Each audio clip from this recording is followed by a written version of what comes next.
Hey everyone, this is What If Fan bringing you another part of What If Overpowered Ichigo left Karakura town. You can find the fanfic title and the original author's name in the description below. Please make sure to support the creator. If you enjoy the video, don't forget to like, subscribe, and hit that notification bell so you never miss an upload. Also, a quick update, the story What If Ichigo had a different Zanpakuto is now on hold as we caught up with the author. So once again, I'd love to hear your thoughts on what the next project should be on this channel. I'm currently deciding between these three fanfics. What if sign-in system in high school DxD? What if Ichigo awoke his true powers?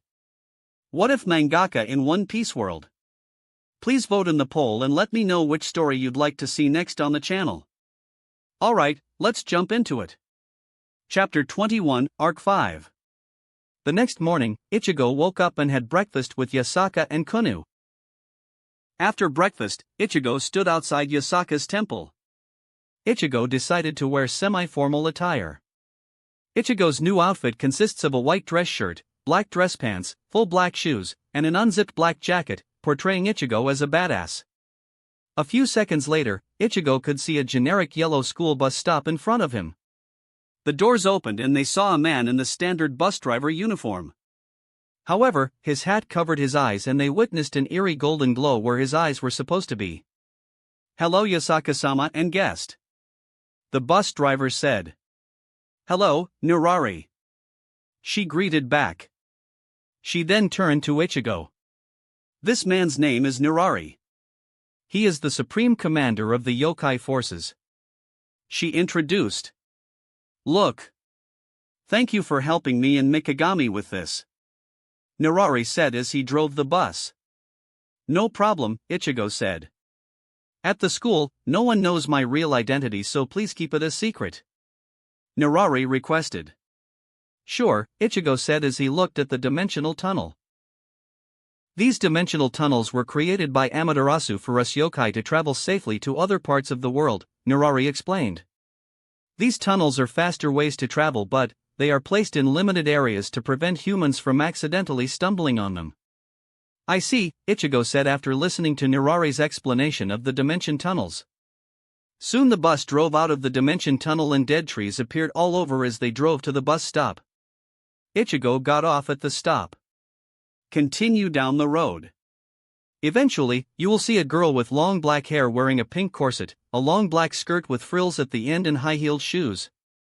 Hand her this letter, it will allow you to safely get to Mikagami's office," Nurari said as he handed Ichigo the letter. Ichigo accepted the letter and began to walk down the road that Nurari instructed. "I hope you are ready, Tenmei. This is likely the most dangerous decision as of yet," Narumi thought as he drove the bus away. As they walked down the road, Ichigo decided to look at the letter. It pretty much states that Ichigo an appointment with Mikagami and no one should try and stop them. As Ichigo followed down the path, many students noticed Ichigo. Many people guessed Ichigo was a new staff member due to how Ichigo was dressed differently compared to the student. Ichigo ignored all of these comments. As Ichigo approached the gate, Ichigo noticed someone was sweeping the area. She has orange scarlet red eyes, long black hair that kept in two ponytails on each side of her head and lets the rest fall naturally. She has pin-straight bangs covering some of her forehead, and two pieces of hair fringe or bangs framing her face near the cheeks. She also has fair skin. Unlike the students, she is wearing a pink corset, a long black skirt with frills at the end and high-heeled black shoes. "Hello. How may I help you?" she asked. "My name is Kurosaki Ichigo and I have a meeting with the headmaster," Ichigo said as he showed the girl the letter. She took the letter and opened it. A few seconds later, she folded up the letter and returned it to Ichigo. "Follow me," she said. As the two walked to the headmaster's office, Ichigo managed to get the girl's name. Her name is Tojo Ruby. Ichigo and Ruby ignored many of the various students gossiping. Eventually, they arrived at the headmaster's office with her knocking on the door. "Come in," the headmaster said.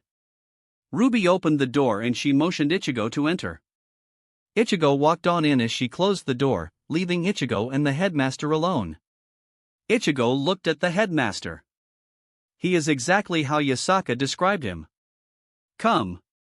Sit down, he said. Ichigo complied as he sat at the offered chair. So, Kurosaki-sama, the headmaster said. Call me Ichigo. If you want to be formal, then call me Ichigo-sama. Ichigo said. Very well, Ichigo-sama, the headmaster said. As Yasaka might have told you, my name is Mikagami and I need your services, Mikagami said. What do you need? Ichigo asked. I need you to train a few students for me, Mikagami said as he passed the student files over to Ichigo. Ichigo looked over the files. Ichigo controlled himself when he saw Mocha's file. Once Ichigo finished reading the files, Ichigo placed them back on Mikagami's desk. You are aware that these files give me a general background and a vague description of their abilities, right? Ichigo asked. I am aware of that, Mikagami replied. So you are aware of what I need to do then, Ichigo replied. I am, Mikagami replied. With that, Ichigo stood up from his spot. See you in 20 minutes, Ichigo said as he left Mikagami's office. Scene change. Fufu, you stand out, Mocha-san. Your smooth skin, soft hair, and small face. The small girl said. She had short black hair and purple eyes. On her head, she was a black witch hat, a pink top, and a pink corset. She also has the standard green checkered pleated short skirt, bright pale yellow over the knee socks, and brown shoes. Her name is Sendo Yukari. Yukari then hugged Mocha and told her, You smell so good, your beauty's too good to show off to these people, she said. Two random students came and attempted to flirt with Mocha and Yukari. Yukari flatly told them that Mocha already had a worthy lover named Sukun.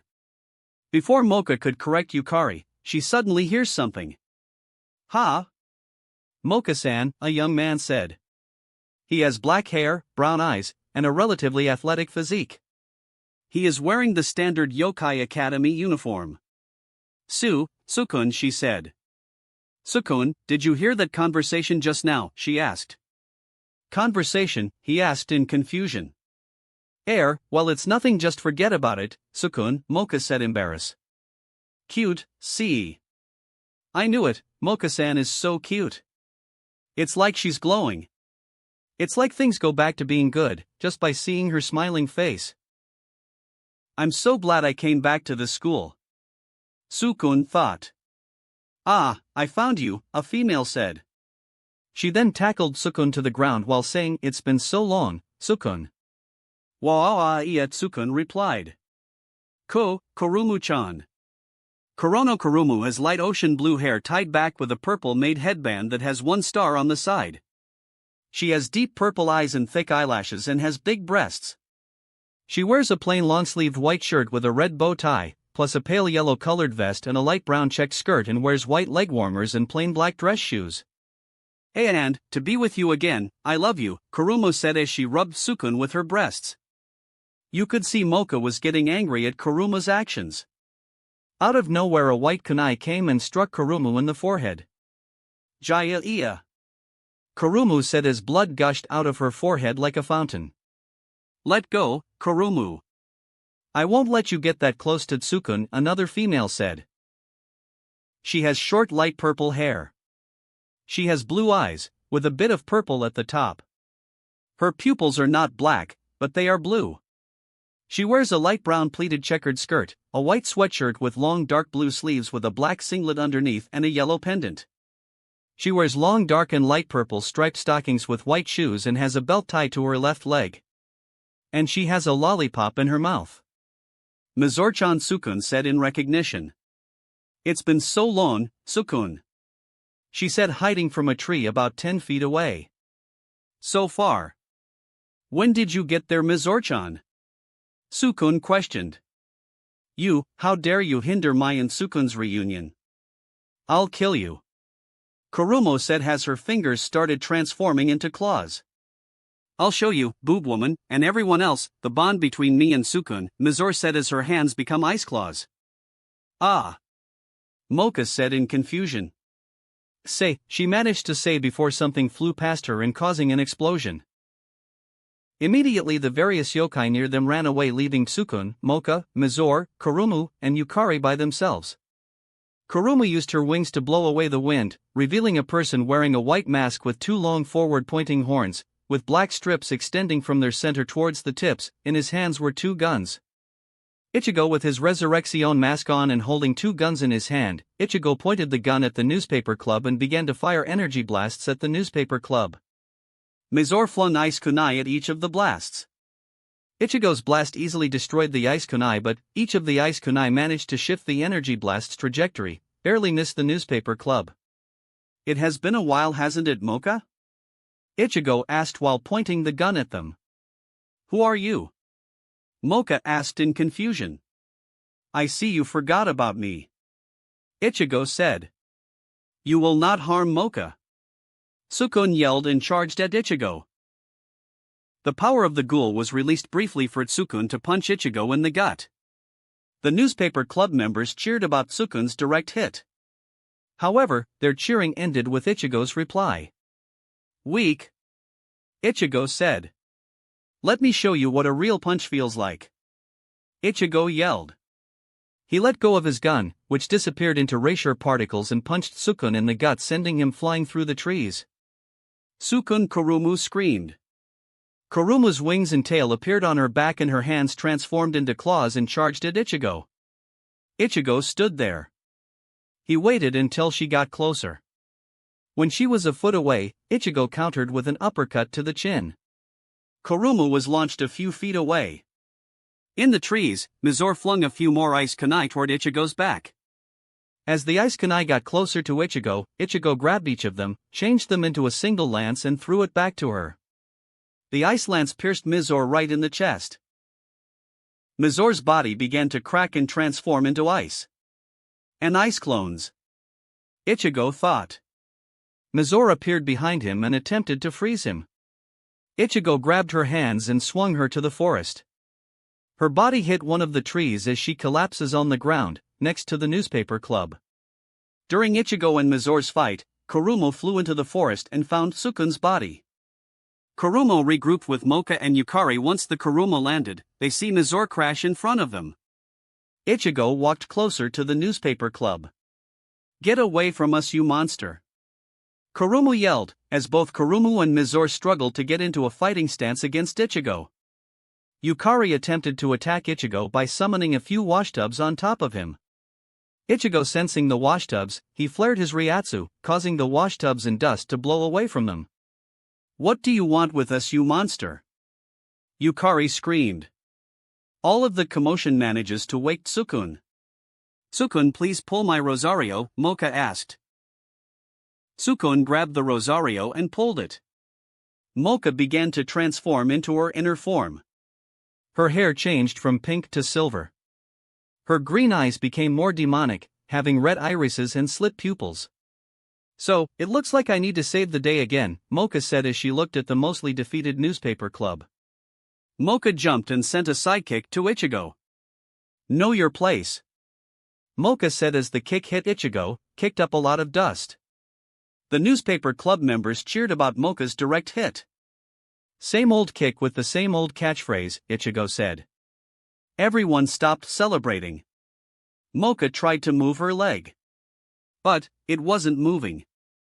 The dust settled to see Ichigo managed to grab Moka's leg with one of his hands. Ichigo grabbed her ankle and slammed her to the ground. "Moka!" Everyone from the newspaper yelled, shocked to see Moka taking damage. Ichigo walked over to Moka. "It seems like yesterday when I offered you my hand to get up," Ichigo said as he gave her a hand. Moka ignored the hand and glared at him. "Who are you?" Moka asked. "Why don't you pull off the mask and find out?" Ichigo asked. Moka performed a forward flip, getting on her feet and swung a roundhouse to Ichigo's head. Ichigo allowed the mask to fly off. Moka gasped. "Do you miss me?" Ichigo asked as he hugged her. Once again, everyone in the newspaper club was in shock. Never has anyone ever hugged inner Moka. Not even Tsukun dared to try. "Aye, Ichigo," inner Moka asked. "That's my name." Ichigo joked. "How are you alive?" I saw your body decimated by my father. Inner Mocha asked. Why don't you drink my blood to find out? Ichigo said as he tilted his head, exposing his neck to Mocha. Everyone was confused at what Ichigo said. Inner Mocha licked Ichigo's exposed neck and bit down on Ichigo's neck. Ichigo's Ryatsu-rich blood began to drip out of the neck wound and into Inner Mocha's mouth. Inner Mocha let out an involuntary moan as she began to drink Ichigo's blood and began looking through Ichigo's memories. What's going on? Yukari asked. When Mocha doesn't have her Rosario on, she has a weird ability that allows her to look through the memories of the owner from the blood she drinks, Ichigo explains. Ichigo could feel Mocha letting go of Ichigo's neck as the wound regenerated. For the third time in less than 5 minutes, every member of the newspaper club was in shock. This time they could see Inner Mocha, the stoic and prideful vampire, crying. There, Ichigo said as he began to rub Inner Mocha's back. It took a few seconds but Mocha managed to calm herself down. The newspaper club slowly walked to Ichigo and Mocha. Mocha-chan, how can you trust him? He just attacked us. Sukun asked. Upon hearing Sukun's question, Mocha began to laugh. Everyone stared at the two. While Mocha tried to control her laughter, Ichigo decided to give them some information. As you might know, my name is Ichigo. The headmaster hired me to train all of you. Ichigo said. I decided to see just how strong all of you are, Ichigo said. So, all of this was a test? Yukari said. Yep, and all of you failed, Ichigo said. What? The newspaper club said. Let's go to the headmaster's office to discuss this, Ichigo suggested. Everyone nodded in agreement. As the group walked to the headmaster's office, Ichigo asked the group if they needed to go see a doctor. The group declined. Eventually, they reached the headmaster's office. Once again, Ruby was there to greet everyone and allowed everyone to enter the headmaster's office. Mikagami had enough chairs for everyone to sit. Mikagami allowed Ichigo to sit on his chair as he stood to the side. So how did your test go? Mikagami asked. Everyone failed, Ichigo said. As expected, Mikagami said. Let's start with the weakest of the newspaper club, Ichigo said as he pulled Sukun's file and threw it on the desk. Sukun, you were a human who was transformed when Mocha gave you her blood, Ichigo said. Yet, you have not made any attempts to master that power, why? Ichigo asked. Sukun said. Well. Ichigo asked. I want to remain human. Well, as human as possible. Sukun admitted. Well. Sorry to break it to you, but you aren't human anymore. Ichigo said bluntly.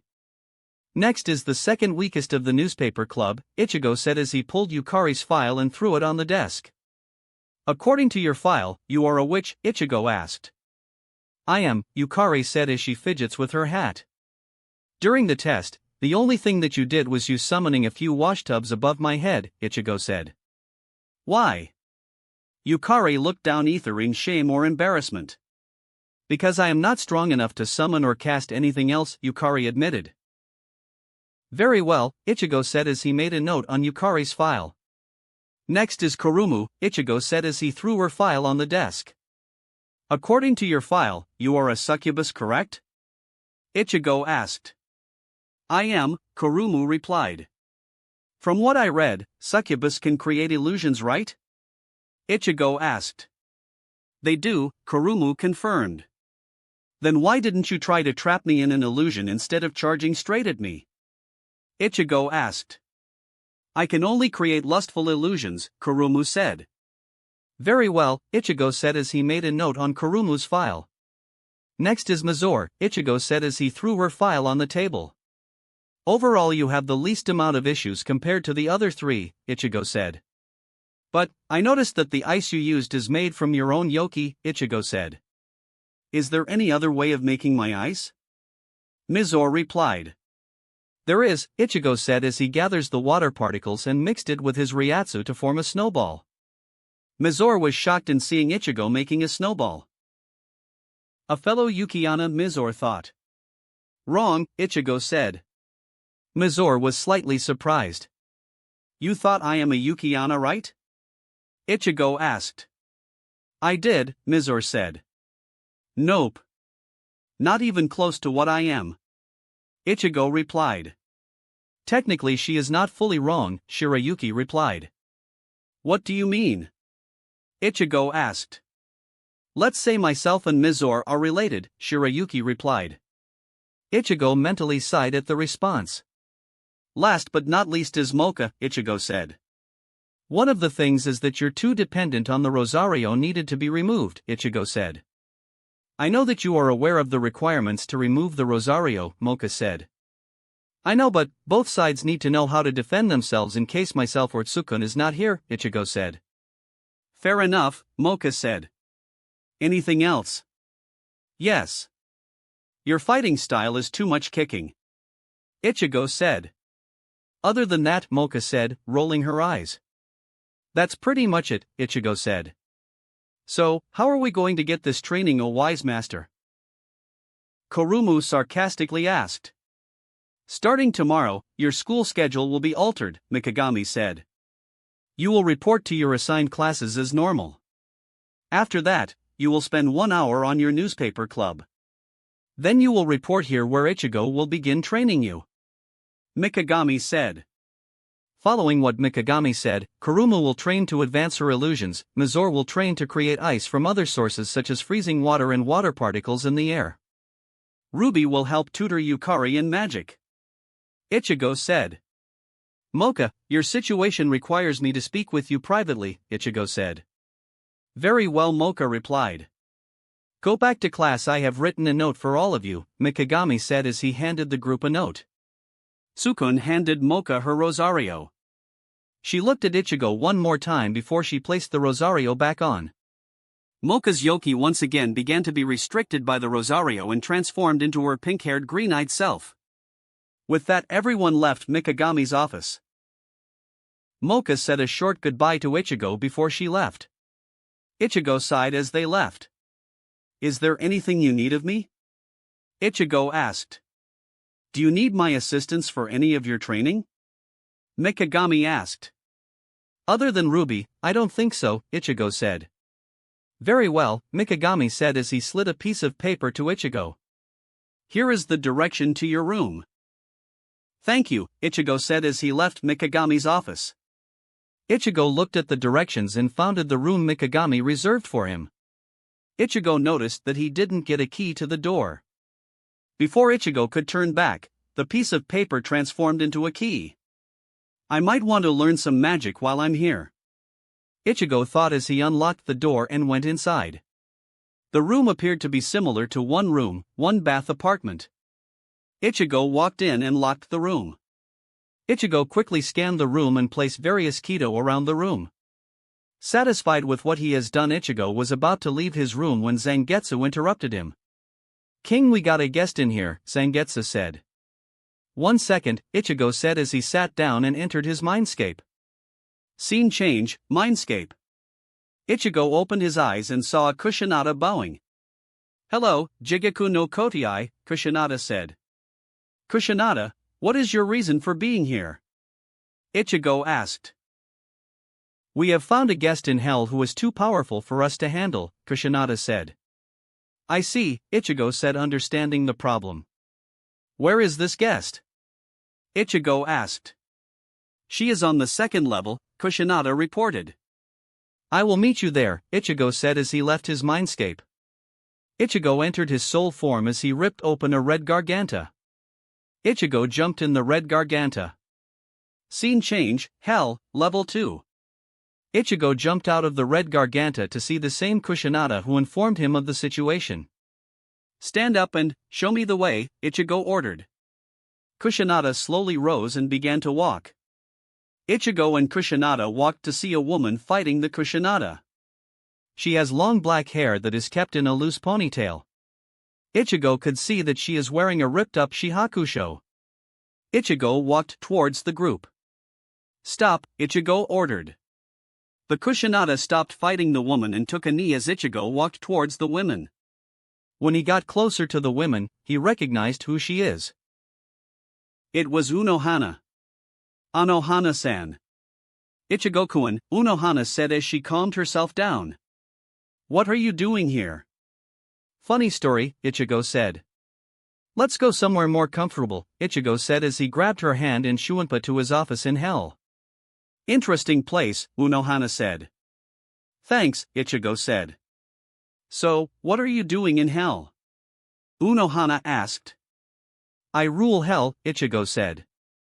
Unohana stared at him for a few seconds. How? Unohana asked. Reasons. Ichigo said. Very well, Unohana said.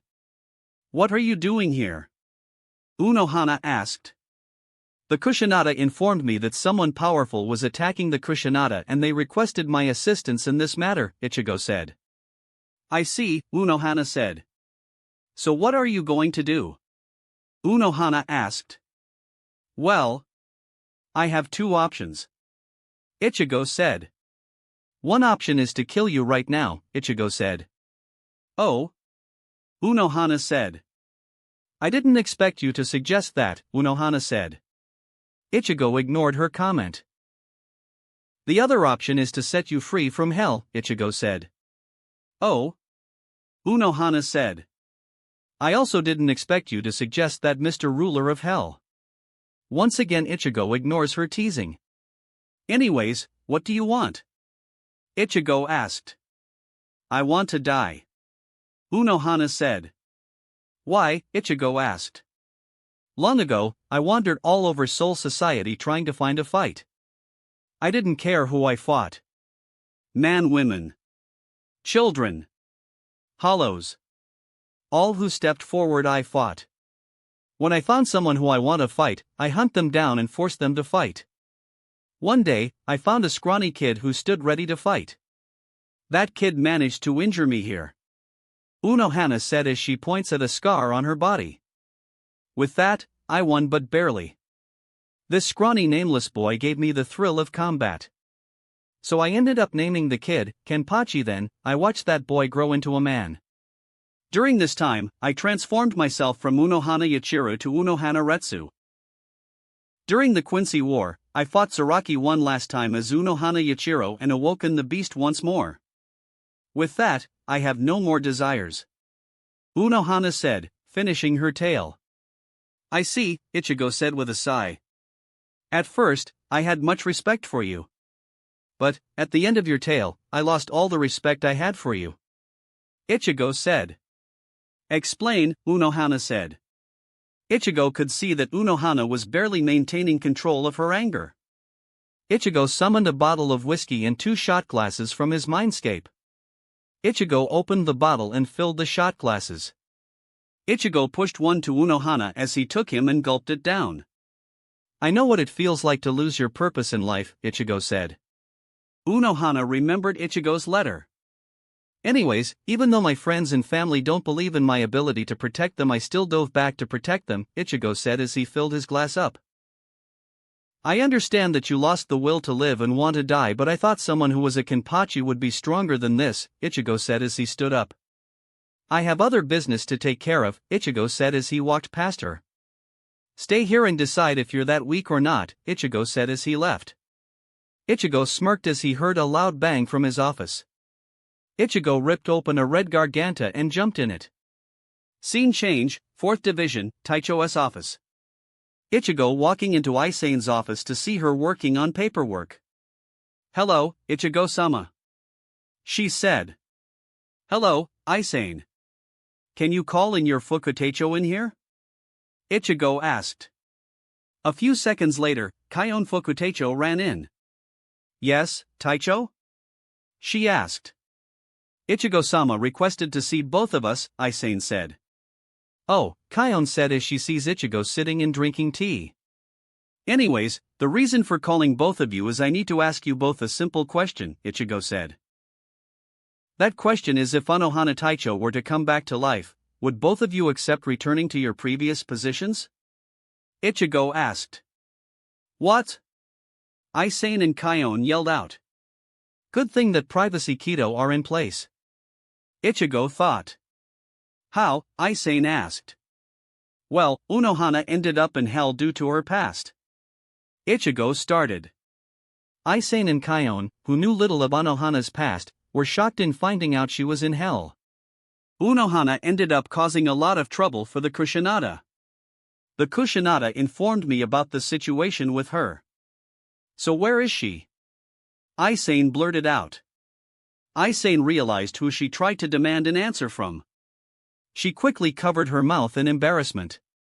Ichigo chuckled when he saw Isane's reaction. Sorry, she said. No problem. Anyways, she is currently facing her problems before she is ready to return. Ichigo said. Very well, if Unohana Taicho wants to take over 4th Division once more, then I am fine stepping down, Isane said. And if Isane Taicho is willing to step down, then I am also willing to step down, Kaion said. Very well, Ichigo said. Please call for a Taicho meeting, Ichigo said as he ripped open a red garganta and entered it. Scene change, hell, Ichigo's office. Ichigo stepped out of his garganta to see asleep Unohana and an empty bottle of whiskey. Ichigo found her drunk. Ichigo summoned a bucket of ice water and dumped it on her. Gah Unohana cried in surprise. She looked at Ichigo, who was still holding the bucket of ice water. So have you made a decision yet? Ichigo asked. I have, Unohana replied. I will return to the 4th Division, Unohana said. Very well, Ichigo said as he raised his hand to rip open a garganta. But Unohana said, stopping Ichigo from opening a garganta. Unohana Yachiro wishes for one last fight before Unohana Retsu returns, Unohana said. Very well, Ichigo said as he lowered his hand. I have the best place for this fight, Ichigo said as he brought out the trainer. Kyoka appeared and took the trainer and sent Ichigo and Unohana into the trainer. Scene change, trainer. Ichigo and Unohana appeared facing each other. Ichigo summoned out Kokugetsu while Unohana drew her Zanpakuto. Ichigo set a timer to count down. The fight will begin in 5, 4, 3, 2, 1. Start, the timer said. Ichigo shunpaied over to Unohana with a downward strike. Unohana barely had time to block with Minazuki. You are stronger than before, Unohana commented. Ichigo ignored her comment as he continued to swing down at her. Unohana was forced to continue on the defenses. Unohana shunpaied back. Looks like this fight will be fun after all, Unohana said as she brought Minazuki in front of her. She then slashed her arms. Blood began to drip out and coat Minazuki. Bankai, Minazuki. Unohana said. All the blood on Minazuki suddenly hardens. She shunpaied to Ichigo and slashed downward to Ichigo. Ichigo barely managed to dodge. Unohana charged towards Ichigo, hacking and slashing at him. Ichigo realized he needed to enter Shiki. Ichigo used Kokugetsu to lock blades with Unohana. Ichigo charged up a Siro in his left hand. Siro, Ichigo said as he slammed the Siro into Unohana's chest. The blast flung her a few feet away. Looks like I need to get serious, Ichigo said. Stride forth to the gates of heaven and use your might to tear the heavens asunder. Charge forth to the gates of hell and destroy the chains of the damned. Enter the doors of your humanity and use your strength to shatter fate. Zangetsu. Ichigo said as he held Zangetsu with both of his hands. Now you're taking me seriously, Unohana commented as he charged towards Ichigo. Ichigo dodged Unohana's attack as he fired a nameless Getsuga Tensho. Unohana used Minazuki to block the attack. Is that all you got? Unohana asked. Not even close, Ichigo said as he flooded Zangetsu with his Ryatsu. Getsuga, Jujisho. Ichigo shouted. Unohana tried to use Minazuki to block the attack. She managed for a few seconds before the attack overpowered her. Gah, she shouted as the attack devoured her. Ichigo shunpaied to Unohana to see her robes were incinerated from the attack. Her body was covered with a 2nd and 3rd degree was smiling as she licked the blood that's leaking from her wound. Not even the Sotecho managed to hurt me like this, Unohana said. Do you yield? Ichigo asked. Unohana smiled. I do, Unohana said as she sealed Minazuki. Ichigo instructed the trainer to heal all wounds and restore Ryatsu to both of them. Unohana glowed for a few seconds as she felt her burns healing and her Ryatsu being restored. Are you ready? Ichigo asked. I am, Unohana said. With that, Ichigo and Unohana left the trainer. Scene change. Ichigo and Unohana reappeared in Ichigo's office. Kyoka gave the trainer back to Ichigo. Thank you, Ichigo said as Kyoka returned to the mindscape. Ichigo turned to Unohana. Are you ready to return? Ichigo asked. I am, Unohana replied. With that, Ichigo brought out Zangetsu, still unsealed, and cut the chains of hell on Unohana. How do you feel? Ichigo asked. I feel great, Unohana said. Before we go, I want to do something for you, Unohana said. What? Ichigo asked. Unohana raised her finger and placed it on Ichigo's forehead. Life is an empty canvas. Memories are the colors of life. Paint this canvas with these colors, special Kido number 3 memory gift. Unohana. A large amount of information flooded Ichigo's mindscape and gave Ichigo a massive headache. Ow! Ichigo shouted. Sorry, Unohana replied. What did you do? Ichigo asked. A special present from me to you, Unohana said. Ichigo, she gave us a lot of secret Kido knowledge and a lot of unwritten history, Kyoka said. This might take us a while to look over this info, Hogyoku added. Thank you, Ichigo said as he opened a red garganta and jumped in it. Unohana looked at the red garganta for a few seconds before jumping too. Scene change, Soul Society. Right after Ichigo left, Isane sent a hell butterfly to all the Taichos to meet up at the Taichos Assembly Hall. Isane shunpaed to the Taichos Assembly Hall. She found her seat and sat down. A few minutes later, all the other Taichos arrived at the hall and took their seat and waited. Soon Yamamoto Soteicho arrived and sat down. Isane Taicho, you had requested our presence for an emergency meeting. Please stand up and explain your reason for calling for this meeting. Yamamoto Soteicho said. Isane stood up. Before she could speak, a red garganta opened up. Everyone stared at the red garganta as Ichigo and Unohana jumped out. Yo, Ichigo said addressing the 14 Taichos that are staring at him. How is Unohana Taicho alive?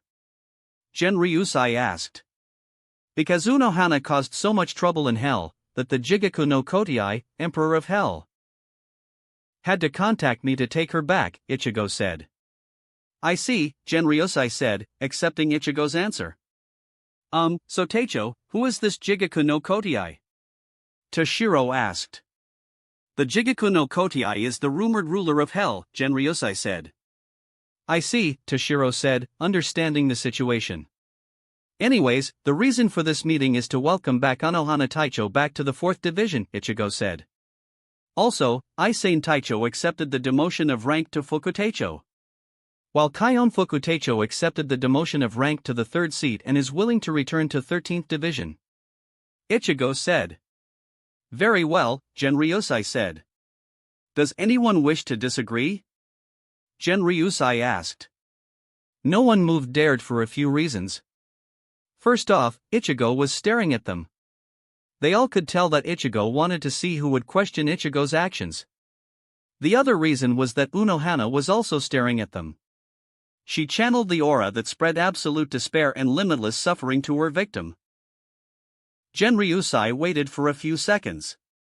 Very well, Unohana is reinstated back to Taicho status and Isane Taicho is hereby honorably demoted to Fukuteicho, Genryusai said.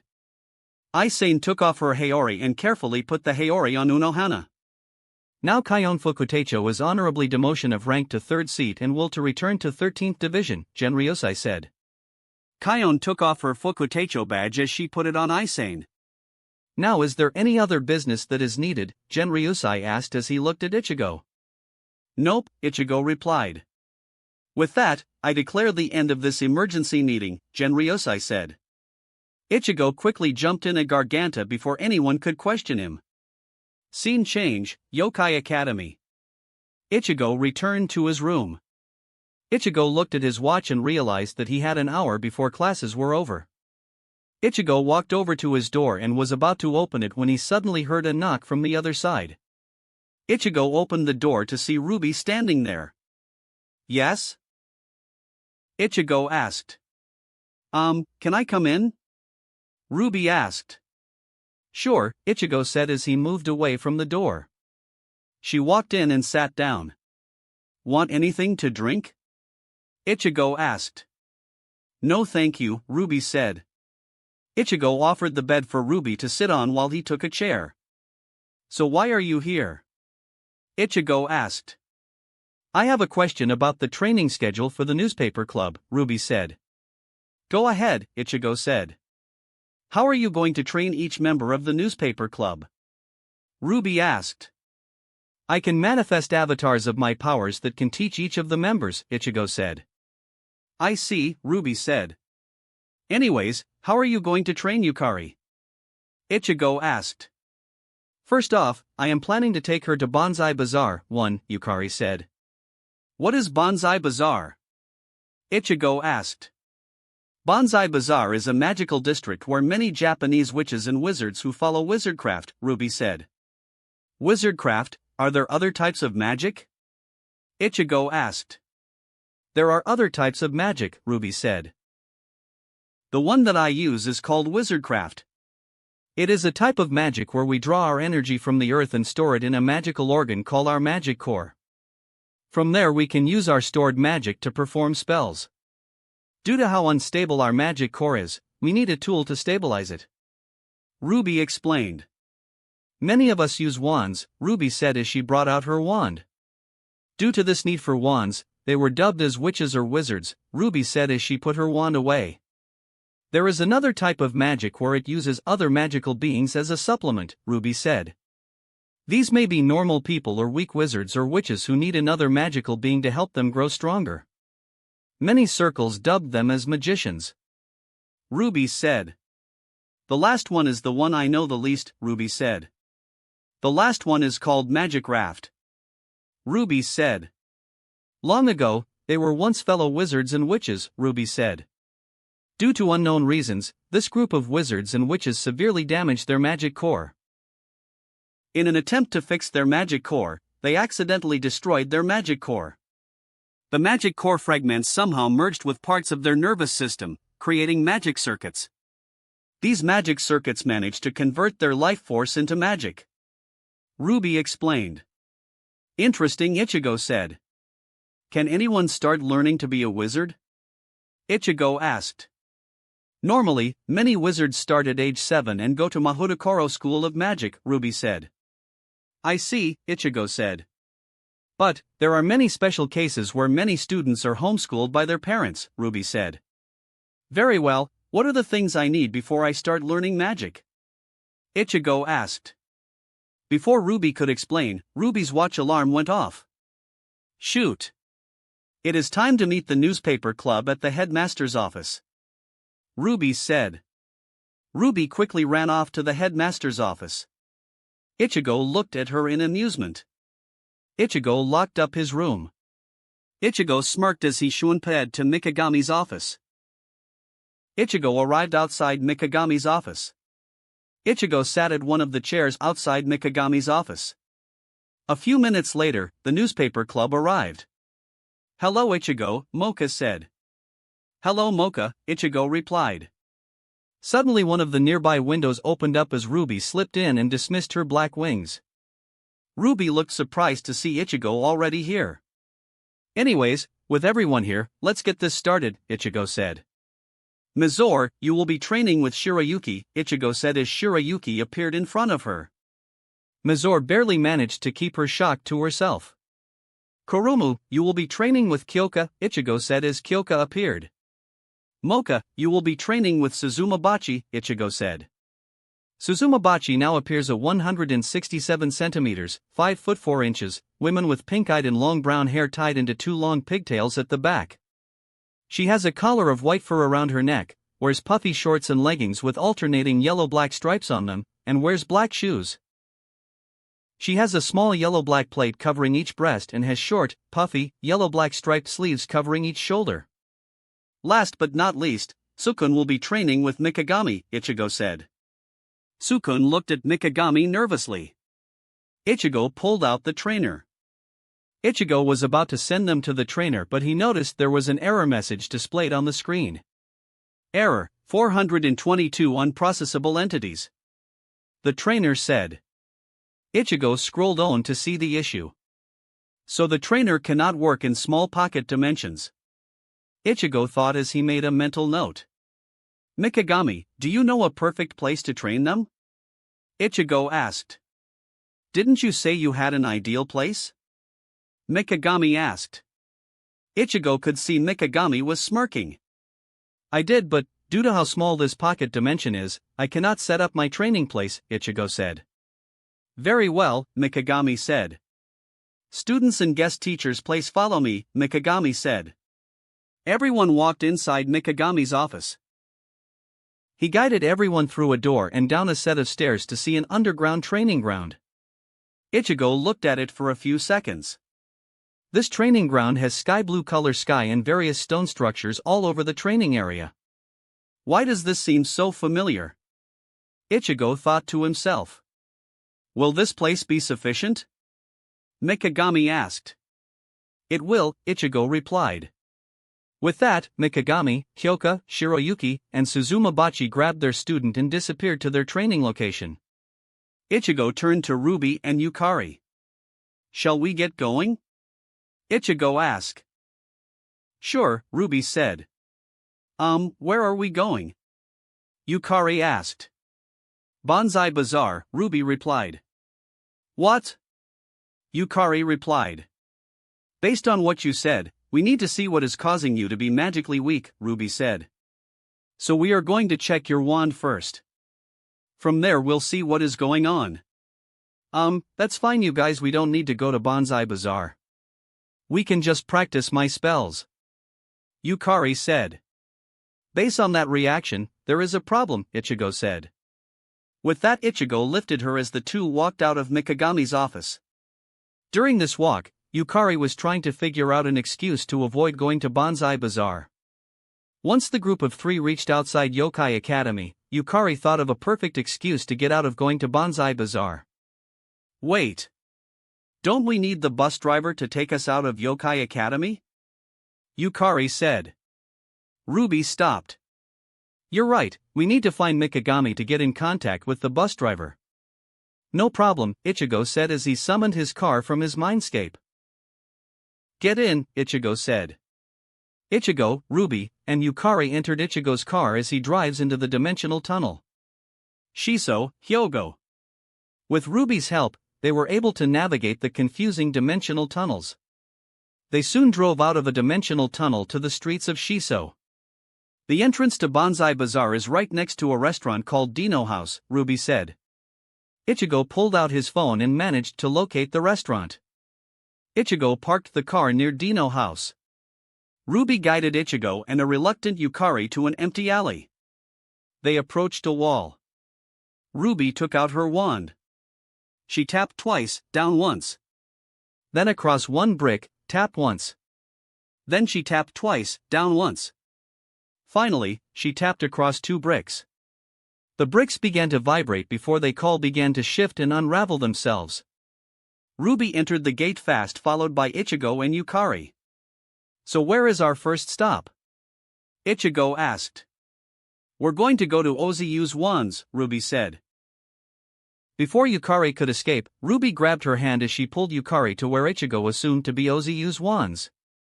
Ichigo saw the many stores have a traditional Japanese feel to them. A few minutes later, Ichigo could see the store called Ozuyu's Wands. The three entered it to see a mature lady wearing white robes reading a book. Oh. Welcome to Ozuyu's Wands. My name is Ozuyu Miyuki. How can I help you today? Miyuki asked. Hello, I was wondering if you could check out if my friend's wand here has any issues, Ruby said as she took Yukari's hand and gave it to Miyuki. Yukari was embarrassed about her wand. It was mostly pink with the head shaped in a heart. In the middle of the heart, there is a blue star in the middle. I don't recognize this wand, Miyuki said. My grandmother made it for me, Yukari said. I see. Miyuki said. I believe that you outgrew your wand, Miyuki said. Really? Yukari asked. Yes, Miyuki replied as she pulled out her wand and a few measuring tapes came out and began to take various measurements. Stand still, Miyuki instructed. Yukari stood still. Follow me, Miyuki instructed to Yukari. She followed Miyuki to a wall with various small compartments. Close your eyes as you slowly wave your hand over these compartments. Stop when you feel your magic resonating. Miyuki instructed. Yukari did as instructed. She slowly waved her hand over the compartments. It was around the middle of compartments when she stopped. I feel it, Yukari shouted. Miyuki walked over as she opened the compartment. Vine wood, Miyuki said. She then took Yukari over to another wall. Repeat the process but with this wall, while holding this block of vine wood, Miyuki said. Yukari did as instructed. She slowly waves her hand over the compartments. It was the end of compartments when she stopped. I feel it, Yukari shouted. Miyuki walked over as she opened the compartment.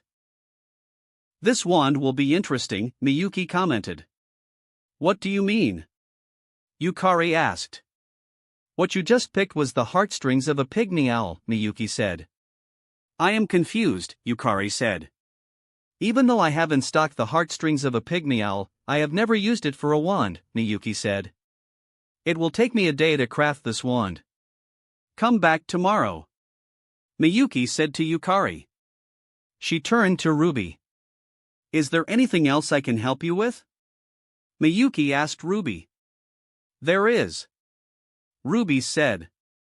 My friend over here also needs help find a wand, Ruby said as she points at Ichigo. Strange. I don't detect any magical energy from him, Miyuki said. It is because I develop absolute control over my energy to prevent it from leaking out, Ichigo said. Interesting, Miyuki said. Wait one moment, Miyuki said as she ran to the back room. A few seconds later, she returned with a large ball. The size alone reminded Ichigo of a bowling ball. I want you to push as much magical energy you can to this ball, Miyuki instructed. Are you sure this thing can handle my magical energy? Ichigo asked. Sure it can, Miyuki said with absolute confidence. Very well, Ichigo said as he began to slowly push his Ryatsu to the ball. A few seconds later, a loud crack could be heard from the ball. Stop, Miyuki shouted. Ichigo stopped pouring his Ryatsu to the ball. She quickly grabbed the cracked ball. No wand will be able to withstand that amount of magical energy, Miyuki said. However, a magic staff might be able to withstand. Miyuki theorized. So how do we start this process? Ichigo asked. Unfortunately, the creation of a magic staff has been deemed illegal unless authorized by the Japanese Ministry of Magic, Miyuki said. I see. Is there any way to petition it? Ichigo asked. It is possible, Miyuki said as she thought about it for a few seconds. But, even if the Japanese Ministry of Magic authorized the creation, the petition must also go to Yasakaheim to authorize it, Miyuki said. Hearing this, Ichigo cracked a smile. So if Yasakaheim authorized it, will it still need to be sent to the Japanese Ministry of Magic? Ichigo asked. If that is the case, then we do not need to send it to the Japanese Ministry of Magic, Miyuki answered. Very well, Ichigo said as he pulled out his phone. Ichigo called Yasaka. Hello Ichigo, Yasaka said. Hey Yasaka, Ichigo said, ignoring the gasps from everyone around them. What do you need, my dear? Yasaka asked. Well, I am at Ozu's Wanda. Ichigo said before Yasaka interrupted him. And you need my approval to get a staff crafted. Yasaka finished. Yep, Ichigo replied. How long will it take for you to get it done? Ichigo asked. Give me 20 minutes and I'll get it to you, Yasaka said. Okay, thank you, Ichigo said as he hung up. Ichigo looked to see everyone was shocked at how casual Ichigo spoke to the yokai's ruler like that.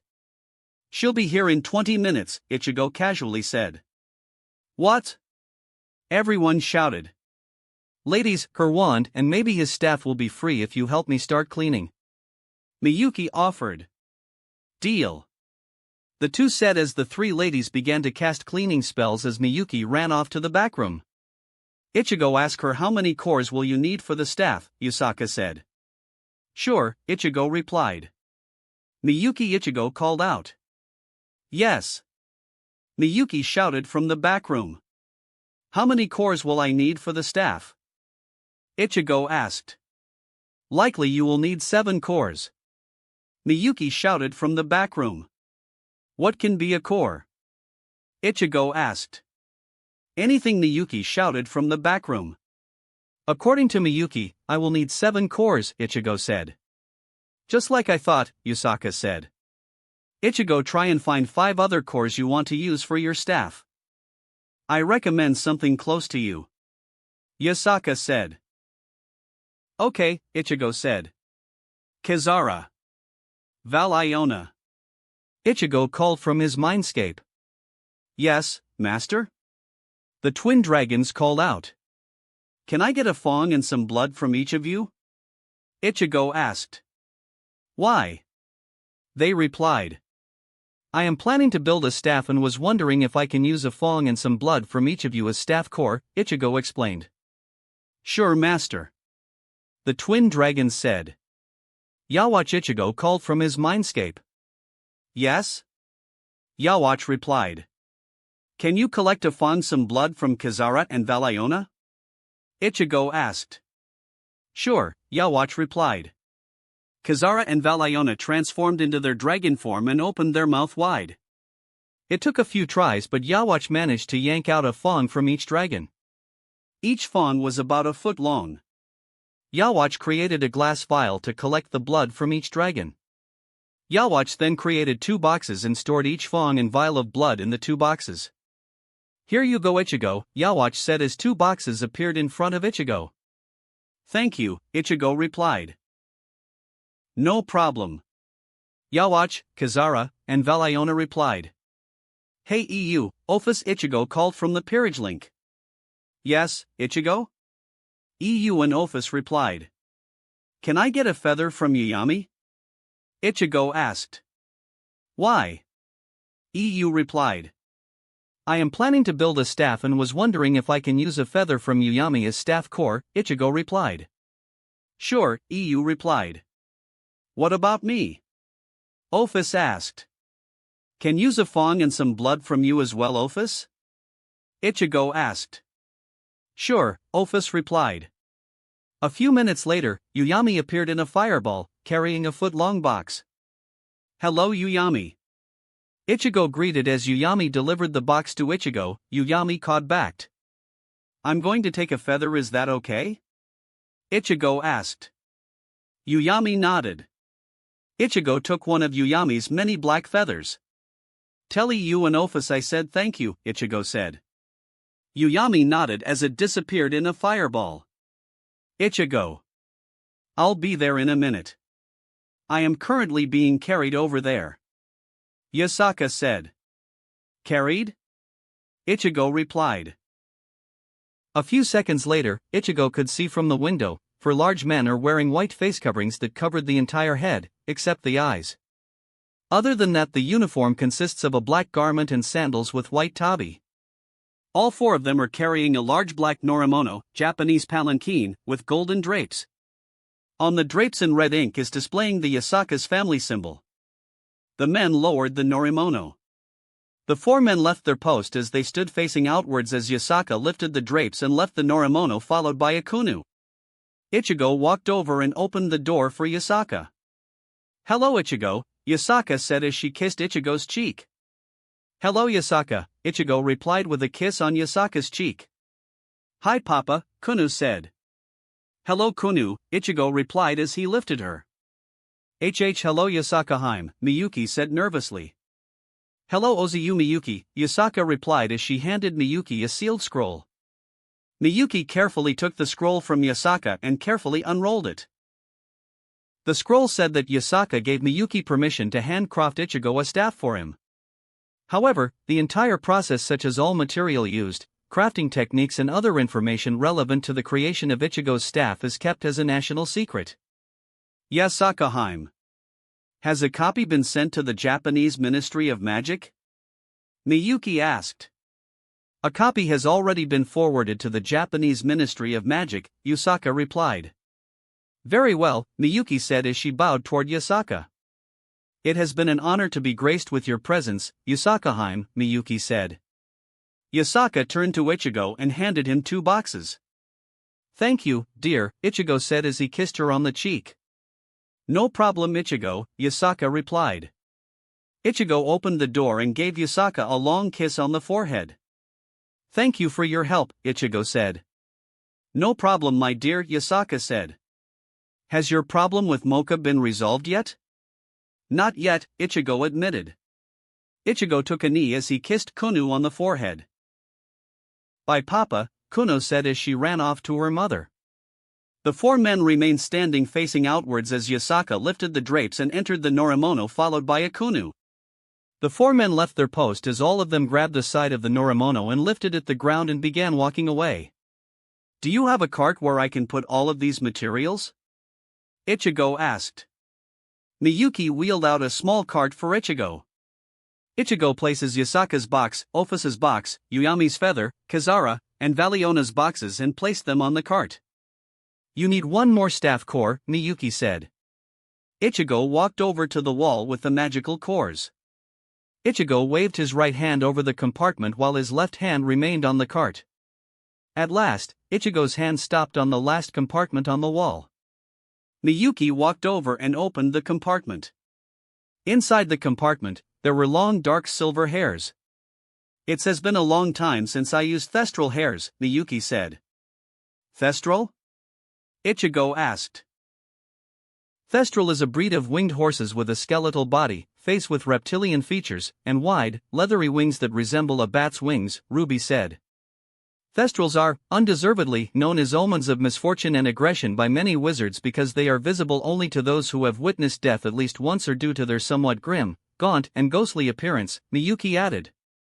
Ichigo chuckled at the irony of choosing thestral hairs. What is so funny? Ruby asked. Oh, it's nothing. Ichigo replied. It's nothing, Ruby replied. The fact that your final staff core is something related to death is not something to laugh about. Ruby practically shouted. If you want to know why I considered it funny, then I need your oath of silence, Ichigo said. Oath of silence, Ruby and Yukari questioned. You mean a witch's oath, Miyuki said. Why? Ruby said. National security, Ichigo replied. Really, Ruby said, giving Ichigo a questionable glare. It is, Ichigo replied. Very well, Miyuki said. What is your name? Miyuki asked. Kurosaki Yamamoto Ichigo said. I, Oziu Miyuki of the ancient clan of Oziu, swear on my life and magic to speak to no one about the information Yamamoto Kurosaki Ichigo is about to reveal, Miyuki said as she began to glow white as her magic began to build up around her. Oath not accepted, Ichigo said. Miyuki stops glowing white as her magic safely dispersed. What? Ruby and Yukari replied. You noticed, Miyuki said. You only mentioned you will not speak to anyone. It doesn't mention writing it down in a letter or other magical ways of informing others. Ichigo replied. You're smarter than you look, Miyuki said. I, Oziu Miyuki of the ancient clan of Oziu, swear on my life and magic not attempt to inform anyone in any way about the information that Yamamoto Kurosaki Ichigo is about to reveal to me, Miyuki said as she began to glow white as her magic began to build up once again. I, Yamamoto Kurosaki Ichigo, second heir of the noble and most ancient clan of Yamamoto accept Oziu Miyuki of the ancient clan of Oziu's oath, Ichigo replied as he began to glow multiple colors as his Ryatsu also began to build up and mixed around with Miyuki's white-colored magic. Ichigo's Ryatsu and Miyuki's magic glowed golden for a few seconds before disappearing. Ruby sighed as she stepped forward.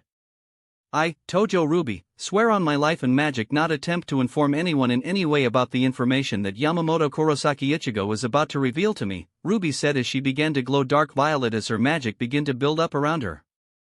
I, Yamamoto Kurosaki Ichigo, second heir of the noble and most ancient clan of Yamamoto accept Tojo Ruby's oath, Ichigo replied as he began to glow multiple colors as his Ryatsu also began to build up and mixed around with Ruby's dark violet-colored magic. Ichigo's Ryatsu and Ruby's magic glowed golden for a few seconds before disappearing. Yukari nervously stepped forward. I, Sendo Yukari, swear on my life and magic not attempt to inform anyone in any way about the information that Yamamoto Kurosaki Ichigo is about to reveal to me, Yukari said as she began to glow light pink as her magic began to build up around her. I, Yamamoto Kurosaki Ichigo, second heir of the noble and most ancient clan of Yamamoto accept Sendo Yukari's oath, Ichigo replied as he began to glow multiple colors as his Ryatsu also began to build up and mixed around with Yukari's pink-colored magic. Ichigo's Ryatsu and Yukari's magic glowed golden for a few seconds before disappearing. Now that you secured our secrecy, why was it so funny? Ruby asked. Have you heard the beings known as Shinigami? Ichigo asked. Ruby and Yukari looked puzzled at the question. I have, Miyuki replied. I have heard stories that Shinigami are beings who wore black robes and are in charge of the balance of life and death, Miyuki said. That is correct, Miyuki, Ichigo said. What about hollows? Ichigo asked. If I were corrected, hollows are beings who are consumed by their negative emotions and only a Shinigami can save them. Miyuki guessed. 2 for 2, Ichigo said.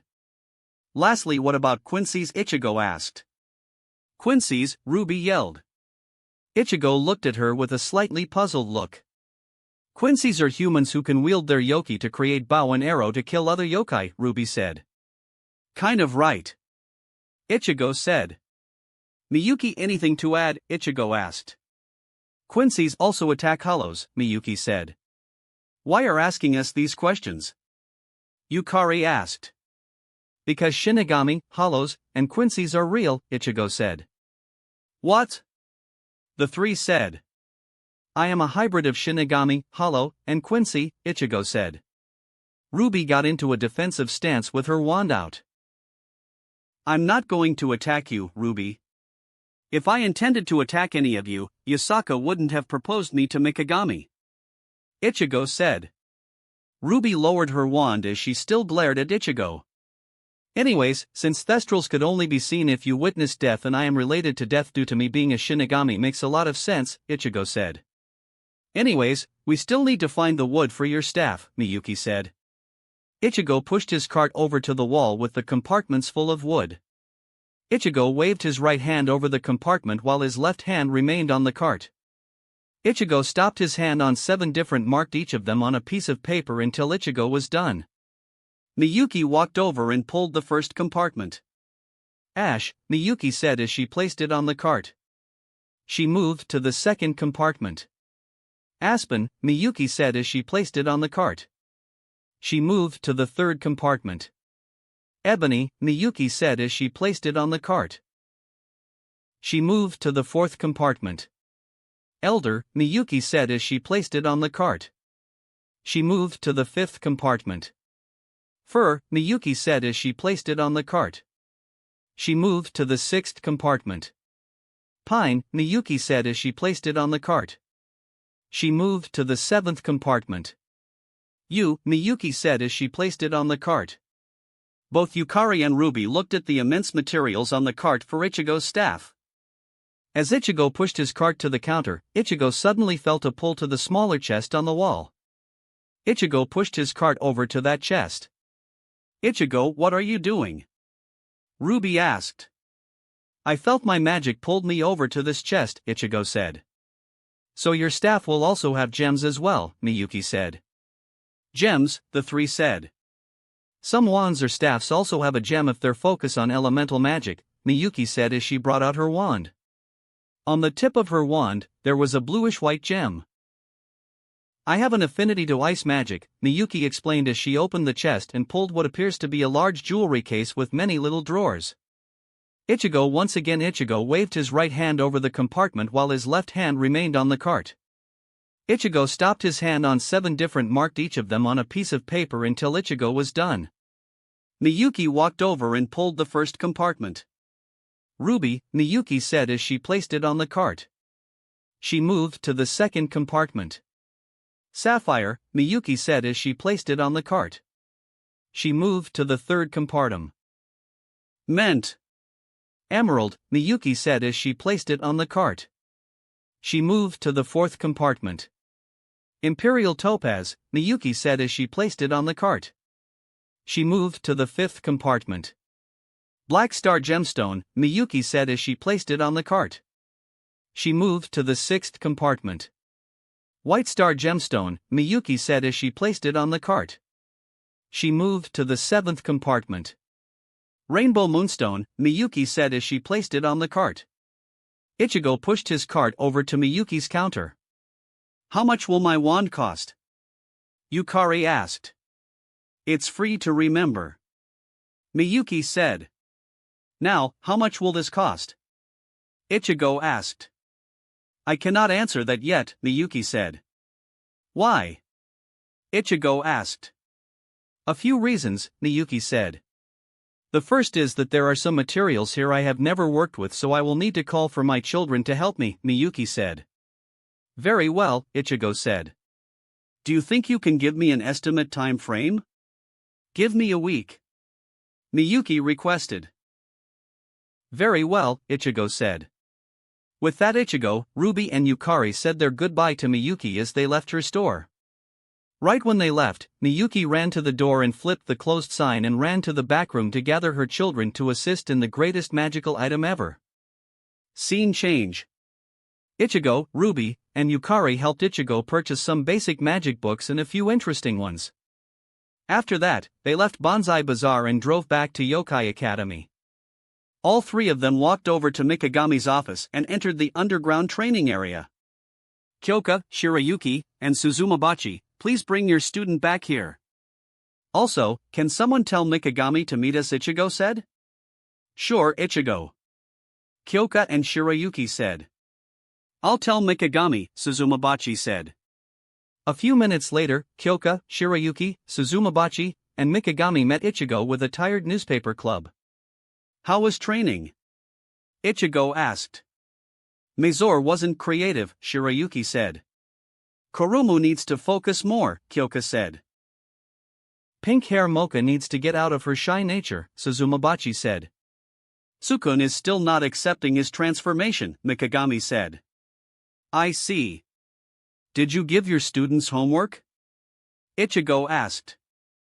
I did, Shirayuki said. So, did I, Kyoka said. I told her to think of why she wants to train, Suzumabachi said.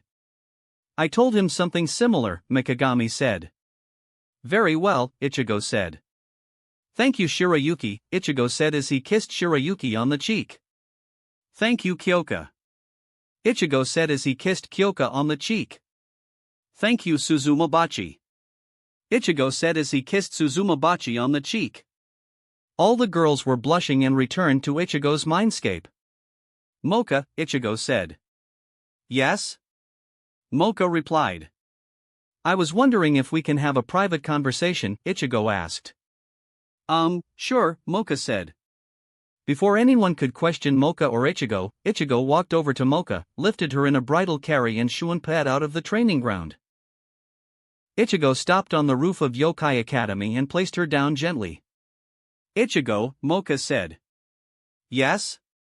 Ichigo asked. I was wondering, why did you keep your promise to me? I saw that many other women want to be in a relationship with you. Many of them are more beautiful than me. But you all turned them down for me. Mocha said. Why? Mocha asked. Why? Ichigo repeated. I love you. You were there when I needed you. You were the first person I fully opened my heart to. You also gave me a daughter. Ichigo said. I know, Mocha said as she kissed Ichigo on the lip. I want to talk to Ichigo. Inner Mocha said. Inner Mocha wants to talk to you, Mocha said. Mocha, how many times do I have to tell you, she is not your inner self? You might refer to her mind, but I will treat both of you as Mocha. Ichigo said. I know. Mocha whispered. Stop it. I want to talk to Ichigo. Inner Mocha said. Ichigo, she wants to talk to you, Mocha said. Ichigo smiled. All right, Ichigo said. Before I talk to her, you can get a nibble, Ichigo said. Really, Mocha said. Ichigo nodded as he tilted his head, exposing his neck. Mocha walked over to Ichigo and began to lick Ichigo's exposed neck. She did this for a few seconds before bit down on Ichigo's neck. Ichigo's Ryatsu-rich blood began to drip out of the neck wound and into Mocha's mouth. Ichigo waited a few seconds before pulling Mocha's Rosario. Mocha began to transform into her inner form. Her hair changed from pink to silver. Her green eyes became more demonic, having red irises and slit pupils. Mocha continued sucking Ichigo's blood. The two stood there for a few more seconds before Mocha let go of Ichigo's neck and kissed the neck wound. She looked in slight amazement as the wound immediately healed up. So Mocha, Ichigo said, regaining her attention, what do you want to talk about? Ichigo asked. I want to explain to me, Mocha said. Very well, Ichigo said. After what happened, my father sent me back home so that he can make sure that my pregnancy was safe, Mocha said as she pulled out a photo and handed it to Ichigo. Ichigo looked at the photo. The photo has Mocha in hospital robes. Her silver hair was a mess. All of this was all over the place. In her arm was a small baby with orange hair. I was planning to name her after your mother, but my father objected it.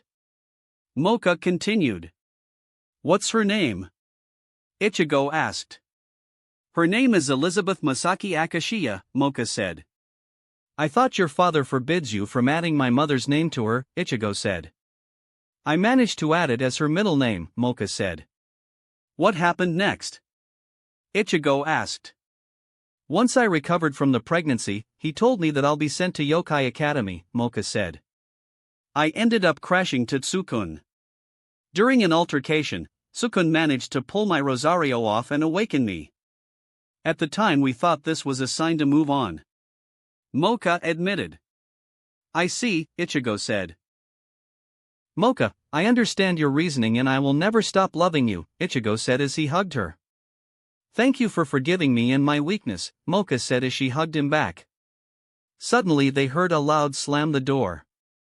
They turned to see a young girl with green eyes, flaming orange hair that are tied in two bushy ponytails with big red bows, and fair her head was a black bat flapping around her. Kokoa, Mocha said, upon recognizing her younger sister. Wanisama, Kokoa cried out. Why are you with that bastard again? And how is that bastard alive? I thought that Oto-sama took care of him. Kokoa questioned. Before Ichigo or Mocha could reply to her questions, Kokoa grabbed the flying bat as it transformed into a giant mace. Don't worry, Wanisama. I'll save you from his grasp and finished what Oto-sama started. Kokoa said as she charged towards Ichigo. Kokoa, Mocha yelled as Kokoa swung her morning star at Ichigo. Ichigo raised his left hand as he caught Kokoa's attack. What? Kokoa said as she tries to move her weapon away from Ichigo.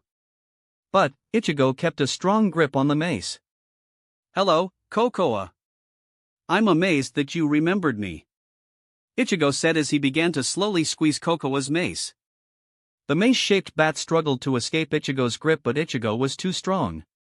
Stop, Kokoa begged as she tried to help her bat familiar escape. Ichigo allowed this to go on for a few more seconds before letting go of the mace, causing Kokoa to fall on her butt. Ko-chan, are you alright? Kokoa asked. The bat returned to its original form. I'm a little sore but alright, Ko-chan replied. So other than trying to attack Ichigo, what do you want? Mocha asked. I just wanted to spend time with you, Wanisama, Kokoa replied. Mocha sighed. Kokoa, I am 17 years old and you're only 15. You need to grow into your person. Mocha said. But I am, Kokoa replied. Then tell me, what did you achieve by yourself? Mocha asked. Kokoa said. Ichigo decided that these sisters need a helping hand. Kokoa, come here, Ichigo said. Mocha and Kokoa looked at Ichigo. Come on, Ichigo said. Kokoa slowly walked towards the two. Ichigo created one love seat for the sisters and another chair for Ichigo. The three sat down. Both Kokoa and Mocha were staring at Ichigo. Kokoa, please explain to Mocha why you hate me, Ichigo said. It took a few seconds before Kokoa replied. I don't hate you, Kokoa admitted. Then why did you wanted to attack Ichigo? Mocha asked. Is it wrong to be jealous of him and you? Kokoa said. When I managed to find you in Karakura town and try to hang out with you, you pushed me aside so that you could spend more time with Ichigo, Kokoa said. Mocha said, trying to figure out how to respond. I'm sorry, Kokoa, Ichigo said. The two looked back at Ichigo. I'm sorry for accidentally stealing your One-Isan from you, Ichigo said. I understand what you feel.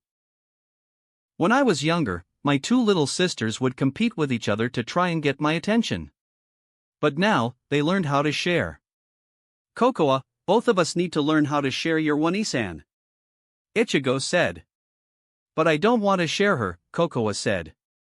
I know, but if you don't learn how to share your One-Isan with others, it will make her sad, Ichigo said. Do you want Mocha to be sad? Ichigo asked. No, Kokoa admitted. Then you need to learn how to share her, Ichigo said as he stood up. Mocha. Kokoa. Use this time to help rekindle that family bond. Ichigo said as he shunpaied away, leaving Mocha and Kokoa on the roof. Ichigo returned to his room that Mikagami provided. Ichigo took a quick shower and fell asleep. Chapter 22, Arc 5. Ichigo remembered what Shirayuki said during training with Mizore. With that in mind, Ichigo entered his mindscape to find Shirayuki.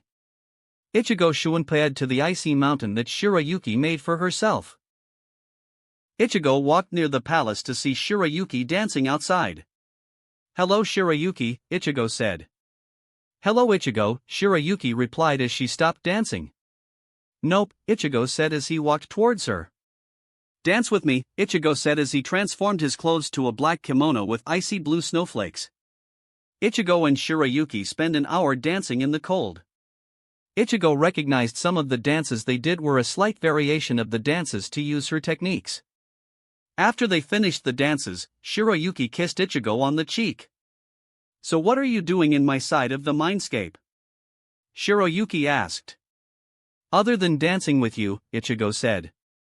Other than that, Shirayuki replied. It was what you mentioned after training with Mizore, Ichigo said. I see. You heard that. Shirayuki said. If you want to hear this, then we need to get a bit conformable, Shirayuki said. The two walked inside her ice palace where she made a few chairs of ice for Ichigo and Shirayuki to sit on. You can start whenever you're ready, Shirayuki, Ichigo said. Long ago, I was alone. I did not have any parents or family. I would spend countless hours wandering around the ice mountain because I enjoyed the cold. One day there was a massive snowstorm. The cold didn't bother me. While I walked, I noticed that there was light coming from one of the nearby caves. Out of curiosity, I walked inside the cave. Immediately I was greeted with warmth. It was a little uncomfortable, but I persisted. I soon saw a young man. He was wrapped in what appears to be a fur blanket. In front of him was a small campfire. He welcomed me by unwrapped the blanket and motioned me to join him. I walked towards him as he wrapped both of us in the blanket. It felt different. I never felt this warm before. Throughout the night we ended up talking about each other's past. He said that he is traveling all over Japan. He just started hiking the mountains when suddenly there was a snowstorm.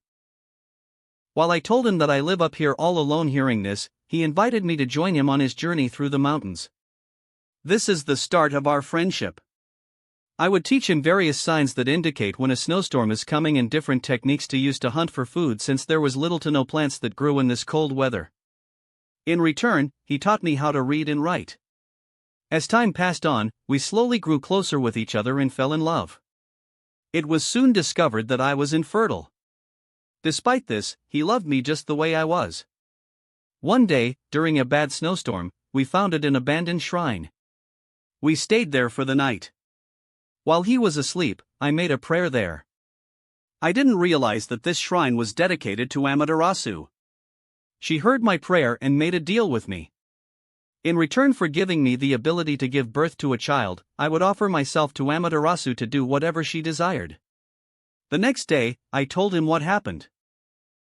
At first, he doubted the idea since he didn't believe in the supernatural.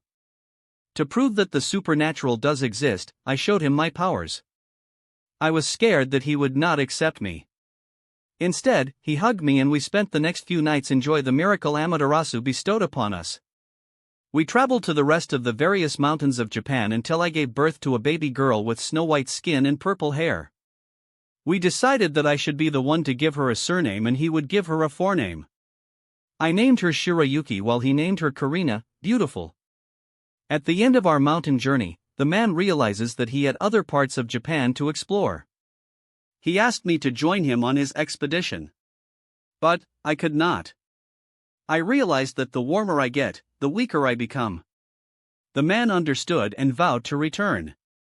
In his lifetime, he would try and return every few years. He died when he was 81. I raised my daughter and helped her find a husband to give me many granddaughters. She discovered that they could only give birth from 17 and their mid-20s. Eventually, I died and met Amaterasu. I asked her why my daughter was only able to give birth during the age of 17 and their mid-20s. She told me that myself, my daughter, and my grandchildren are beings of cold and can only handle the fire of life for a short amount of time. I accepted that answer and left with Amaterasu. Eventually, I ended up with Rukia and the rest is history. Shiroyuki said. Interesting story, Ichigo said as he stood up and hugged Shiroyuki. Do you remember his name? Ichigo asked. His name was Sogi. Shiroyuki said. I see. I remember hearing about him. Ichigo said. Really? Shiroyuki asked. He was a Japanese poet who traveled to almost every corner of Japan and died in Hakone on September 1, 1502, Ichigo said.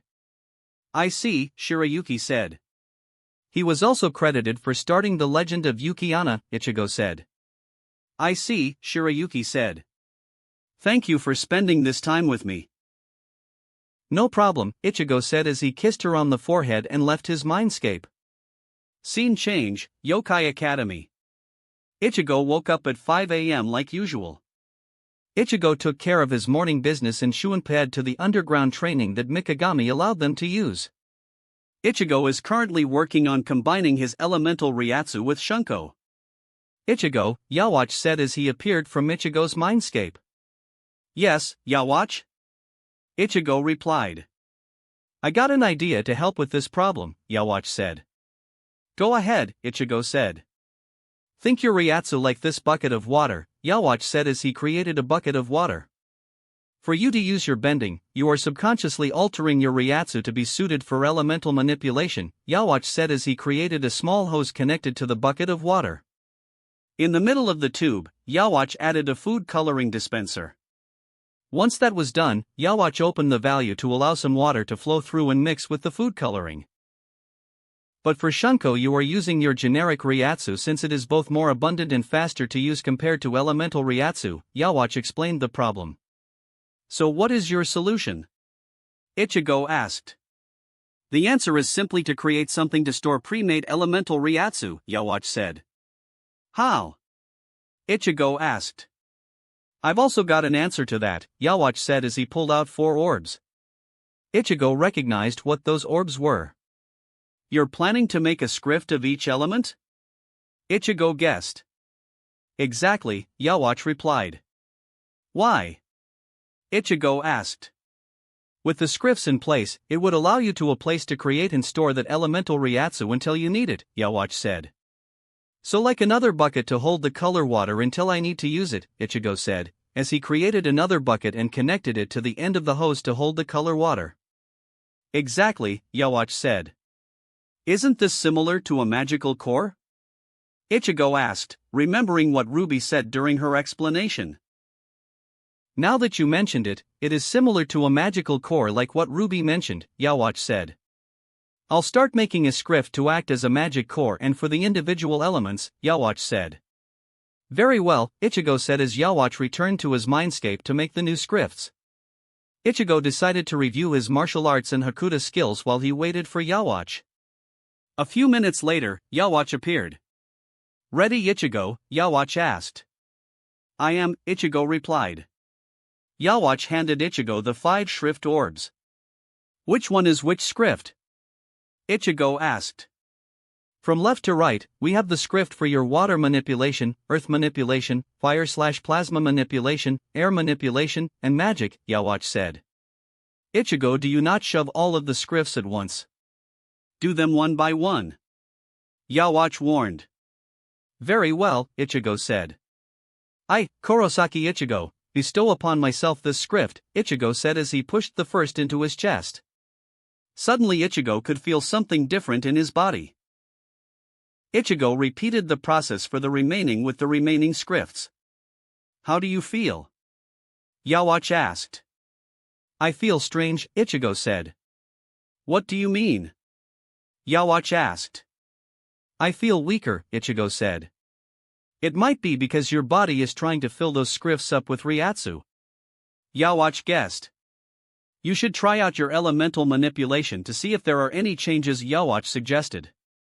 Okay, Ichigo said.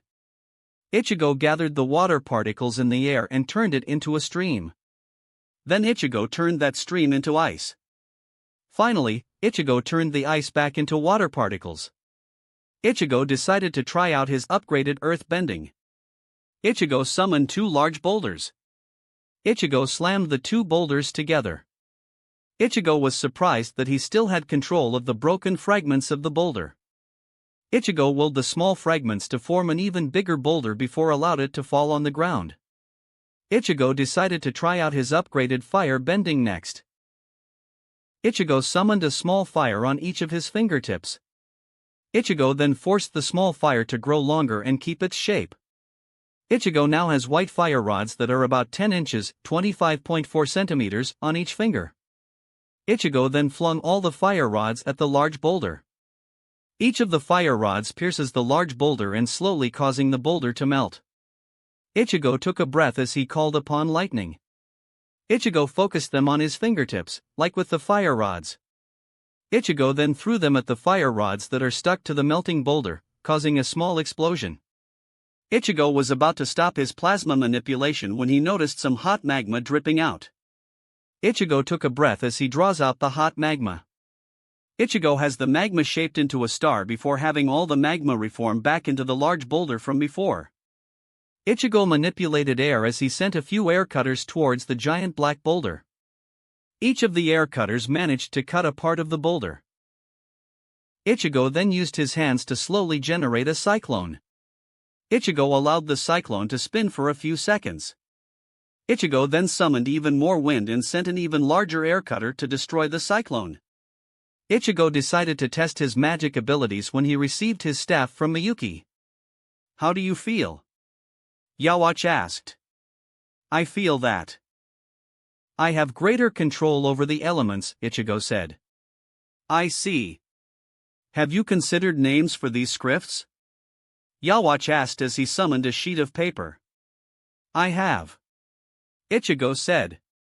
The names are Script A, the Aqua Dominum Watermaster, Script G, the Gaia Crusher, Script I, the Ignatius, Script V, the Ventus, Script M, the Magus.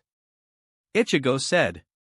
Very well, Ichigo, Yawatch said as he wrote the names down on the sheet of paper. Anything else? Yawatch asked. Not at the moment, Ichigo replied. With that, Yawatch returned to Ichigo's mindscape. Ichigo stood up and stretched. Ichigo looked at the time and noticed that it's 7 o'clock. Ichigo went back to his room, took a quick shower and went to the cafeteria. Scene change, cafeteria. Ichigo walked into the cafeteria. Many of the students of Yokai Academy looked at Ichigo. Ichigo was wearing a white t-shirt, black jean pants, black shoes, and an unzipped black jacket. Ichigo heard all of them gossiping about him. Some speculated whether he was a transfer student or a new staff member. Ichigo ignored it as he purchased a Japanese meal set and sat at an open table eating. Everyone in the cafeteria continued to gossip about Ichigo when suddenly a group of students entered the cafeteria. Everyone stopped talking and stared at the group of students who just entered the cafeteria. The group of students walked towards Ichigo. "Hey, buddy," the guy said, trying to get Ichigo's attention. Ichigo ignored him as he continued to eat his rice. "Hey," the guy said as he slammed his hand down on the table. Ichigo sighed as he placed his chopsticks down, wiped his mouth with a napkin and looked at the group. "What do you want?" Ichigo said to the group. Ichigo noticed that this group is significantly different compared to the general student body. All the students in the cafeteria wore a green and tan uniform. However, these wore an all-black uniform. "I am Kito of the Public Safety Commission. You are wearing an unauthorized uniform. Either change to the student uniform, you will be punished," Kito said. "Shouldn't you also change your uniform since you and your group are also not wearing the standard student uniform?" Ichigo asked. "Unlike you, we all are members of the Public Safety Commission who are allowed to wear this uniform," Kito replied. "Interesting," Ichigo said. Ichigo looked at another student who was watching nearby. When she noticed Ichigo looking at her, she blushed and looked down. "Excuse me," Ichigo said to the girl. "Yes?" she asked. "Do you have the student handbook?" Ichigo asked her. "Yes," she replied. "Can I borrow it?" Ichigo asked her. "Sure," she replied as she handed Ichigo her book. Ichigo took the book and looked at the table of contents and found the Yokai Academy uniform chapter. Ichigo flipped to that chapter and found the Yokai Academy dress code policy. According to the student handbook, all students must wear the student uniform during school hours. However, some minor altercations are allowed due to cultural differences or in the name of self-expression. Some exceptions are also allowed if the club is sports-related. Those uniforms in question can only be worn during times of practice or an event relating to that sports club, Ichigo said as he closed the book and handed the book back to the girl. "Thank you," Ichigo replied.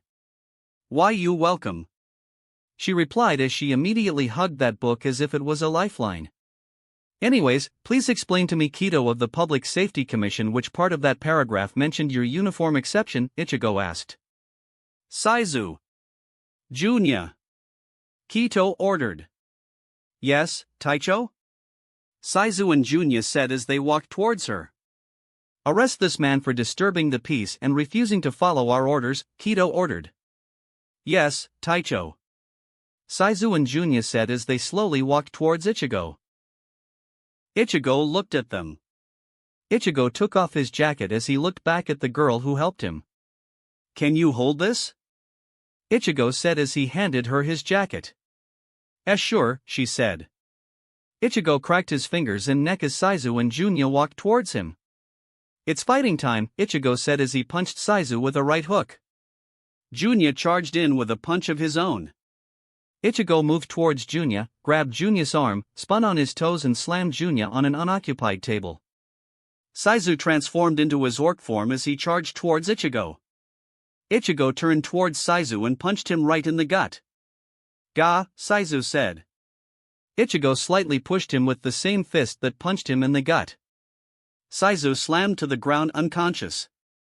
"All of you rush him," Kito ordered. The rest of the Public Safety Commission rushed towards Ichigo. "It's fighting time once again," Ichigo yelled as he charged towards the Public Safety Commission. 10 minutes later, all of Public Safety Commission members all unconscious.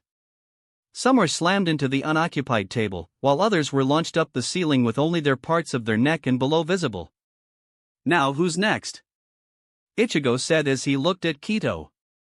"Fine then, it looks like I have to do everything here," Kito said as she transformed into her spider form. Kito began to shoot her spider silk at Ichigo. Ichigo threw a fireball at Kito's spider silk. Ichigo's fireball melted through her spider silk. What? Kito said. Ichigo encased his right hand with fire Ryatsu and punched her in the face. Gah, she cried from the attack. Do you give up? Ichigo asked nicely. Kito fired venom at Ichigo. Ichigo sighed as sent another fireball at her. The fireball burned the venom and hit her directly in the face. Gah!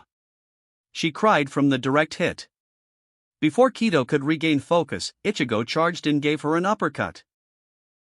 Kito flew headfirst to the ceiling and got stuck up there. Ichigo walked back to the girl who he asked to hold his jacket. Can I have my jacket back? Ichigo asked the girl. Sure, she said as she handed Ichigo back his jacket. She said. Yes? Ichigo asked as he looked back. Can you sign this? She asked as she handed Ichigo her student handbook. Sure, Ichigo said. What is your name? Ichigo asked. Otanashi Ran. She said. To Otanashi ran for being a student ready for school and willing to help a fellow stranger despite being scared. Ichigo wrote on her student handbook and handed it back to her. Ran quickly read the message and began to blush bright red and ran off. Ichigo sat back down and was about to continue eating when suddenly Ichigo heard someone calling his name. Ichigo looked up to see the newspaper club just entered the cafeteria to see all the destruction around him. Yo, Ichigo casually said to the newspaper club. Ichigo, is that the Public Safety Commission? Mocha asked. You mean those idiots in the black uniform? Ichigo asked. Yes, Ichigo, Mocha said. What did you do to them? Yukari asked as she stared at the unconscious bodies on the ground and bodies that are hanging from the ceiling. They questioned me about uniform policy when in fact they were in the wrong, Ichigo said. They decided to try and act tough, which resulting in me teaching them their place, Ichigo explained, purposely referencing Mocha's catchphrase. I see, Tsukun said as the newspaper club began writing what Ichigo said and took a few pictures. I recommend interviewing Otanashi Ran since I used her student handbook to outsmart them, Ichigo said. I'll make a note of that, Tsukun said as he left the table. Ichigo resumed eating. Ichigo looked up and noticed that the newspaper club left the table, leaving Ichigo and surprising Mocha alone. Did something between you and the Public Safety Commission? Ichigo asked. Why do you ask? Mocha asked. I could tell that all of you desire some amount of revenge towards the Public Safety Commission, Ichigo said. You see, the newspaper club discovered all the horrible acts that the Public Safety Commission has committed. We ended up printing out our findings in the school newspaper. In response, the Public Safety Commission managed to discover that Tsukun was, in fact, a human and planned to execute him. We ended up fighting against Q, the former leader of the Public Safety Commission, who injured Tsukun to the point where Yuri-chan gave Tsukun her blood. Mocha said. Ichigo stopped eating and gave Mocha a flick on the forehead. Ow! Mocha cried. Mocha, how many times do I need to tell you that I never consider you as two people like all of those idiots do, Ichigo said as he resumed eating. Mocha smiled at Ichigo's comment. Ever since Tsukun pulled her Rosario off, himself and the rest of the newspaper club consider herself and Yuri-chan as two people. However, Ichigo was the only one, besides her parents, who considered them as one person. Thank you, Ichigo, Mocha said. No problem, Ichigo said as he gave her a quick kiss on the cheek and continued eating. A few minutes later, the rest of the newspaper club returned to the table. A quick vote took place and everyone agreed that this story will be added to next week's newspaper. Each of them ordered their respective breakfast and met back at Ichigo's table. Everyone quietly ate their breakfast. Tsukun broke the silence by asking Ichigo a question. Ichigo-sensei, Tsukun said. It's Ichigo. No honorifics. Ichigo said. Okay. Ichigo, when are we meeting for today's training day? Tsukun asked. We will not have a training day until all of you fix these little problems, Ichigo said. What little problems? Tsukun asked. Wait. None of you remembered your little problem? Ichigo asked. The others also have a little problem? Yukari said. Let me remind each of you then, Ichigo said as pointed his chopsticks to Mizore. According to Shirayuki, Mizore needs to focus on drawing other sources of water, besides using her yoki, Ichigo said as pointed his chopsticks to Kurumu. According to Kyoka, Kurumu needs to concentrate more on her techniques, Ichigo said as pointed his chopsticks to Mocha. According to Suzumabachi, Mocha needs to get out of her shy nature, Ichigo said as pointed his chopsticks to Tsukun. According to Mikagami, Tsukun is still not accepting his transformation, Ichigo said. Until all these little problems are fixed, we will waste our time with training, Ichigo said. I see, Tsukun replied as he resumed eating. Mocha, Ichigo said as Mocha looked up. Yes, Ichigo? Mocha asked. Do you have a photo of Elizabeth? Ichigo asked. Who is Elizabeth? The newspaper club thought. I do, Mocha said. It's in my purse, Mocha said as she pulled out a black and pink purse with a silver skull on the side. She pulled out a photo and handed it to Ichigo. Ichigo could see a Mocha holding a small little girl with orange shoulder-length hair. Mocha, Sukun said, gaining everyone's attention. Who is Elizabeth? Sukun asked. Ichigo turned to Mocha. She nodded her head. Ichigo sighed as he discreetly cast a privacy keto around their entire table. She is our daughter, Ichigo replied. Daughter! The entire newspaper club cried out. Yes, she is our daughter, Mocha said. How? The entire newspaper club asked. It's a little thing called being pregnant, Mocha replied, already annoyed with the attention. Mocha, you were pregnant. The entire newspaper club cried out. Yes. Mocha sighed at all the yelling. Back when I was 14 and Mocha just turned 13, so we decided to celebrate her birthday at her little apartment. On her birthday, I called a nearby bakery and ordered a strawberry cheesecake at a nearby bakery. At the same time, another person ordered a special variation of strawberry cheesecake. This special variation of strawberry cheesecake contains alcohol mixed in the entire strawberry cheesecake. When I arrived at the bakery, the baker thought that I ordered the special strawberry cheesecake due to me looking like a delinquent. Ichigo said. You do look the part. The newspaper club thought. Anyways, Ichigo said. We arrived at Mocha's apartment and we ate the strawberry cheesecake. One thing led to another and we ended up having sex. Ichigo said. At first I wasn't worried about being pregnant, until the symptoms appeared. Mocha said. We both recognized the signs because we already had the bird and the bees talk by that age, Mocha said. We ended up talking about the pregnancy. Mocha said. And I swore to stay by her side and help Mocha take care of the baby, Ichigo said. Why couldn't you abort the child, besides it being immoral? Sukun asked. Everyone but Mocha looked confused, not understanding Sukun's question. Before I answer your question, Sukun, allow me to answer the other's main question. Ichigo turned to the girls. An abortion, a medical procedure to end the fetus. Or in simple terms, killing the baby before it's grown. Ichigo said. All the girls were shocked at this and glared at Sukun. Ichigo turned back to Tsukun. Now then, allow me to explain why the girls are glaring at you. Yes please, Sukun replied. Ladies, he doesn't know your situation. Back off. The girls calmed down. Ichigo looked back at Sukun. You see, many yokai naturally has long lifespans, Ichigo said. Sukun nodded. In exchange for this, they have very low birth rates, Ichigo said. Anyways, with Mocha being lucky enough to get pregnant even on her first time, she just could not get an abortion, Ichigo said. I even had to explain to her what an abortion was when we had that discussion, Ichigo said. I see, Sukun said, understanding their reason. At some point, my father found out. Mocha began. Everyone from the newspaper club knew who Mocha's father is. He tracked us down in Karakura town and from there he beat Ichigo to the point where I thought he died, Mocha said as she reached for Ichigo's hand. Ichigo grabbed her hand and held her hand in place. I managed to survive and spend the next 4 years looking for you, Ichigo said.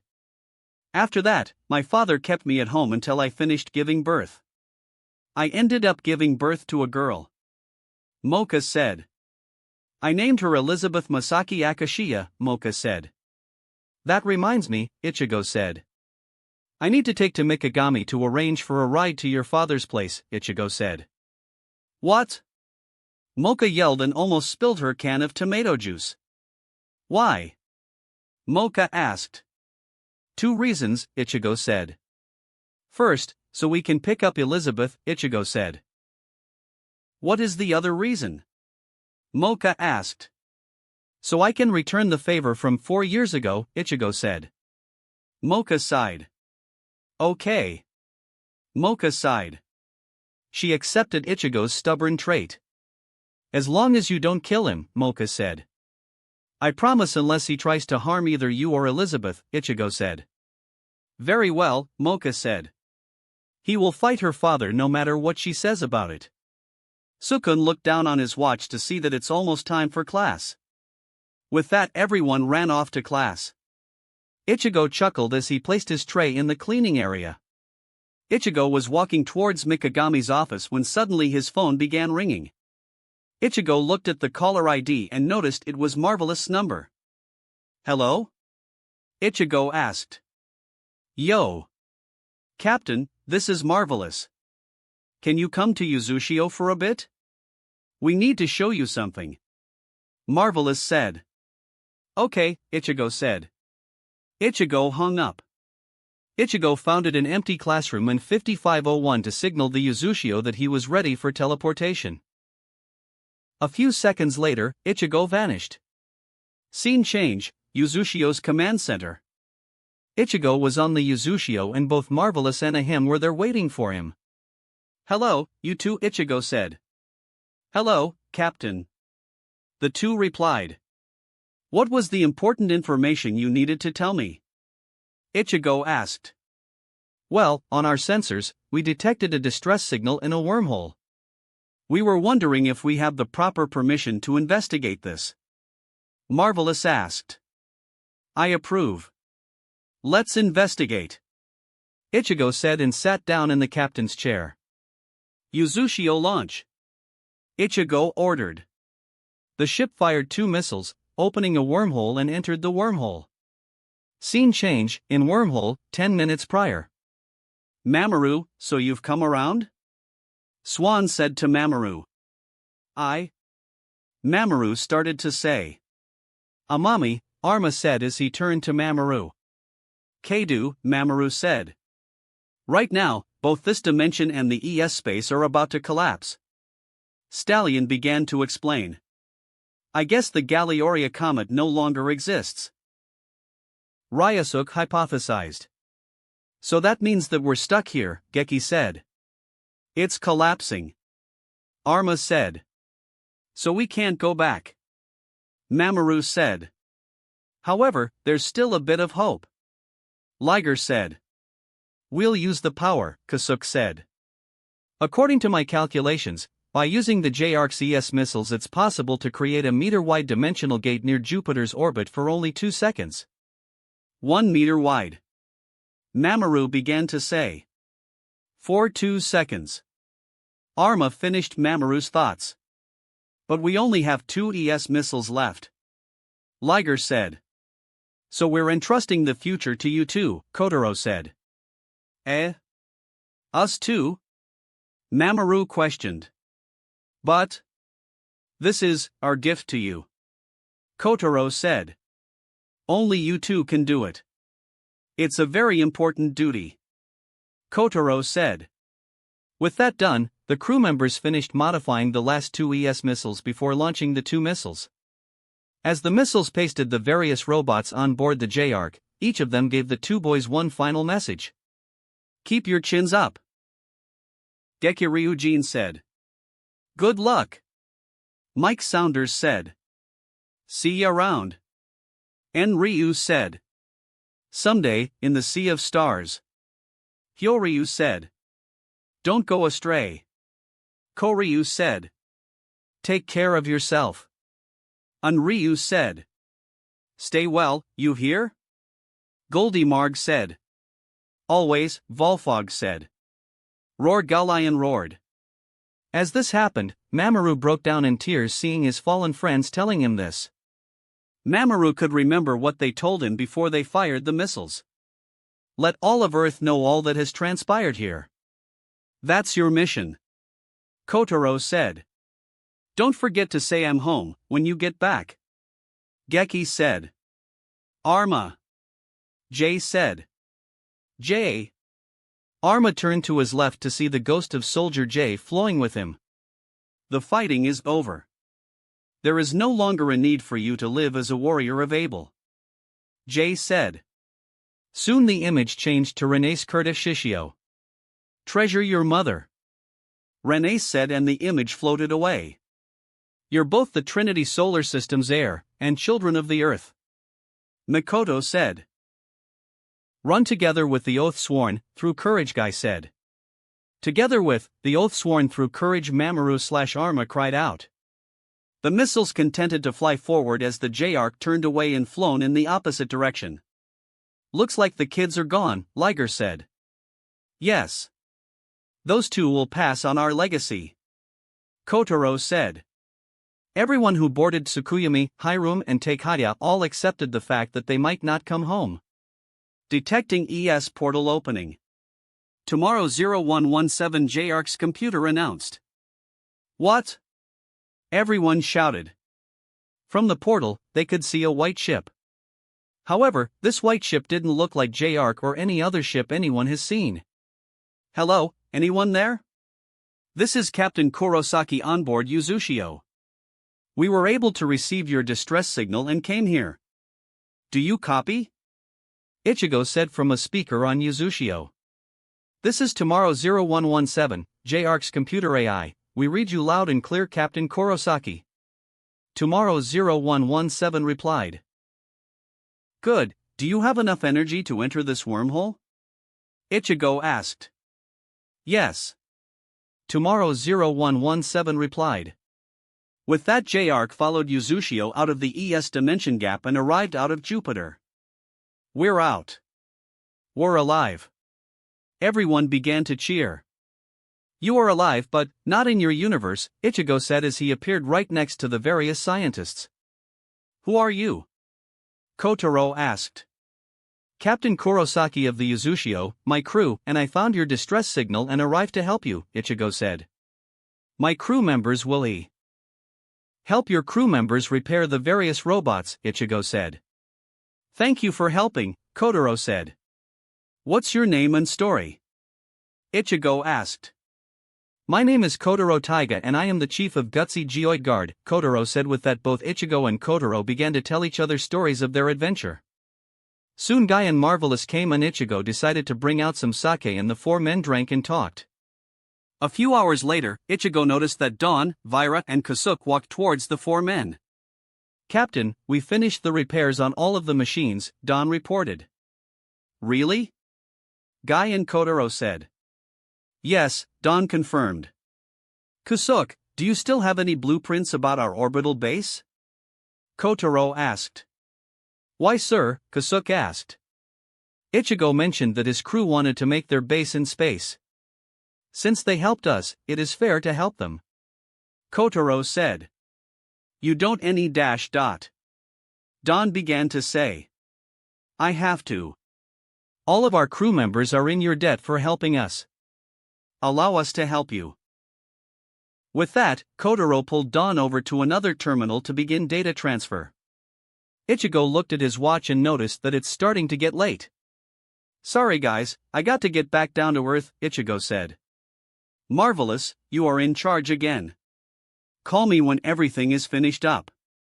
Ichigo said. Sure, Captain, Marvelous said. Ichigo walked over to Yuzushio's teleportation deck and teleported back to Yokai Academy. Scene change, Yokai Academy. Ichigo was teleported back in his room. Suddenly Ichigo heard someone knocking on his door. Ichigo walked over and opened it to see Ruby and Yukari standing there. Yes? Ichigo asked. Hello, Ichigo. We're going to Ozu to see Yukari's wand. Can you drive us over to Bonsai Bazaar? Ruby asked. Sure, Ichigo replied. The group of three walked out of the school. Ichigo summoned his car keys and summoned his car.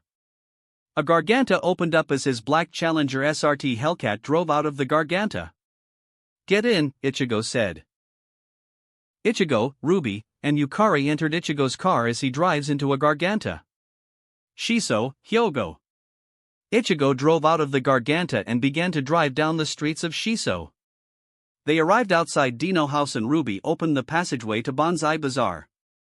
The group quickly walked to Ozu's wands. Hello, welcome to Ozu's wands, Miyuki said. Hello. Ruby and Yukari said. Yo, Ichigo replied. Have you finished crafting my wand? Yukari asked. I have, Miyuki said as she brought out a small box. She pulled off the lid to reveal a light brown wand. Yukari picked up the wand. Immediately Yukari felt as if she found something that was missing. It's perfect, Yukari said. Now what about the staff, Ichigo asked. Ichigo-sama, normally your staff would cost at least 51,000 yen, Miyuki said. Ruby's and Yukari's jaw dropped in shock. Ichigo raised his eyebrow at the price. Why is the estimate so high? Ichigo asked. First off, we charge 2,000 yen each for the wand wood and magical core and another 1,000 yen for the labor for prepping the wand wood and magical core, Miyuki said. However, your staff is a completely different scale, Miyuki said as she brought out a sheet of paper. First off, the 7 wand wood itself we charged you 1,500 yen each, Miyuki said. Second, was for the 10 magical cores were another 1,500, Miyuki said. Third, the 7 gems we charged you 2,000 each, Miyuki said. So the materials themselves cost me 26,000 yen, Ichigo said. Correct, Miyuki said. For crafting the actual wood, we charged you 1,000 yen for each wood, Miyuki said. Next thing was the magical cores. Many of them were very unique and required more expert assistance. Some of the items such as the phoenix feather, hairs of Athestral, Yasakaheim and Kunoheim were easy to add. While others such as the blood and fang of those dragons were hard to integrate. Miyuki explained. So how much did that add to the bill? Ichigo asked. Well, phoenix feather and hairs of Athestral cost 1,500 yen each. The hairs of Yasakaheim and Kunoheim cost 2,000 yen each. While the 3 dragon fangs and dragon blood cost 4,000 yen each, Miyuki said. The last things were the gems. It cost about 1,500 yen each gem. Miyuki said. So the total is 51,000 yen, Ichigo said, understanding the large estimate. How long will it take to craft? Ichigo said as he reached for his wallet. The staff will take a week, Miyuki said. Okay, do you take credit card? Ichigo said as he pulled out his credit card. Your staff has been paid for, Miyuki said. Who? Ichigo asked. We received a memo from Yasakaheim who informed us that she will be paying for the staff, Miyuki admitted. I see, Ichigo said. With that done, Ichigo, Ruby, and Yukari left Ozu's wands. On the way back to Ichigo's car, Yukari decided to ask Ichigo something. Ichigo? Yukari said. Yes? Ichigo replied. I was wondering, does Mocha know about your relationship with Yasakaheim? Yukari asked. She does, Ichigo said. Remember, when Mocha drank my blood and had also had her Rosario removed, she could see my memories from the blood. Ichigo reminded them. Also, how come you don't address unsealed Mocha as inner Mocha and sealed Mocha as outer Mocha? Ruby asked. Because I believe they are just one person with a different personality, Ichigo said. Ichigo drove them back to Yokai Academy. Ichigo sent his car back to his mindscape to see the rest of the newspaper club meeting with Yukari and Ruby. Ichigo started walking back to his room when suddenly he heard something that made him stop. Mocha-chan. Sukun said. Yes, Sukun? Mocha replied. I was wondering if we can go on a date tomorrow, Sukun asked. Mocha said. Sorry, Sukun. But I can't. Mocha said. It's because of Ichigo, isn't it? Sukun said. Mocha didn't reply. What does he have that I don't?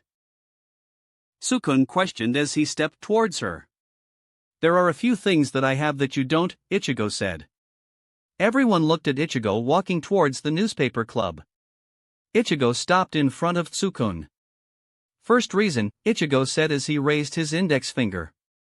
I have a daughter with Mocha and it is my responsibility to take care of my daughter, Ichigo said. Second reason, Ichigo said as he raised his middle finger. I can financially support both Mocha and Elizabeth past college, Ichigo said. Third reason, said as he raised his ring finger. I have the resolve to stand with Mocha instead of behind her, Ichigo said. Fourth reason, said as he raised his pinky finger. I have the power to stand with Mocha in battles, Ichigo said. And the fifth and final reason, Ichigo said as he raised his thumb. I treat Mocha equally, Ichigo said. Huh? Everyone except Mocha said, confused about what Ichigo's fifth reason. Let me explain what I meant, Ichigo said.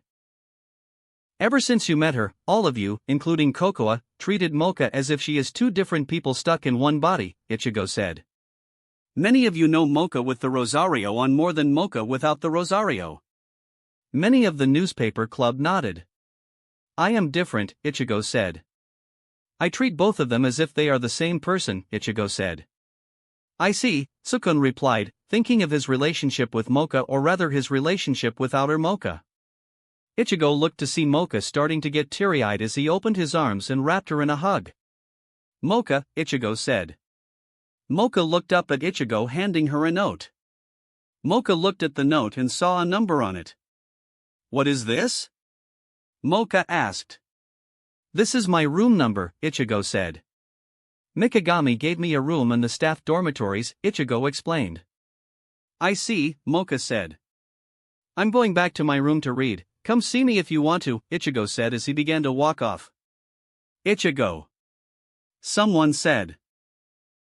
Ichigo looked back to see Mizore walking towards him. Yes? Ichigo said. In a few days, my tribe will have a special event and I was wondering if you can come with us, Mizore said. Why? Ichigo asked. I called my mother yesterday and informed her about Shiroyuki, Mizore said. My mother informed me that it is of utmost importance for her to come to our village, Mizore said. I see, Ichigo said. What do you think? Ichigo thought.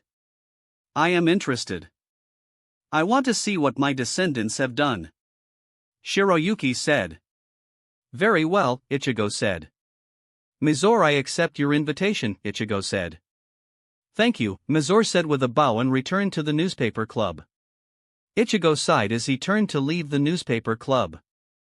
Ichigo decided to go ask Mikagami if he can talk with Narari to give him and likely Mocha a ride to Mocha's father's place.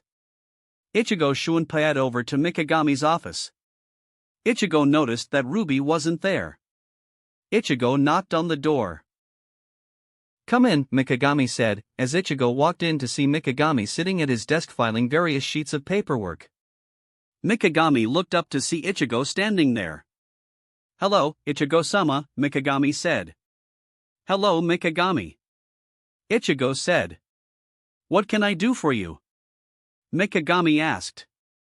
I was wondering if you can arrange with Narari to give Mocha and me a ride to her father's place, Ichigo asked.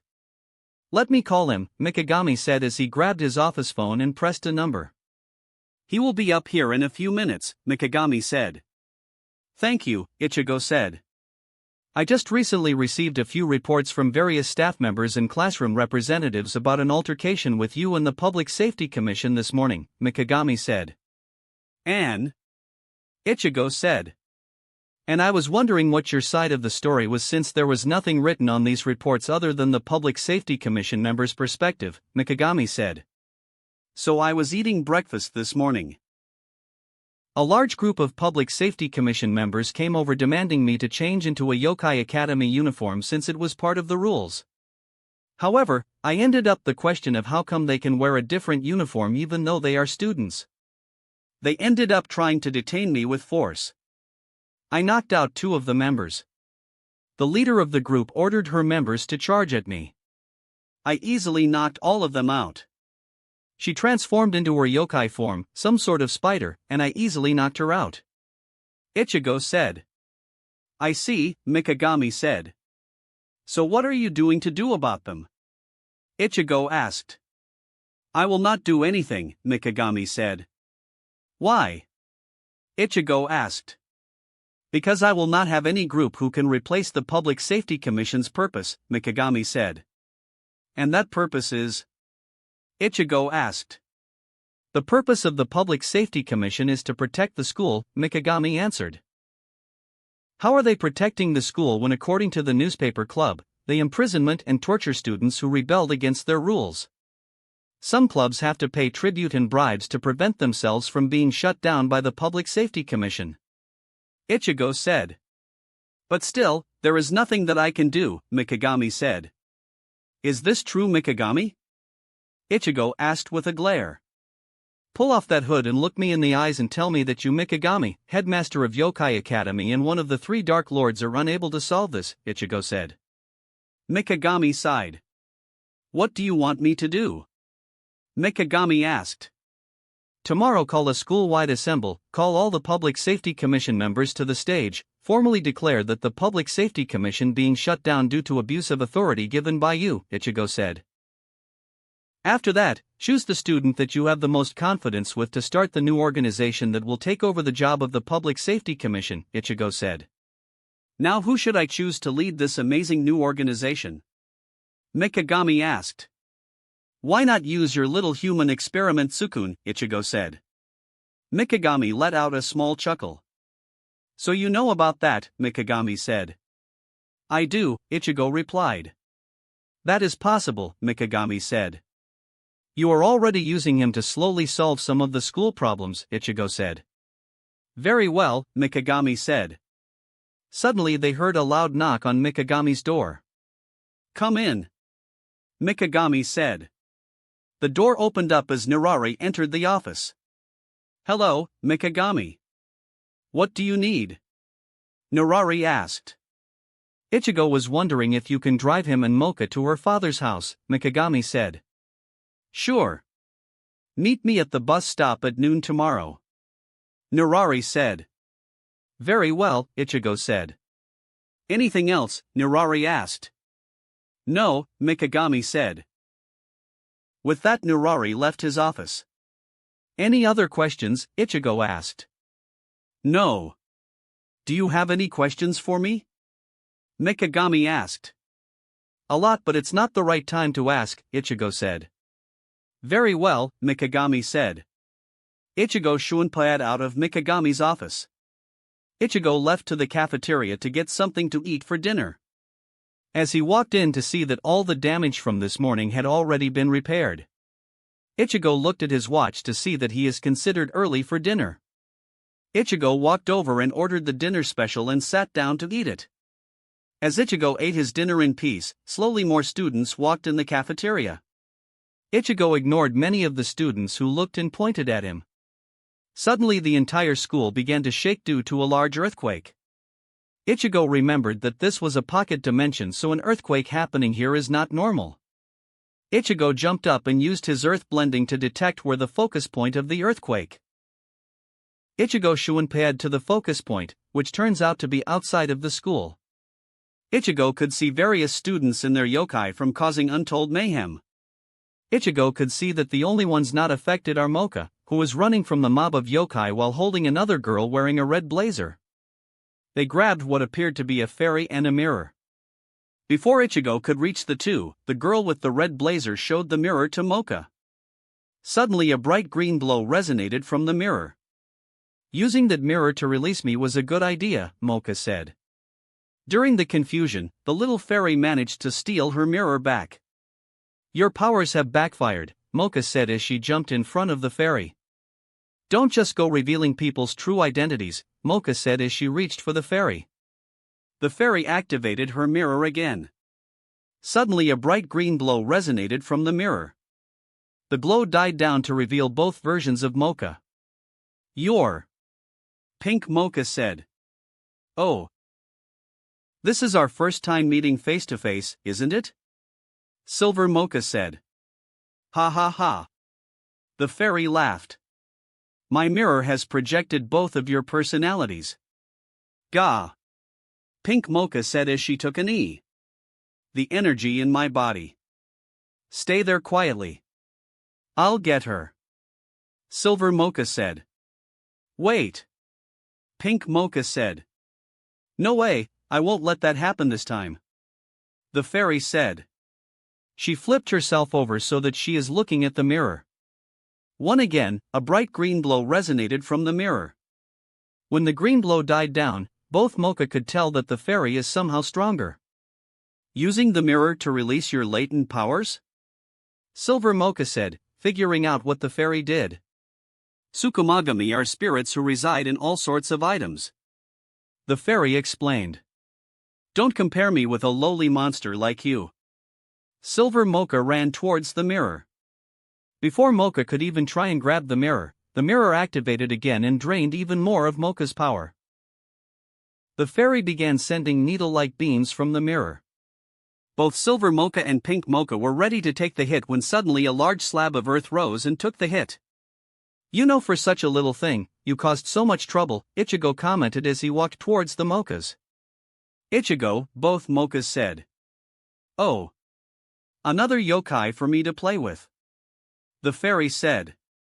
Ichigo ignored her tease and raised his index and middle finger together. Sigh, Ichigo said.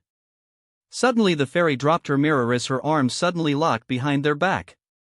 Hey! What's going on? The fairy cried out as she struggled to break free from Ichigo's Bakuto. Ichigo walked towards both Mochas. Are both of you alright? Ichigo asked. We're both fine. Silver Mocha said. Just tired and weak, Pink Mocha said. Well, I know the best way for a vampire to stop feeling weak, Ichigo said as he sat down next to both girls. Really? Pink Mocha said, realizing what Ichigo was offering. Sure, Ichigo said. With that verbal permission, both Mochas crawled towards Ichigo. Pink Mocha chose Ichigo's left side of his neck while Silver Mocha chose Ichigo's right side of his neck. Both girls had to slightly adjust to get a good spot to bite. Ichigo sat there as both girls licked his neck for a few seconds before both girls bit down on Ichigo's neck at the same time. Ichigo's Ryatsu-rich blood began to drip out of the neck wound and into both Mocha's mouth. Ichigo could hear them moan as they began to drink Ichigo's blood.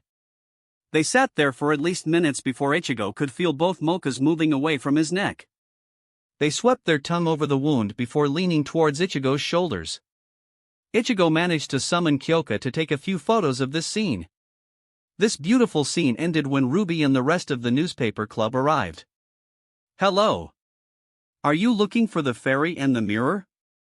Ichigo asked. We are, Ruby said. The girl in the red blazer has them. Ichigo said. Kyoko Tsukun said as she hugged her. You alright? I am. The newly named Kyoko said. She broke the hug and handed Ruby the mirror and the bounded fairy. Ruby pulled out a cloth and covered the mirror. See you later, Ichigo said to Silver Mocha. See you, Ichigo. Silver Mocha said with a kiss on the lip as Silver Mocha and Pink Mocha combined back to a single Mocha. Mocha tried to stand up just for her to fall from fatigue. Ichigo gently picked up Mocha in a bridal carry. Any of you know where Mocha's room is at? Ichigo asked. I do, Mizore said. Great. Show me.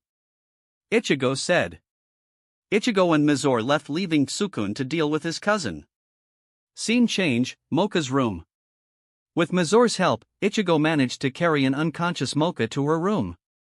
Mizore decided to give the couple some privacy and left the two alone. Ichigo went to Mocha's kitchen to brew some tea. Ichigo finished brewing some tea, sat down in a chair and summoned one of the many magic theory texts that he bought when Ichigo was at Bonsai Bazaar. Ichigo was about to fall asleep when suddenly he heard a moan. Ichigo looked to see Mocha was waking up. Ichigo put his book down and sat down on the side of the bed. "Hello, sleepyhead," Ichigo said. "Ichigo. How did I get here?" Mocha asked. "After you merged back together, you fell unconscious. Mizore volunteered to show me where your room was, while I carried you back to your room," Ichigo said. "I see," Mocha said. Ichigo walked back to Mocha's kitchen and brought Mocha a cup of tea. "Here's some tea," Ichigo said. "Thank you," Mocha said as she took the cup of tea and began to sip it. The two enjoyed the silence. "Mocha," Ichigo said. "Yes, Ichigo?" Mocha asked. "I just want to let you know that tomorrow, we are going to see your father," Ichigo said. "Very well," Mocha said, accepting her father's fate. Ichigo looked at his watch. "It's starting to get late," Ichigo said as he got up from Mocha's bed. Without a second thought, Mocha grabbed Ichigo's hand. "Please stay with me tonight?" Mocha asked. Her face was bright red with embarrassment. "Very well," Ichigo said. Mocha quickly got up, grabbed a change of cloth and went to her bathroom to change. Ichigo sent all of his clothes to his mindscape, leaving him in his boxers. Ichigo sat on the bed and resumed reading. Ichigo read his book for a few more minutes until he heard the bathroom door open to see Mocha in pink pajamas with black bats all over. "Wow," Mocha commented, seeing all the scars that adorn Ichigo's body, especially the one in the dead center of his chest. Mocha was about to cry, remembering all the battles Ichigo fought. Ichigo quickly hugged Mocha. Ichigo gently carried her to bed. Ichigo kissed her in the lip. "Good night," Ichigo said. "Good night," Mocha said as she reached for the nightlight near her bed and turned it off. Scene change. Ichigo woke up seeing Mocha hugging Ichigo's waist and using his chest as her pillow. Ichigo decided that missing one training day won't kill him. Ichigo moved his arms slightly to get in a better position. Despite only barely moving, it was enough to wake Mocha up. "Good morning, Mocha," Ichigo said. "Good morning, Ichigo," Mocha said. "What time is it?" Mocha asked. "It's 5:15, Ichigo said. "So early," Mocha said. "Well, I'm going to train," Ichigo said. "Really?" Mocha asked. "Yep," Ichigo said. "Give me 5 minutes," Mocha said as she got up. "Sure," Ichigo said. Scene change. Mikagami's training ground. Ichigo and Mocha appeared in Mikagami's training ground. "Mocha," Ichigo said as he looked at her. "Are you fine if I remove the Rosario?" Ichigo asked. "Sure," Mocha said. Ichigo grabbed the Rosario and gently pulled the Rosario off. The usual blast of Yoki appeared. Mocha began to transform into her inner form. Her hair changed from pink to silver. Her green eyes became more demonic, having red irises and slit pupils. "Hello, Mocha," Ichigo greeted. "Morning, Ichigo," Mocha replied. "So, I heard that we're training right now?" she asked. "Correction, you are going to train with my Zanpakuto spirits," Ichigo said. "Why?" Mocha asked. Ichigo stared at Mocha. "What?" Mocha asked. "Mocha, your fighting style is simply kicking your opponents into submission," Ichigo commented. "Fine," Mocha said, accepting the training. "Suzumabachi and Kyoka, can you two come out here?"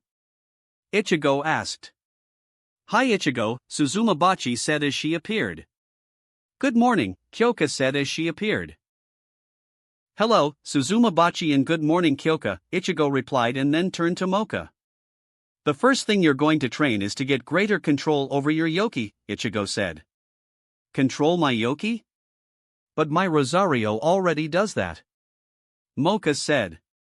"You are right about the Rosario, but you don't want to live the majority of your life locked in the Rosario," Ichigo said.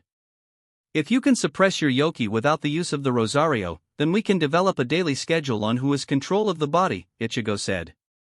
I see, Mocha said, thinking about what Ichigo said. Very well, Mocha said. Kyoka grabbed Mocha's hand and Shuunpaed to another location. Since you now have mastered complete Shunko, I think it's time to start your training with me, Suzumabachi said.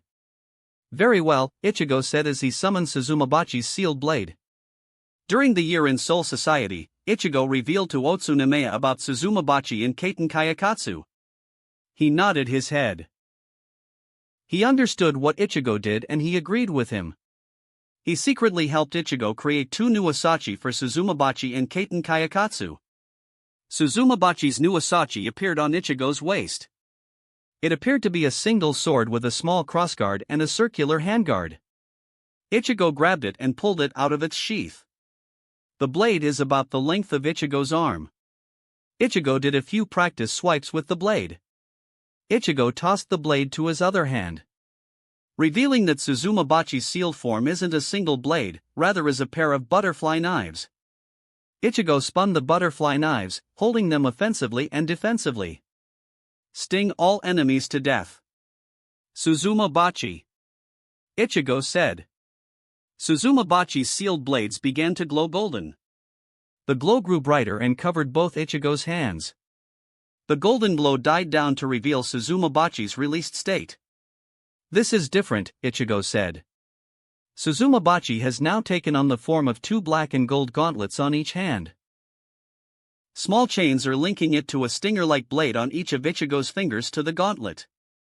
The stinger is about twice as long as the normal length of Ichigo's fingers, slightly increasing her striking distance. It is, Suzumabachi said. I both look different and have slightly different abilities compared to before, Suzumabachi said. The major difference is that I cover both of your hands and all of your fingers, Suzumabachi said. Definitely, Ichigo said. The other major differences are my abilities, Suzumabachi said. Really? Ichigo asked. One of them is my Naijiki Kisatsu, Suzumabachi said. Before my first strike would simply mark the target and a second strike in the same spot would kill the target, Suzumabachi said. But now, my first strike would inject the target with a fast-acting venom which paralyzes the target. Now you have the option to strike the target anywhere on the target to perform the killing blow. Suzumabachi explained. This technique is called Yucho Naijiki Kisatsu, slow death in 2 steps. Wow, Ichigo said looking at Suzumabachi's Shurkai form. Another ability that I now have is called Hisatsu, certain kill. This is when you strike the target immediately the target dies.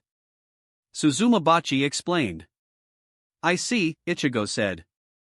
The last ability is called Kakusu, conceal, and Arawasu, reveal, which simply conceals and reveals the stingers, Suzumabachi said. Kakusu, Ichigo said. All the stingers on Ichigo's fingers disappeared in only having the gauntlets revealed. Arawasu, Ichigo said. All the stingers on Ichigo's fingers reappeared. So this is the perfect weapon for an assassin, Ichigo commented. It is, Suzumabachi said, agreeing with Ichigo's observation. Ichigo sealed Suzumabachi. Thank you for the help yesterday and today, Ichigo said to Suzumabachi as he gave her a hug and a kiss on the forehead. Suzumabachi's face turned red.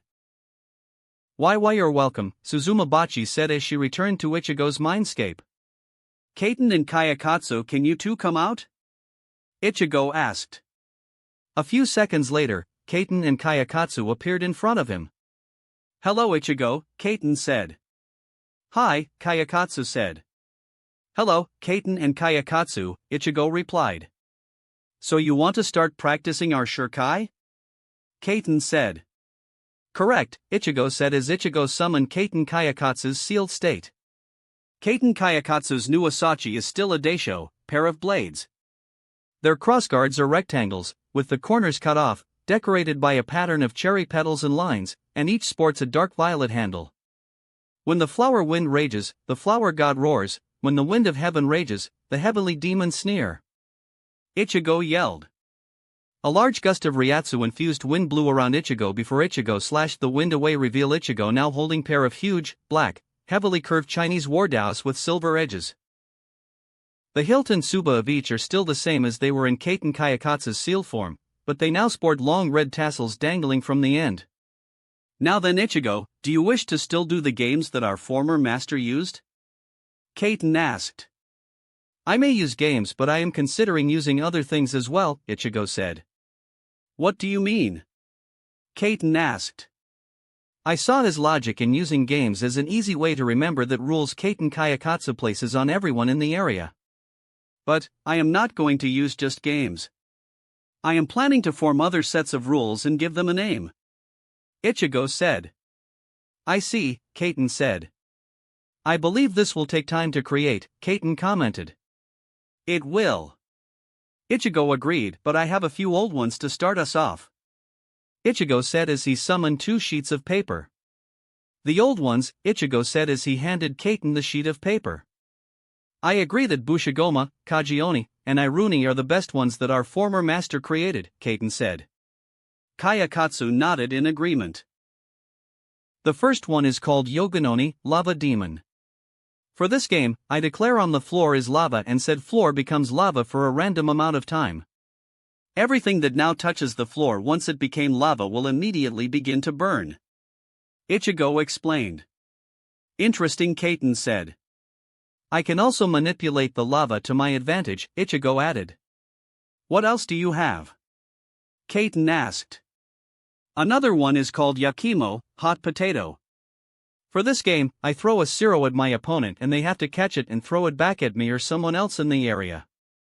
If the zero is dropped or the randomized time set on the zero hits 0, the zero will explode. Ichigo said. Very dangerous and amusing, Kaiten commented. Any more? Kaiten asked. One more, Ichigo said. One that I think Kayakatsu might enjoy, Ichigo said. Kayakatsu looked at Ichigo. The last one I have is called Nijishin, Doppelganger. In this game, randomly the opponent will see 2 mirror images, usually me charging towards him or firing an attack. One of the images is real while the other is from a doppelganger. The opponent needs to figure out which one is real and which one is a fake. If the opponent manages to figure out which one is real, the attack does no damage. But, if the opponent does not guess or chooses wrong, the opponent takes double damage from the attack. Ichigo explained. Interesting, Kaiten said. I might like that, Kayakatsu said.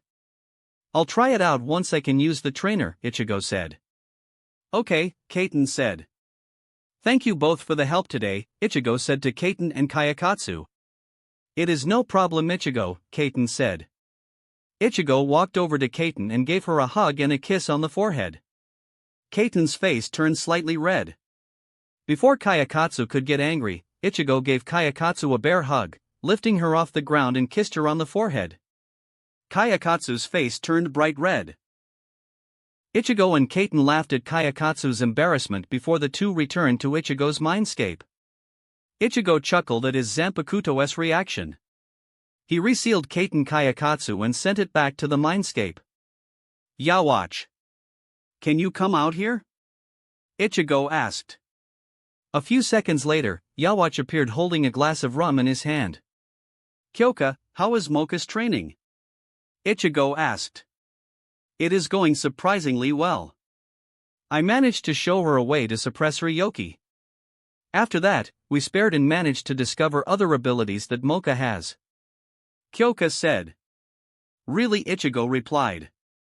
Yes, Kyoka said. Stand by, I'm coming over there, Ichigo said. Very well, Kyoka said. Ichigo Shuunpaed over to Kyoka's location to see Kyoka, once again in her secretary outfit, taking notes on her clipboard and Mocha on the ground. Hello girls, Ichigo said. Hey Ichigo, Kyoka said. Hello Ichigo, Mocha said, slightly out of breath. So what did make Mocha do to get her out of breath? Ichigo asked. We were doing a sparring match to see where her strengths and weaknesses are right now, Kyoka said.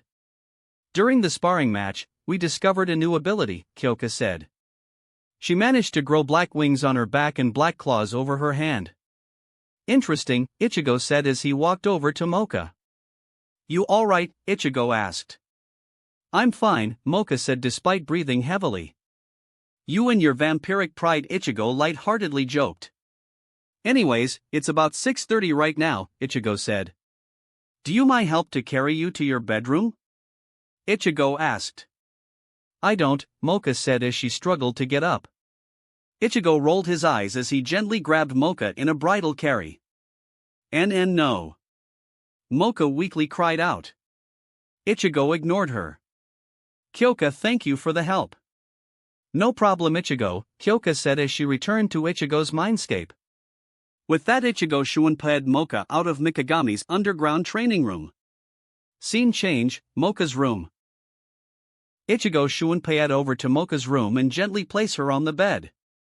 Ichigo pulled out Mocha's rosario and placed it near her nightstand. Ichigo then began to run a bath for her. Ichigo saw the bag of leaves and remembered that Mocha needs the tea leaves to dilute the clean water due to pure water being one of her weaknesses. Once the water was warm and diluted with tea leaves, Ichigo walked back to a tired Mocha.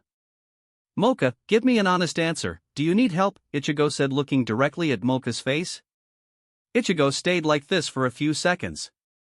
Yes, Mocha said quietly. What was that? I can't hear you. Ichigo said, slightly teasing her. I said yes, Mocha said slightly louder than before. Sorry? I still can't hear you. Ichigo said, continuing teasing her. I said yes. Mocha yelled. She then realizes she yelled and began to blush. Ichigo laughed at Mocha's action, which caused her to blush even more. Ichigo gently picked her up in bridal care once more and slowly and carefully carried her to her bathroom. Ichigo carefully took her clothes off and slowly dipped her in the water. Ichigo then helped wash her entire body while discreetly using various keto to help relax her body and help further her recovery. The bath took 10 minutes, but Ichigo finished bathing Mocha and drying her off. Thank you, Ichigo, Mocha said. You're welcome, Ichigo said. Do you want some blood to help restore your energy? Ichigo asked. You know you're spoiling me, Mocha said.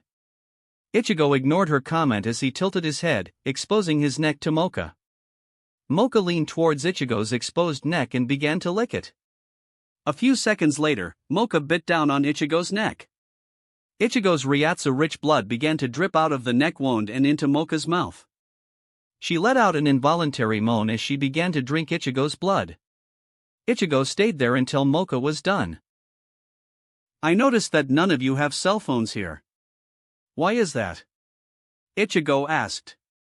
Due to how far an isolated yokai academy is at, there is no reception here, Mocha replied. I see, Ichigo said.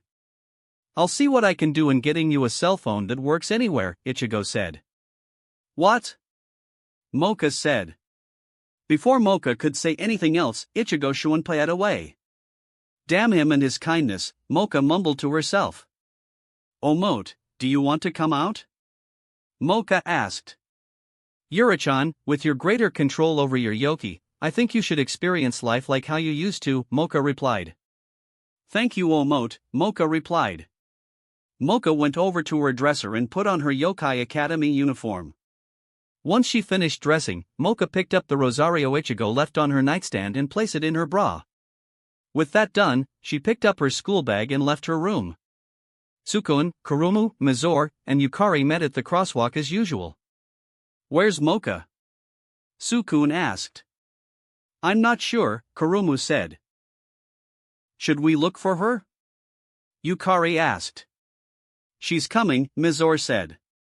Everyone looked and saw Mocha walking down the usual path.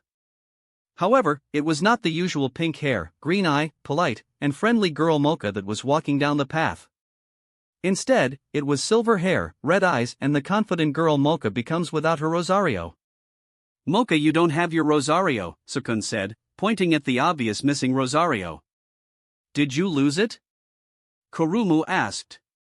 Did the entire fiasco yesterday cause the rosario to malfunction? Yukari asked. No, Mocha replied.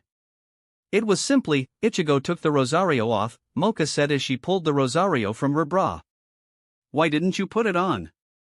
Sukun asked. Because I don't want to, Mocha said.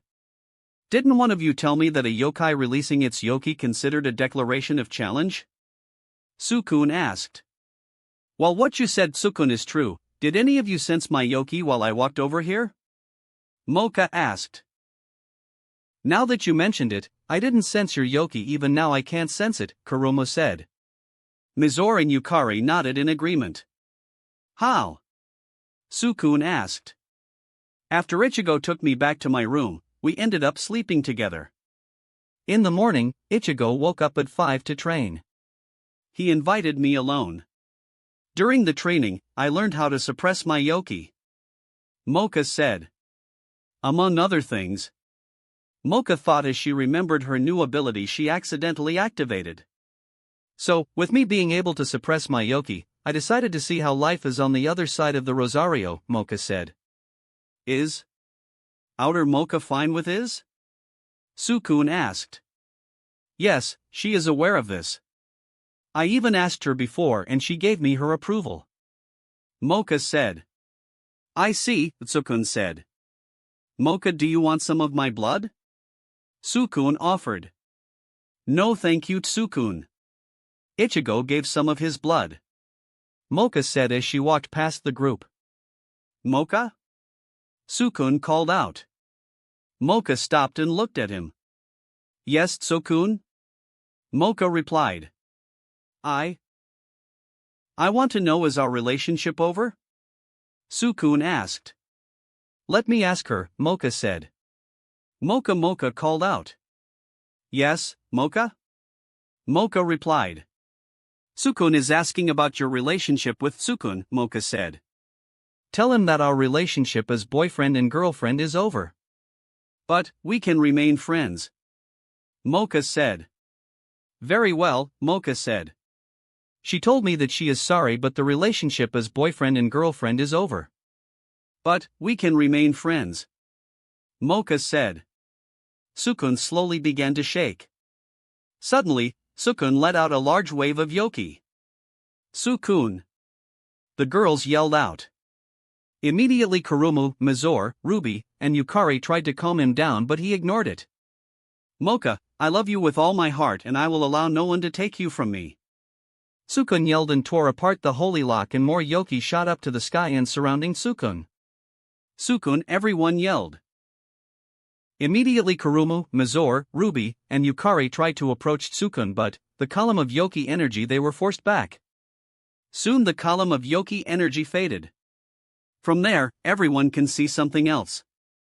Tsukun now has a dark red tint in his hair. His eyebrows become more pointed and sharp, and he sprouts fangs.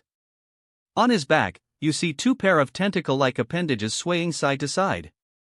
One pair has some sort of stinger at the end, while the other end is somewhat rounded out. Roar! Tsukun yelled out as he charged towards Mocha. Chapter 23, Arc 5. Mocha jumped towards Berserk Tsukun. Know your place. Mocha yelled as she kicked Berserk Tsukun into the nearby forest.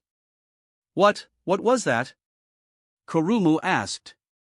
Tsukun has become what I feared the most, Mocha replied. What? A ghoul. What's that? Kurumu questioned. Ghouls are those unfortunate enough to have been injected with monster blood and are unable to contain it.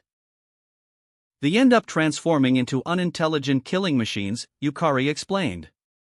According to the headmaster, the holy lock that's on Tsukun's arm is the only thing that is preventing Tsukun from turning to a ghoul, Ruby explained. Suddenly the newspaper club heard a roar from the nearby forest. Everyone ran over and gasped. They could see that Tsukun had somehow grown larger compared to a few minutes ago. He now appeared 8 feet tall. They could see one of his tentacles pinning Okuto Katsubo, the P.E teacher, down on the ground. Immediately the tentacle with the stinger stabbed him in the back. They could hear a slurping sound from the tentacle and see Okuto Katsubo's body slowly shrinking. Nutrients from Okuto Katsubo's body were slowly absorbed by the ghoul. The teacher's body eventually became a dried husk. Berserk Tsukun grew another foot taller and 2 more sets of tentacles sprouted from his back. The newly formed tentacles appear similar to that of a kraken. He threw the dried husk at a nearby pile of other husks. Katsubo-sensei and Apsara-sensei, Yukari muttered, recognizing some of the victims. More, stronger, Mocha. Berserk Sukun roared. Sukun! Mocha yelled. He turned to see Mocha standing there. Mocha! All of the snakes on Berserk Sukun's head looked at her. She covered her eyes to avoid the snake's stone glare. He used this opportunity to grab her with two of its kraken tentacles. Mocha, her friends exclaimed. Mocha mine. Mocha safe, the horrifying beast said, touching her face with a tentacle in a caring manner. She struggled to break free but quickly realized that she must CA. LL for Ichigo. ICH-Mocha tried to shout, but Berserk Sukun covered her mouth with his tentacle. Unfortunately, he was too slow and Ichigo heard her calling for him. He Shuanpai'd over to the clearing. Berserk Sukun stopped touching her face and turned to Ichigo. Mocha mine. Leave, Berserk Sukun growled. No. Release Mocha now or face my wrath, Ichigo warned as he released a wave of his Ryatsu at the monster that had once been a teenage boy. Ra! Berserk Sukun yelled and charged at Ichigo. Ichigo waited for Berserk Sukun to get closer before uppercutting the ghoul right in the face and knocking him a few feet back. Ra! Berserk Sukun roared, charging at Ichigo again. This time Ichigo dodged the attack. Berserk Sukun sent its tentacles at Ichigo, but the man once again evaded each one of them. Ichigo grabbed one of the tentacles and began to spin Berserk Sukun around and threw him a few feet away. The monster slammed into the ground hard. Bakuto number 61. Rikujikoro, Ichigo yelled and pointed his index finger at Berserk Sukun. Suddenly 6 thin, white beams of light were summoned slammed into Berserk Sukun's midsection. Berserk Sukun roared as he tried to break the Bakuto by using physical strength. When that failed, he began to let out more Yoki to attempt to break the binding spell. Ichigo could hear little cracks from the Rikujikoro and realized that it wouldn't be able to withstand any more abuse from Berserk Sukun's Yoki and physical strength. Bakuto number 79. Q Shirbari, Ichigo said. 8 black holes with purple outlines appeared and surrounded Berserk Sukun while another manifested itself in the center of his chest, effectively stopping the ghoul from moving at all. Ichigo then walked to Mocha and cut the tentacles that were holding her. Once she was freed, she hugged Ichigo and thanked him for saving her. So Ichigo, what are we going to do with Sukun? Mocha inquired once everyone regrouped. Well... Ichigo looked at the struggling creature. We have a few options. First is to kill him. Immediately all the newspaper members glared at him. It is an option, he reiterated. Another idea is to see if the old Sukun is still alive in his mind. Let's do that option. Kurumu immediately chimed in. How?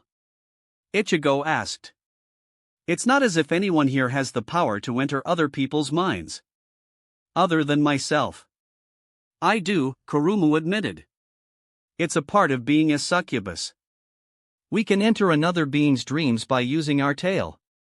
With that mentioned, Kurumu transformed into her succubus form and raised her tail, slowly inching it toward Berserk Sukun's head. Her tail tip, which was shaped like a spade, changed into a flower and firmly attached itself. Everyone stood around the bound ghoul and focused on Kurumu. Yukari and Ruby used their magic to repair the destroyed surroundings. Ichigo created some chairs for everyone to sit in and wait. A few minutes later, Kurumu's tail fell off Berserk Sukun's head and she collapsed. Mizore swiftly caught her and placed her in one of the chairs. Kurumu, are you alright? Mocha asked as she walked towards the succubus. I'm just a little drained, Kurumu replied. The technique consumes a lot of the user's Yoki. Were you able to get in contact with Sukun? Ichigo questioned. I was able to find him in his mind. The problem right now is that he believes Mocha loves Ichigo due to how powerful he is and he needs to be stronger for her, she explained. So what can we do? Yukari asked. I have an idea, but I need you four to be honest, Ichigo announced and faced Ruby, Yukari, Kurumu and Mizore. What is it? They asked in unison. Well, you all love him, right, even to the point of dying for him? Yes. Why?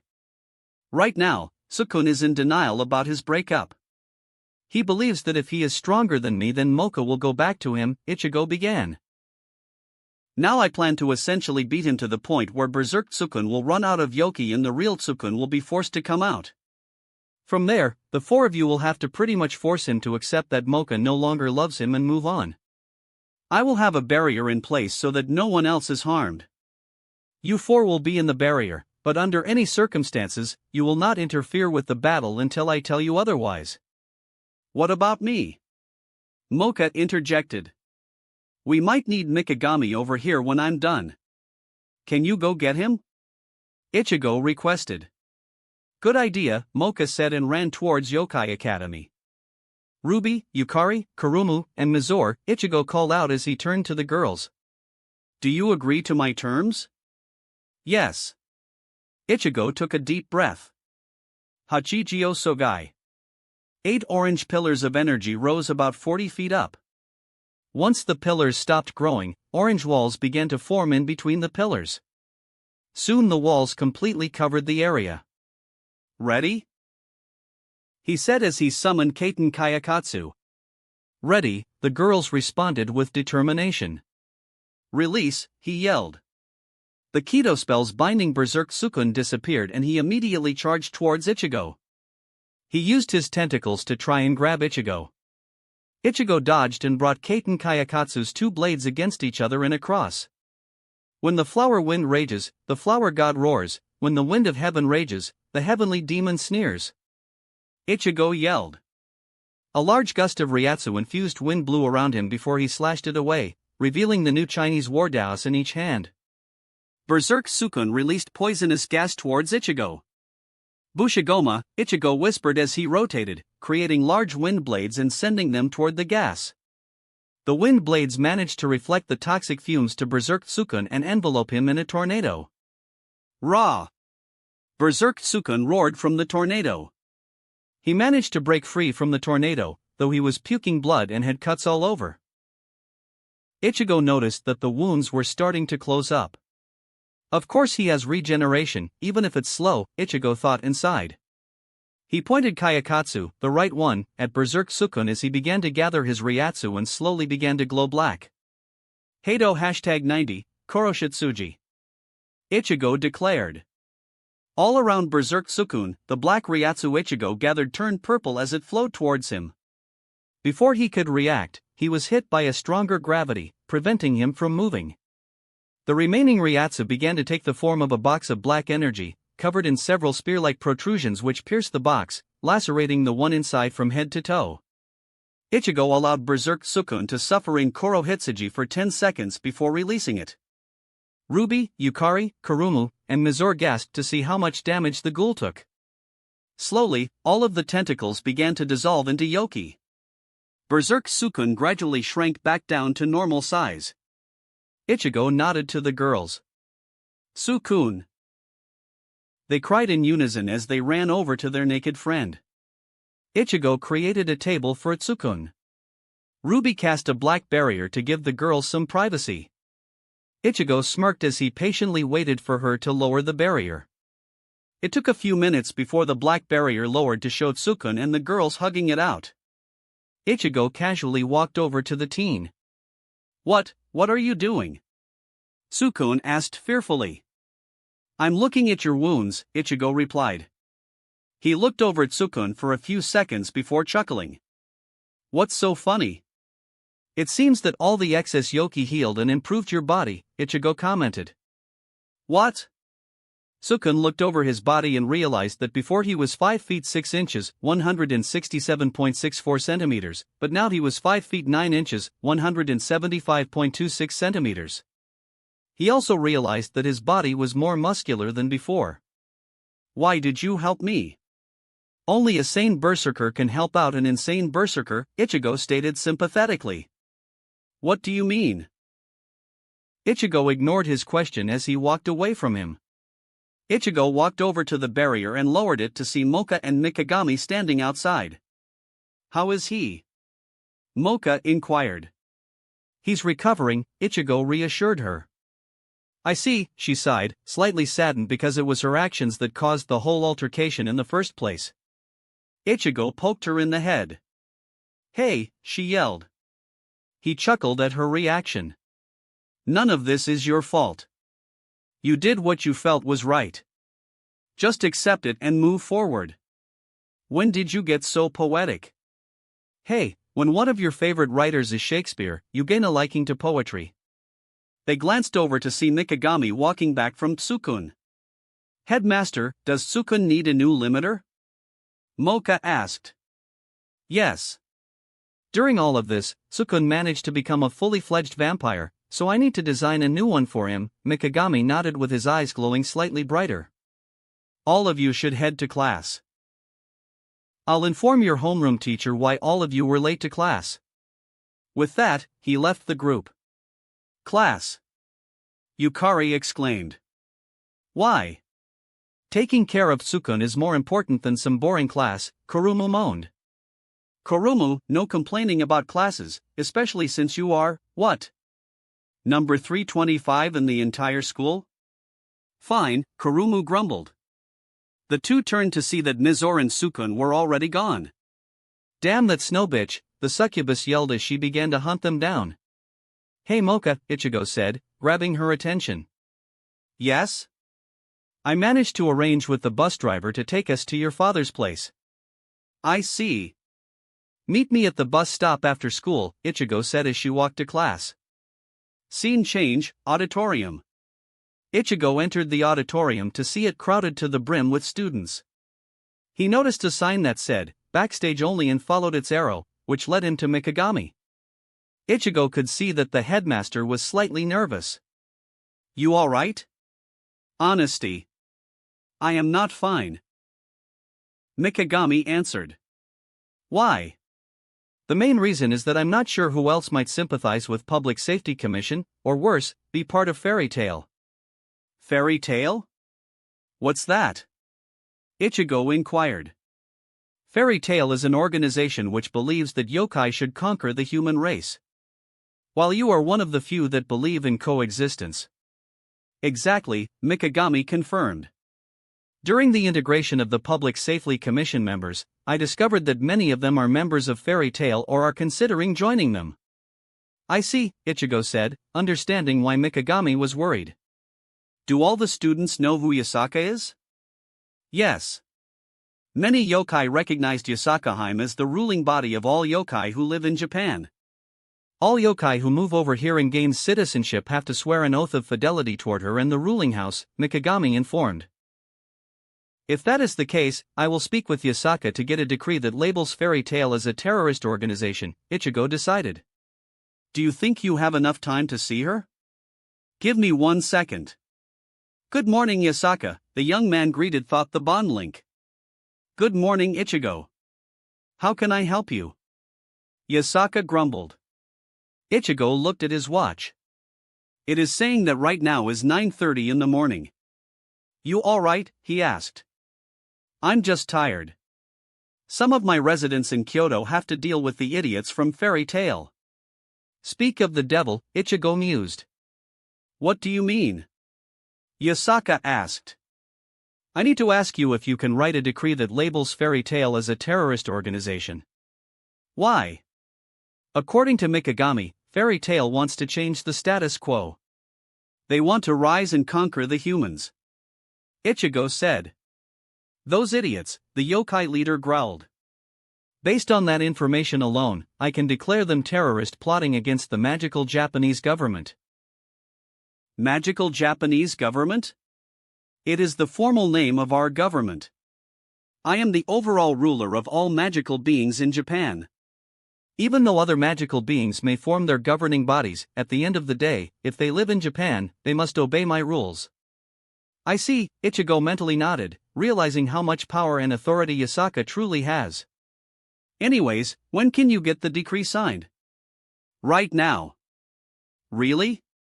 Based on both your statement and last night's reports, I can decree that they are a terrorist group who wants to reveal the existence of magical Japan, which is a capital offense. I think you should also add in a statement where if someone is confirmed as a member of Fairy Tail, all crimes that have been committed by Fairy Tail will be added to the person. It will discourage other yokai from joining, Ichigo suggested. I will make sure to add it, Yusaka said with a smile he could feel through the connection. I'll call you when I finish making you a copy of the decree. Thank you, dear, he said as he closed the connection. What does Yasakaheim say? Mikagami asked. She said that she will write the decree right now. Excellent. Headmaster, someone called out to him. Mikagami and Ichigo turned to see Ruby and Sukun in front of them. Thank you, Ruby, Mikagami said. What can I do for you, Headmaster? Sukun questioned nervously. Sukun, my boy, I am going to disband the Public Safety Commission, Mikagami stated. Really? Yes, I am, but I will need another organization to do the Public Safety Commission's duty. What duty? To protect the school. What does that do with me? Sukun was completely lost. You are going to be in charge of the Student Police Division, SPD for short, Mikagami dropped the bomb. But Sukun tried to protest. Mikagami ignored him as he walked on stage to address the students. Good morning, students, the headmaster greeted, quieting all the students. Long ago, when I founded Yokai Academy, I built this school intending to have yokai learn to live with humans. I knew at the very beginning that this school will be targeted by those who disagree with me. At that time I created the Public Safety Commission to protect the students from those groups. However, this group changed their original intentions.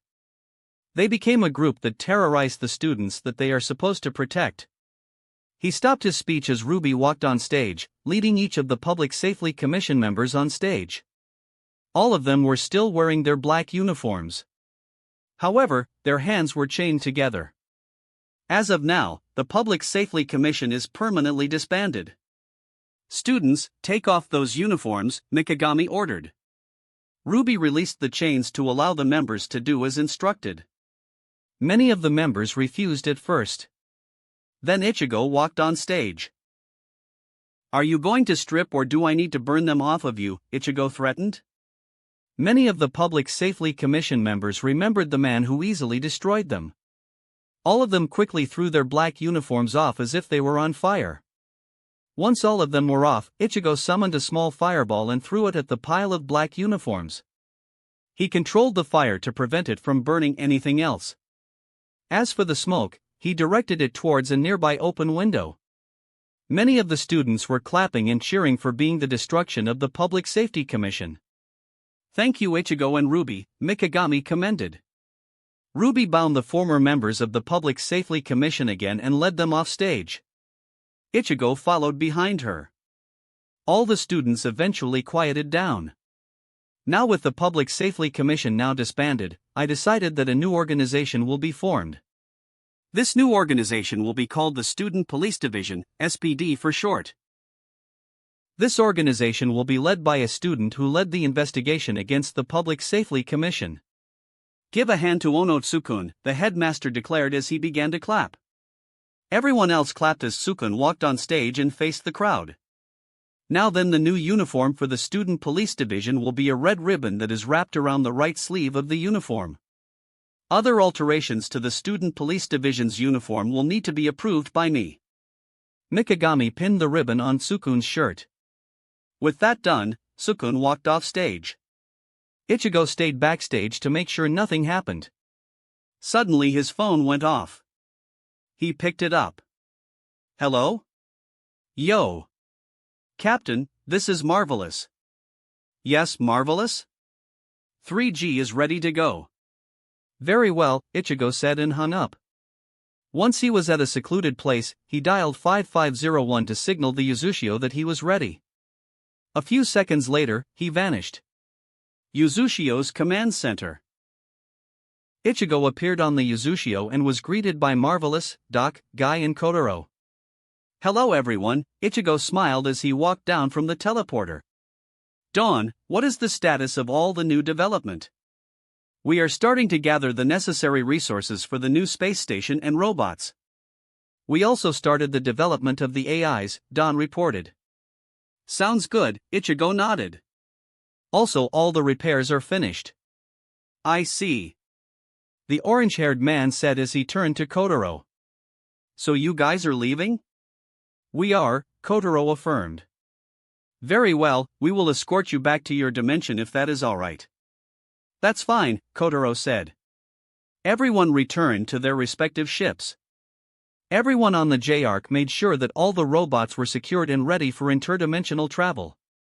Ichigo and Kotaro had the J-Arc and Yuzushio connected through communication screens. J-Arc fired its dimensional missiles and opened a wormhole and entered it, followed by Yuzushio. Scene change. Gao-Gaigar Universe. A wormhole opened up as the J-Arc and Yuzushio came through. Strange, the orbit base is nowhere to be found, Kosuke mused. What? Taiga shouted, surprised. The 3G orbit base had been their home. We'll have to run a search in the database after we land, Kosuke said as both J-Arc and Yuzushio entered the atmosphere. Suddenly an explosion threw all the 3G members to the deck.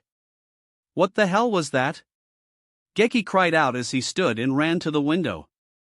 What? What is going on here? Taiga asked, his eyes wide as he looked down below. What had fired on them seemed to be an army of gray mobile units. Some of them with shovel-shaped arms, while others had ladders attached to their arms. All of these gray mobile units had their weapons pointed at the J-Arc and Yuzushio. J-Arc raises the shields.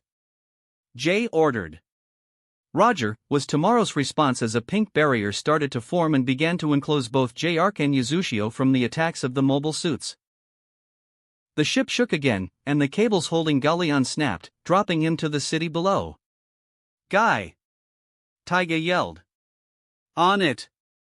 Guy shouted as he jumped and fused with Galleon to become Gaigar. Guy is requesting final fusion, Kosuke informed. Final fusion approved. Taiga said. Roger, Kosuke nodded as he began to release the Gao machines. Final fusion. Program drive. Final fusion. Guy yelled. Protect Gao, Spiral Gao, Broken Gao, Straight Gao, and Gadget Gao. Few out of JRK Gaigar began to spin, blasting waves of green energy around them. This attack pushed the army of gray mobile units back. The Gao machines easily broke through the green energy wave and fused with Gaigar to form Jinsik Gao Gaigar. Broken Magnum. Guy shouted as the right fist shot off, tearing through many of the mobile units. More than 40 fell, the rest turning their attention to the reborn King of Braves. The remaining army aimed their weapons. They opened fire. Protect Shade. Jinsik Gao Gaigar raised his left hand and small panels opened up and formed a yellow barrier. The shots impacted against the barrier. So this is Jinsik Gao Gaigar's power, Ichigo thought. He was slightly curious to see if any of the Azura Machina could go against it. Suddenly all the attacks stopped. Every mobile unit ceased firing, although they kept their weapons trained on Jinsik Gao Gaigar. Taiga could see how tense Guy was, even though the mighty armor of Jinsik Gao Gaigar, he could see it. He knew it well, for he sh. Ard it. J-Arc. Take us down to the ground, and land, Jay said after a moment. Roger, was tomorrow's response. The J-Arc and Yuzushio soon touched down. Jinsik Gao Gaigar landed on the ground behind the two ships. A helicopter was soon seen approaching. It flew once around the Jinsik Gao Gaigar, before landing on the ground. A brown-haired man in a black business suit stepped off. On his black suit, there was a green symbol with 3 Gs on it pinned his left breast pocket. His hair stuck out ahead of him and was graying at the temples. He walked forwards without fear of the mechs to either side of him or the J-Arc's cannons which could disintegrate him at a moment's notice. Taiga, uncertain who this man was, walked out of J-Arc to meet this man. His senior staff and Ichigo walked behind Taiga. As Taiga walked towards this man, he noticed that the man's attention was more on Jinsik Gao Gaigar than anything else. As the leader of the Gutsy Galaxy Guard, I demand to know why your units opened fire on us. Taiga stated when in front of the other man. The man looked at him, and Taiga stared back in shock. This older man was crying with a smile on his face. You'll have to forgive my men, things have changed drastically since the days of EI-01 and the 11 Souls Masters. When all of you arrived, my team attempted to communicate with you. For some reason, they were unable to hear a response, so the gutsy Geoid guard had to take you as hostiles. Fortunately, I arrived at the main order room just before too much damage had occurred, the stranger said. You opened fire without provocation. Guy shouted from Jinsik Gaogaigar's cockpit, which pointed at the man. When we did nothing to threaten you. The man stayed silent for a moment. I'm sorry, Gainaiken. If I had been at my post at the time of your arrival, none of this would have happened. The group's eyes slowly widened upon hearing how the man addressed Guy. Who are you? Taiga asked. The man smiled again. My name is Mamoru Amani. Head commander of the gutsy Geoid Guard, I welcome you all back to Earth, after 40 years. Mamoru said. What? All the members yelled. Let's talk in the main order room. Due to the destruction of the orbit base, we were forced to return to the rebuilt Bay Tower base, Mamoru said. Everyone followed him to the main order room. Hyoryu, Enryu, Volfog, Furyu, Rairyu, Goldimarg, Mike Saunders, Enryu, and Koryu followed behind the other members. During their repairs, the Uzushio crew was able to install a new component which allowed the robots to shrink down to 6 feet, about 182.88 cm, and return to their normal height. So tell me, what happened after we were shot out of J-Arc? Mamoru asked. With that, everyone told each other their various stories while on their way to the main order room. Scene change, main order room. Everyone arrived at the main order room. Even after 40 years, the main order room looked the same. Everyone could see live feeds from various portions of destroyed Japan. Mamoru turned and looked at the senior members of the gutsy Galaxy Guard. Now, I know that none of you have many reasons to help us. You all likely no longer have any family here to protect. No more friends to sacrifice for. But I am asking you, as the head of the current gutsy Geoid Guard. Will you join us? Will you help us defeat the resurrected Bayonet and returning peace to the world? He asked. Taiga closed his eyes before stepping ahead of Mamoru. For the first time since his feet touched down, he grinned. Taiga turned around to look at the members of the gutsy Galaxy Guard. All members of the gutsy Galaxy Guard who wish to aid these people in their fight, step forwards. Taiga ordered. The main order room seemed to shake as the entire group stepped forward at once. Jay, who was leaning against the back wall, merely watched silently, as did Rene, who stayed next to him. The senior members of the gutsy Galaxy Guard all had grins on their faces. Geki wiped his nose with his thumb, and Guy seemed to be ready to glow green. Mamoru was mentally prepared to give the order to get them all new identities and homes. He remembered what it was to see heroes again. Tears built up in his eyes, and he smiled before wiping them away. Thank you all, he said. Sir! A Bayonet Hunter unit has appeared, someone suddenly yelled. Mamoru's eyes narrowed, before he turned to her, all business now. Stella, what's the status on our mobile units? Sir, I've already ordered Squad 1, 2, and 3 to intercept. No! Mamoru yelled. Order them all to return to base immediately. Okay, sir, Stella replied, confused about his order. Mamoru ignored her confused look as he turned to Taiga. Are any of the robots operational? He inquired. All of them are fully operational, Ichigo interjected, and everyone except the senior members looked at him. Mamoru, if you didn't notice, all the robots are fully repaired and are right here, he stated and pointed at the 9 robots behind the senior members. Mamoru smiled. Which one of you wants to take care of the hunter unit? I think we got this, Enryu said. I guess we're going, Hyoryu said. But sir, a hunter can take out 100 of the mass-produced types. You want to intercept with only 2? Stella asked. Mamoru got a grin that he must have learned from years of seeing Taiga doing it. Stella, our eyes have never had proper time to mature. Those 2 will be more than enough, he said cockily. She looked at her commander like he was a lunatic. Mamoru turned to Taiga. He nodded his heads. Mamoru turned to the main screen. Units Hyoryu and Enryu. Intercept the enemy and destroy the hunter unit. Commander Mamoru ordered. The senior members smiled seeing how similar Mamoru and Taiga were. Roger. Hyoryu and Enryu yelled in unison and ran off. Outside, Gaobagar Universe, based on Final Saber's fanfiction. The hunter unit was a large black wolf-like robot that could release beam-shaped wings from the arms extending from its back, allowing it to fly. 1. The most noticeable thing about it, however, was the fact that it was heading straight towards the Bay Tower base. It stopped dead in its tracks when it saw a blue mobile crane and a red fire truck driving towards it. Suddenly the hunter unit heard two voices yell in sync. System change. Hyoryu and Enryu yelled and began to transform. While Hyoryu and Enryu were transforming, the hunter unit AI scanned the red and blue robots and determined that these two show signs of arrogance. They almost seemed cocky. The AI attempted to identify who or what these robots were. However, there was no previous data of any other GGG robots that appeared and acted like these two. The hunter's AI decided to destroy these stranger robots and continue with the mission. It opened fire with its hidden guns all over its body, intending to rip the two apart with a hail of gunfire. However, Enryu and Hyoryu pulled out their weapons and fired back while dodging Hunter's attack. Melting rifle. Enryu yelled. Freezing rifle. Hyoryu yelled. The Hunter unit jumped back to avoid the twin shots before dashing towards the red one.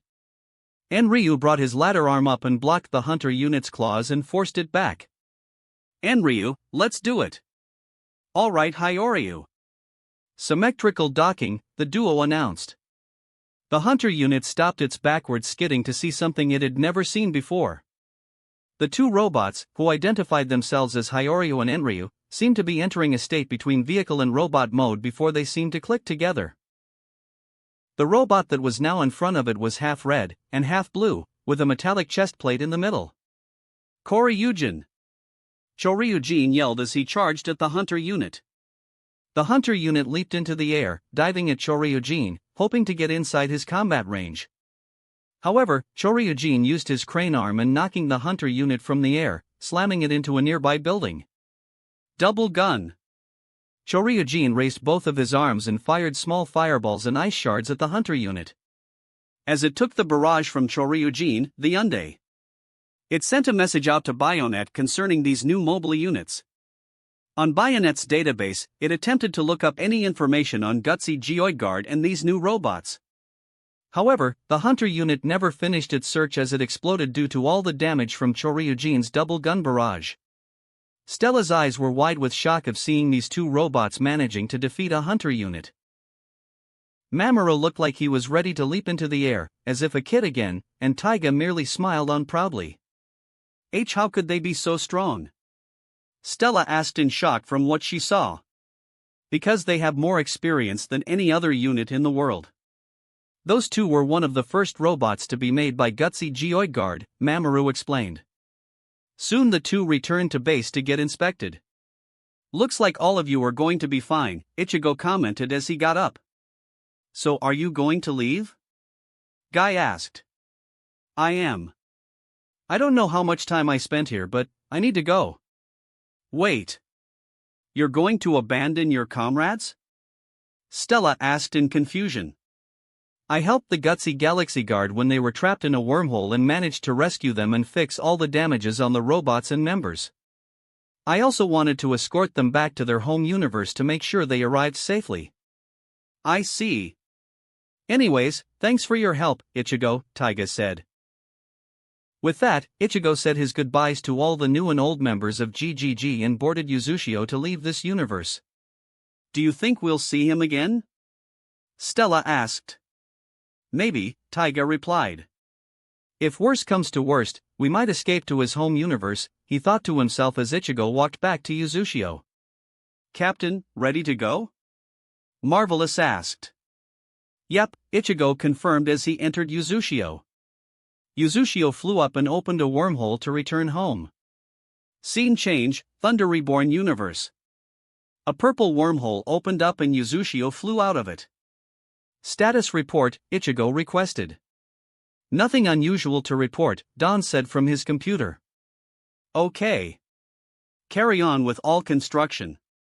Yes sir, the Uzushio's crew yelled. Ichigo walked up, went to the teleporter and teleported back down to Yokai Academy. Scene change, Yokai Academy. Ichigo arrived at the bus stop just in time to see Mocha, Cocoa, and the rest of the newspaper club arrived. So, why are all of them coming? Ichigo questioned, pointing at unexpected additions. To provide backup, Sukun replied. Ichigo looked at them for a few seconds before laughing. All but Mocha and Cocoa glared at him. Man, that was a good joke, Ichigo wiped a tear from his eye. But seriously, why all of you coming? Because we want to help Mocha, Sukun tried. Help? Ichigo looked confused. I do not need your help. If you want to come with us, you don't need to lie about it.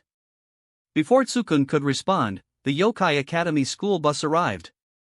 Hello, Nurari greeted. Hello bus driver-san, Sukun replied as he boarded the bus and sat in the back, followed by the girls. Ichigo boarded the school bus. Hello, Ichigo-sama. Hello, bus driver. Don't call me Asama, Ichigo said as he sat in the front. Mocha sat right next to him. Cocoa decided to sit behind them. Any more people? Nurari asked. I don't think so, Ichigo said as he looked at Mocha. No, she shook her head. Very well. Nurari closed the school bus. He started the school bus and entered the dimensional tunnel. Ichigo, Mocha said. Yes? I know you're going to fight Oto-sama, but please don't kill him. I'll try my best. Scene change, Shuzen Estate. The bus drove out of the dimensional tunnel and stopped at a paved path. This is as far as I could take you, Nurari stated to his passengers. Thank you, Ichigo said. Mocha and Cocoa left first. I know you like recklessly driving this school bus, but when my daughter is on board you will drive normally, Ichigo ordered with his signature glare. Do you understand? I do, Nurari nodded. Ichigo then left the bus. Sukun and the remaining members of the newspaper club followed closely. Everyone walked the paved road to see a large European-styled castle. If you want to tag along, that's fine, but don't get involved, Ichigo said as he walked towards the gate. He saw a lock on the iron bars, but that was rectified by a kick broke it. He approached the door and pushed it open, slamming it hard enough to crack the wood. He walked past the door to see giant empty grand foyer. He looked at the top of the stairs to see two people standing there. The tallest figure was a man with black shoulder-length hair and a small beard framing the bottom of his jaw. He was slimly built and dressed in black and red European-style clothes, his eyes a dark blood red and that narrowed as he directed his gaze upward to see Ichigo, Mocha, Cocoa, and the rest of the newspaper club.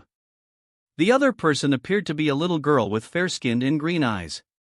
She had orange medium-length hair that was pulled back into a ponytail held by a bright pink bow, with a long fringe left loose on the right of her face.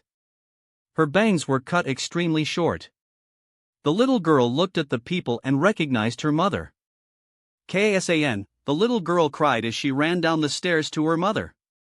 Hello Elizabeth, Mocha smiled as she hugged her daughter. Kasan.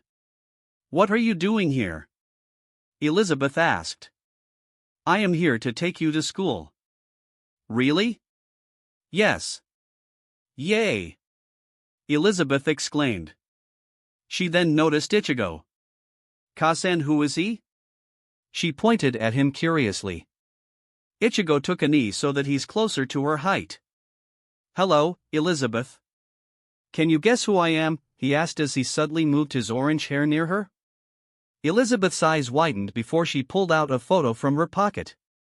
She carefully opened it and looked at the photo for a few seconds, then looked at him for a few more. Suddenly she began to tear up. You're my Two-san, Elizabeth whispered, recognizing him from the picture. Right, Ichigo nodded as she ran and hugged him. I missed you. I do too. By this time Mocha and Cocoa's father walked down and immediately recognized Ichigo. Ichigo gently pushed Elizabeth towards Mocha. You! Issa yelled. Hello Issa, Ichigo grinned maliciously as he walked towards Issa.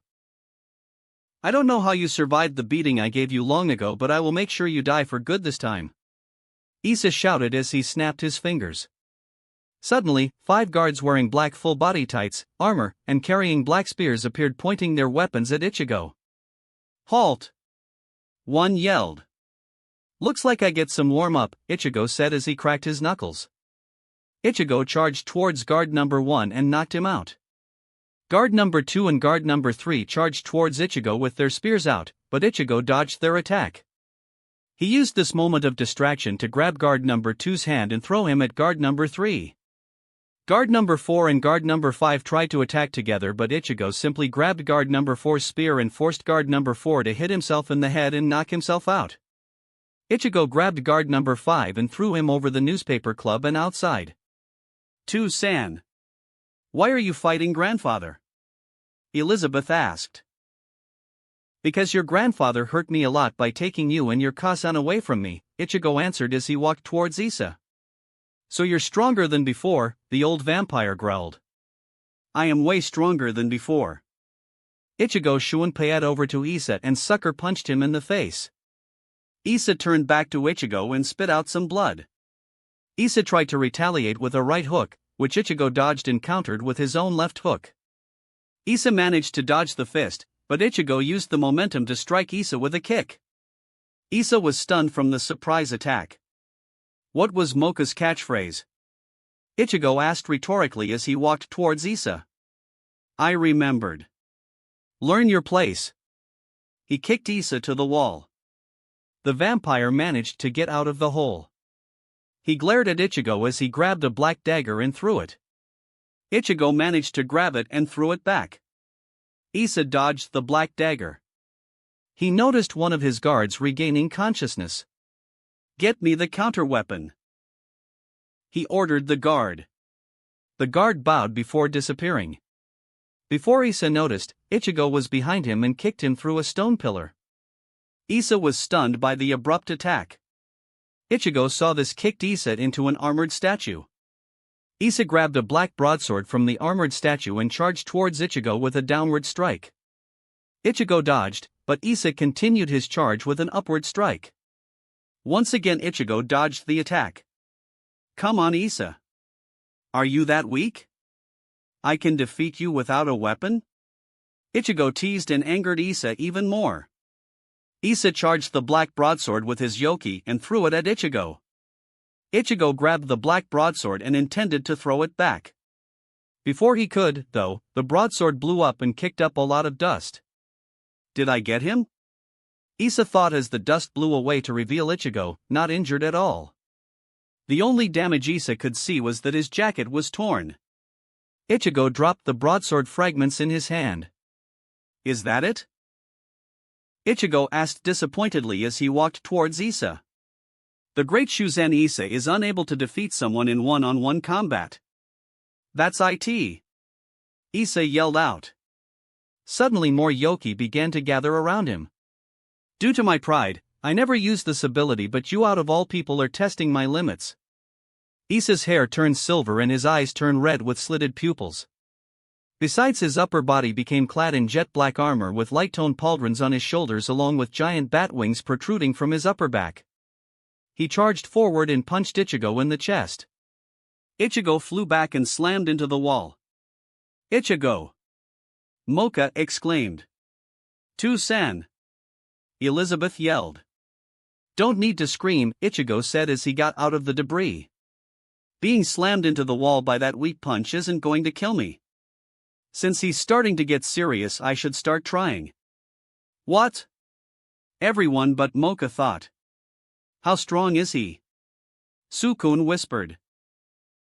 Strong enough to tear the heaven asunder, Ichigo stated as he changed into his Shinigami form. Everyone was surprised to see Ichigo now wearing a black shihakusho with 2 white shoulder plates crossing his chest in an X shape, a white cloak with black markings tied around his waist and a white haori with black flames and red kanji on it.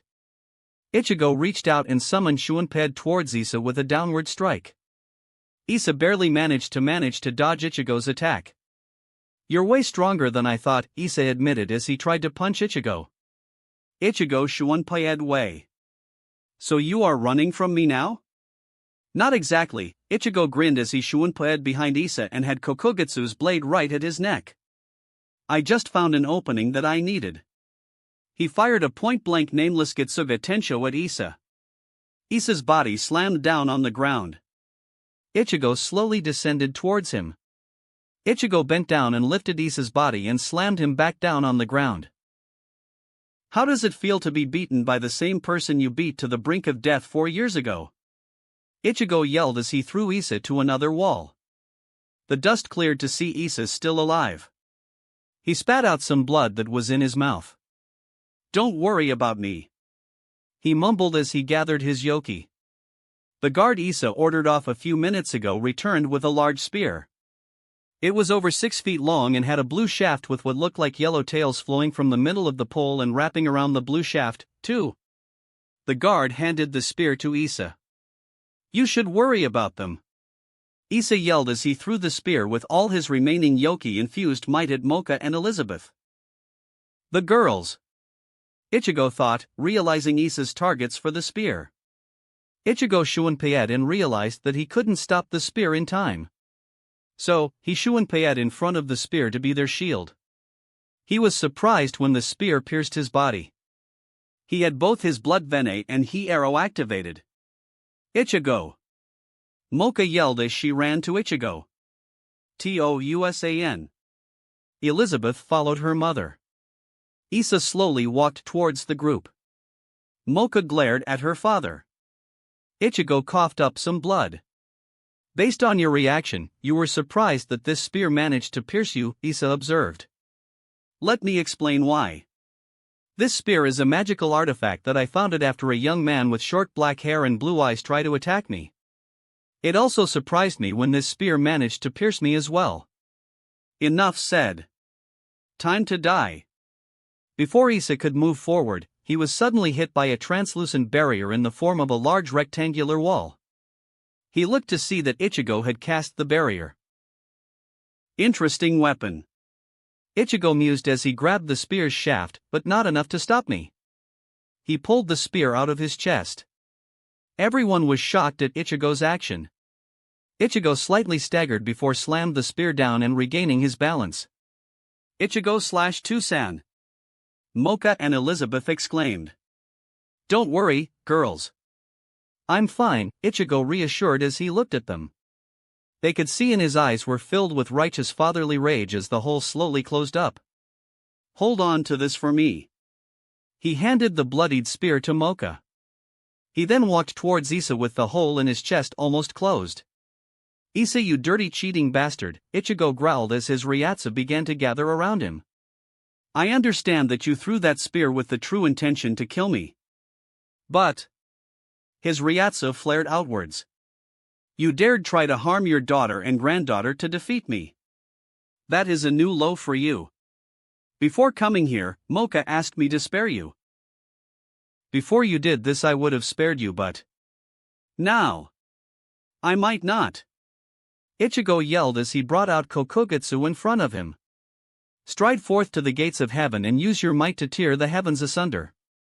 Charge forth to the gates of hell and destroy the chains of the damned. Enter the doors of your humanity and use your strength to shatter fate.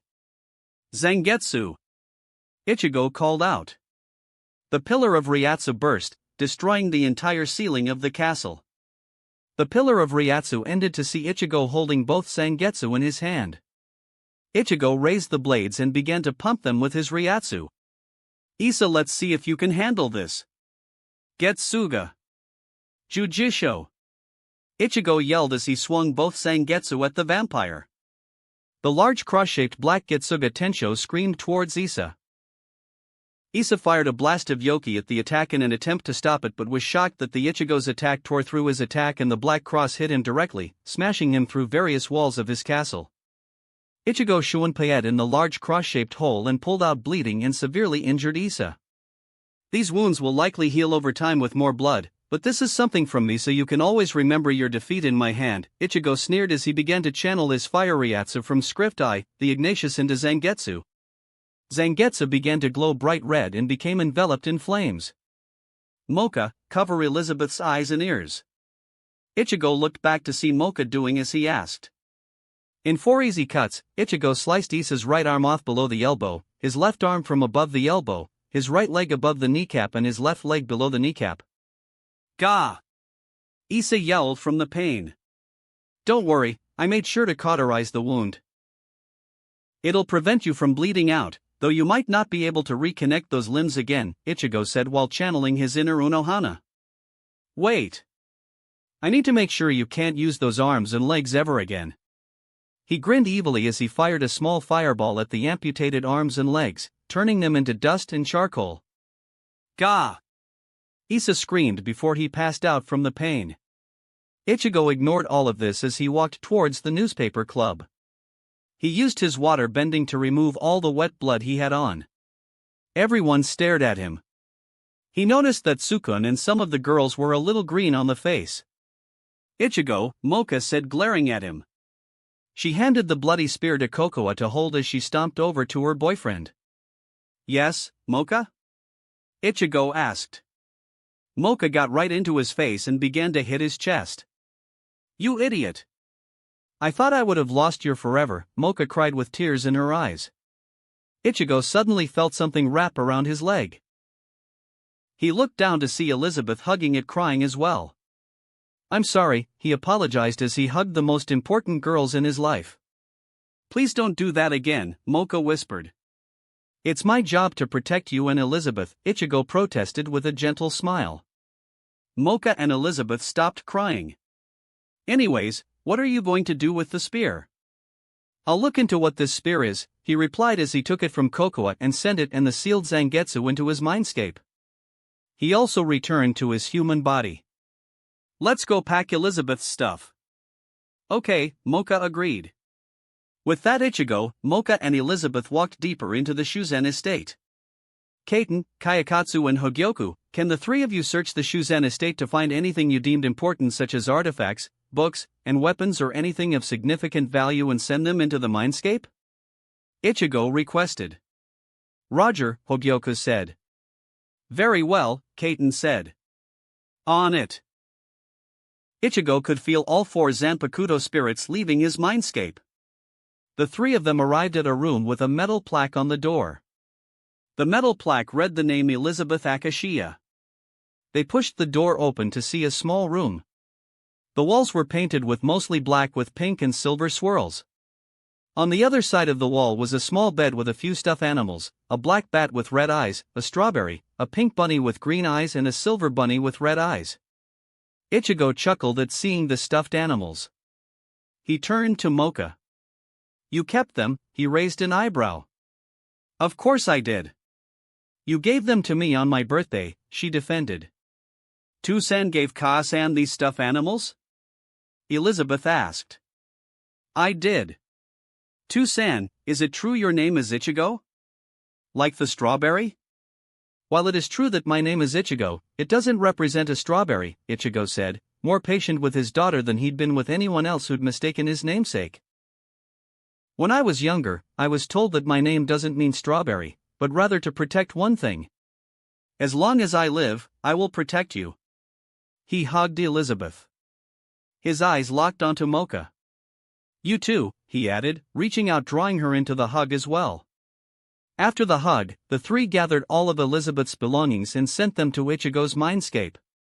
After that was done, the 3 walked to Mocha's room to pick up her few remaining belongings. Once they left Mocha's room, they noticed Kokoa also packing up her few belongings. You're moving out to Kokoa? Mocha asked. Yes, Ne-sama. Do you need help? Ichigo inquired. No, I go it. She walked out of her room with a backpack and 2 duffel bags. During the walk out of the destroyed estate, Ichigo could feel Kyoka, Kaiten, Kayakatsu, and Hogyoku returning to Ichigo's mindscape. Anything important? Nope, Kaiten said. With that, Ichigo cut the connection. The 4 walked out to see Tsukun and the rest of the newspaper club already inside the school bus and sitting at the back. Hello. It looks like all of you are here and you have a little tag along, Nirari commented. Hi. I'm Elizabeth. Elizabeth introduced herself. Hello Elizabeth, Nurari greeted as he put out his cigar. Looks like all of you are ready to go back, Nurari said as he opened the school bus again. Everyone boarded, with Ichigo, Mocha, and Elizabeth sitting in the front. Kokoa sat behind them, while Tsukun and the rest of the newspaper club sat in the back. With everyone in place, Nurari started the school bus and drove everyone back to Yokai Academy. Ichigo ignored the stare Tsukun was giving him. 1 minute he was cutting the arms and legs off someone and enjoying doing it, like a serial killer, and the next he's acting like a fun-loving happy guy, Tsukun thought to himself. He's a monster. A monster that is slowly corrupting Mocha. Mocha, Ichigo spoke up. Yes, Ichigo? I was wondering if you want to remain attending Yokai Academy. What? You don't need to decide right now, but I want you to think about it. Where would I go? Kuo Academy. Very well. I will consider it. Thank you, her boyfriend smiled. Nurari soon left the dimensional gap and parked the bus at the bus stop. Ichigo, Mocha and Elizabeth walked out of the bus. Thanks, Ichigo said to Nurari. Thank you bus driver, Mocha said. Thank you creepy bus driver-san, Elizabeth giggled. Nurari and Ichigo chuckled at Elizabeth's statement. Come on Mocha. We need to take to Mikagami, Ichigo started walking off. About what? The vampire asked. I need to convince him to allow you to move in with me. What? She shouted. Ichigo wrapped her and Elizabeth in a hug and shunpaed them to Mikagami's office. They arrived outside the office, with the two girls slightly disorientated due to moving that fast. Ichigo walked to the door and knocked. Come in, Mikagami called out. Ichigo opened the door as the three entered the door. Hello, Ichigo. Here for your new family room key? Yep. Here you go, Mikagami said as he handed an envelope to Ichigo. Thanks, Ichigo said as he took the envelope. With that, the trio left. Ichigo shunpaed Mocha and Elizabeth over to Mocha's room to help her pack her stuff. Once they were done, he shunpaed Mocha and Elizabeth over the new room Mikagami gave them. Mocha, you and Elizabeth take your time to unpack your stuff, he instructed as Elizabeth's and Mocha's stuff appeared on the ground. I'm going to investigate that spear from earlier. He summoned said spear on the table in front of him. Very well, Mocha said as she took out the rosario. By Ka-san, Elizabeth said. See you later Elizabeth, Mocha replied as she attached the rosario back on and transformed back into her pink-haired self. Hello, Ka-san. Mocha came down and hugged Elizabeth. Hello, Elizabeth. She placed Elizabeth down. Let's get started organizing this. Yes, Ka-san. Kyoka and Hogyoku, can you two come out here? Ichigo thought. Yes, Ichigo? Kyoka and Hogyoku replied as they appeared in front of him. Were you able to find anything about this spear? The only thing we were able to get from the spear is that it appears to be a holy weapon, Kyoka stated. I see. Anything else? The only other thing significant is that the spear is slowly absorbing your Ryatsu, Hogyoku commented. I see. I'll call Surzex to see if he can give me Michael's number. Good idea, Kyoka said as she and Hogyoku returned to Ichigo's mindscape. He opened up his phone and dialed Surzek's phone number. A few seconds later, he could hear someone pick up from the other side. Hello, Ichigo-sama, Graphia's voice came through. Hello, Graphia. Do you happen to know Michael's phone number? I do. I'll send it to you through a text. Very well. Please be aware that the number will seem very long and abnormal. Use every single digit, Graphia warned. Okay. Ichigo agreed. After hanging up, he felt his phone vibrate. He opened his phone and could see a large text.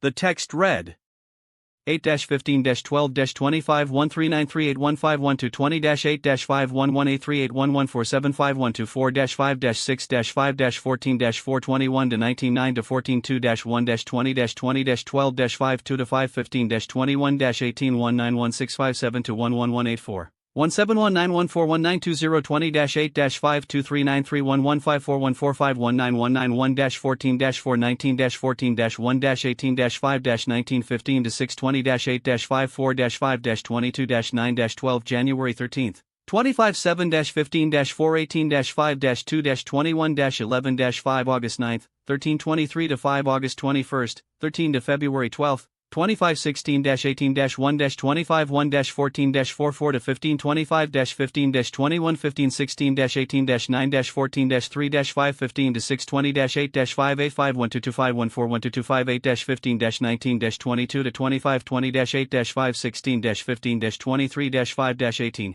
15-6-7-15-4-3-1-19-29-14-20-15-18-5-12-12-19-1-20-1-14-1-14-4 January 12th, 12-20-8-55-22-9-12 191691892019 August 23rd, 15 January 23rd, 14 to April 5th. 18-2081892019-8-5-23-15-18-12-4-19-5-18-21-9-14-15-16-19-15-21-12-9-14-15 to 16-19-15-21-12-9-14-15 He copied and pasted the number down on his dial pad.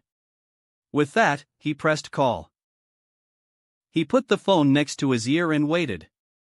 It took 15 seconds before he could hear the dial tone. He stood there and waited for at least a minute before hearing someone pick up from the other side. "Hello?" Michael asked. "Hey Michael, this is Ichigo," Ichigo replied. "Hello, Ichigo. What can I do for you? I found a holy weapon and was wondering if you can help me identify it." "Very well. Let's meet up at your house in Kuo," the seraph suggested. "Okay. See you in a bit," Ichigo said and hung up. He put his phone away and sent the spear back to hid Mindscape before walking over to see that the majority of Elizabeth's and Mocha's belongings were put away. Mocha noticed Ichigo walking towards them. "Hello Ichigo," she smiled. "Hello, Mocha. Did you find anything about the spear?" According to Kyoka and Hogyoku, the spear appears to be a holy weapon. I have contacted Michael and agreed to meet up in Kuo. Do you two want to come? Sure. Can I come? Elizabeth asked. Of course, Ichigo replied. He led them outside of the staff dorms, materialized his car keys and summoned his car. Elizabeth, do you want to sit in the back by yourself or on your Ka-san's lap in front? I want to sit with Ka-san. Very well. Mocha and Elizabeth took the passenger side while Ichigo got in on the driver's side. Once he made sure everyone was safely in the car, he started up the car. He then summoned a Garganta and drove through it. Scene change, Kuo. On the streets of Kuo, in front of the house Ichigo owns, Yuzu and Karen walked home from their club meeting followed by Issei, Rias, Akino, Asia, Zenovia, and Kaneko. Suddenly, a black portal opened up and a black car launched itself out of it. Issei, Rias, Akino, Asia, Zenovia, Rosweiss and Kaneko got into defensive stances, while Yuzu and Karen ran to the car. Wait! Issei yelled out. The car stopped in front of the twins. When the driver door opened up, Ichigo could be seen stepping out of the car. Ichi nii. Yuzu and Karen cried out as they ran over and hugged him. Issei, Rias, Akino, Asia, Zenovia, and Kaneko relaxed as they walked over to Ichigo. Hello everyone, Ichigo said. Hello, Ichigo-sensei. Issei greeted in return. What are you doing here, Ichi nii? Yuzu questioned. Two things, Ichigo answered. The first is to introduce all of you to my first girlfriend and my daughter. Mocha opened the door and Elizabeth jumped down and ran over to her father. Mocha, Yuzu and Karen said, recognizing her. Hello Yuzu and Karen, Mocha said as she hugged them. Ichi nii. What do you mean daughter? Karen asked, remembering what he said. She is our daughter, Akashiya Elizabeth Masaki, Mocha said. Elizabeth, go meet your two obeisans, Ichigo said. Hello Elizabeth, I am Yuzu. Yuzu introduced herself. And I am Karen, Karen said. Yay, more obeisans. Elizabeth shouted as she took turns hugging Yuzu and Karen. What is the other reason for being here, Ichigo-senpai? Rias asked. I am meeting Michael in a little bit. Really? The entire peerage said. Yes, Michael said as he appeared decked out in his armor. Michael-sama. Zenobia shouted. Hello Zenobia, Michael said. Yuzu, Karen, please take care of Mocha and Elizabeth while I talk to Michael, Ichigo requested. Okay Ichi and I. Yuzu comically saluted as she pulled Mocha and Elizabeth inside, followed by Karen. Michael-sama. Ichigo-senpai. Do you need any of us? Rias inquired. Not this time Rias, Ichigo said. Okay. Come on, guys. Her peerage resume walking to Issei's mansion. Ichigo led Michael to the master bedroom in his house. Once Michael entered, Ichigo sealed the room with various privacy keto. What weapon did you find? Michael asked. I found a spear, Ichigo said as he summoned out the weapon and placed it on the bed. Michael looked at the spear and his eyes widened. Oh my. To think you managed to find it. It? Yes. One of the most recognized holy artifacts in history. It can't be. It is. The Lance of Longinus, Michael confirmed as the Lance of Longinus began to let out a bright glow.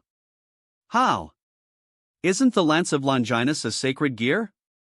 It is. How did you find it? I was fighting Mocha's father. During the fight, he ordered one of his minions to bring the spear out and used it against me. He told me that he stole the weapon from someone, who I now assume is the previous owner of the Lance of Longinus. I see, Michael murmured. The man might have used some sort of magic to steal the Lance of Longinus from the original owner, he theorized. So should you take it back? Ichigo asked. What do you mean? I mean, shouldn't you take the Lance of Longinus back? As much as I would like to have the Lance of Longinus back in heaven, I cannot. Why? Because the Lance of Longinus has found a new owner for its power. It's me, isn't it? Ichigo groaned. It is, Ichigo. Ichigo sighed. Very well. He picked up the spear. Thank you for your assistance. No problem Ichigo, Michael smiled kindly as he disappeared in a small flash of light. Ichigo sent the Lance of Longinus back to his mindscape before walking down to see Karen playing with Elizabeth while Yuzu and Mocha worked in the kitchen. So what is for dinner? He asked. Your favorite curry. Yuzu yelled from the stove. Thank you. Ichigo yelled back. Make sure you have enough. You add 10 more people to whatever total you had. Okay Ichi and I. Yuzu yelled back. Ichigo walked over to Karen and Elizabeth. What are you two playing? Ichigo asked. To-san. Elizabeth shouted as she ran over and hugged his leg. Hello, Ichi and I. We were playing catch, Karen told him. I see. Are you enjoying it, Elizabeth? Ichigo asked. Elizabeth happily nodded. I'm having a lot of fun with Karen Obasan. Ichigo could see Karen cringing slightly. Elizabeth, do you want to help us set the table? Really? Sure, Karen said as she led Elizabeth to the kitchen.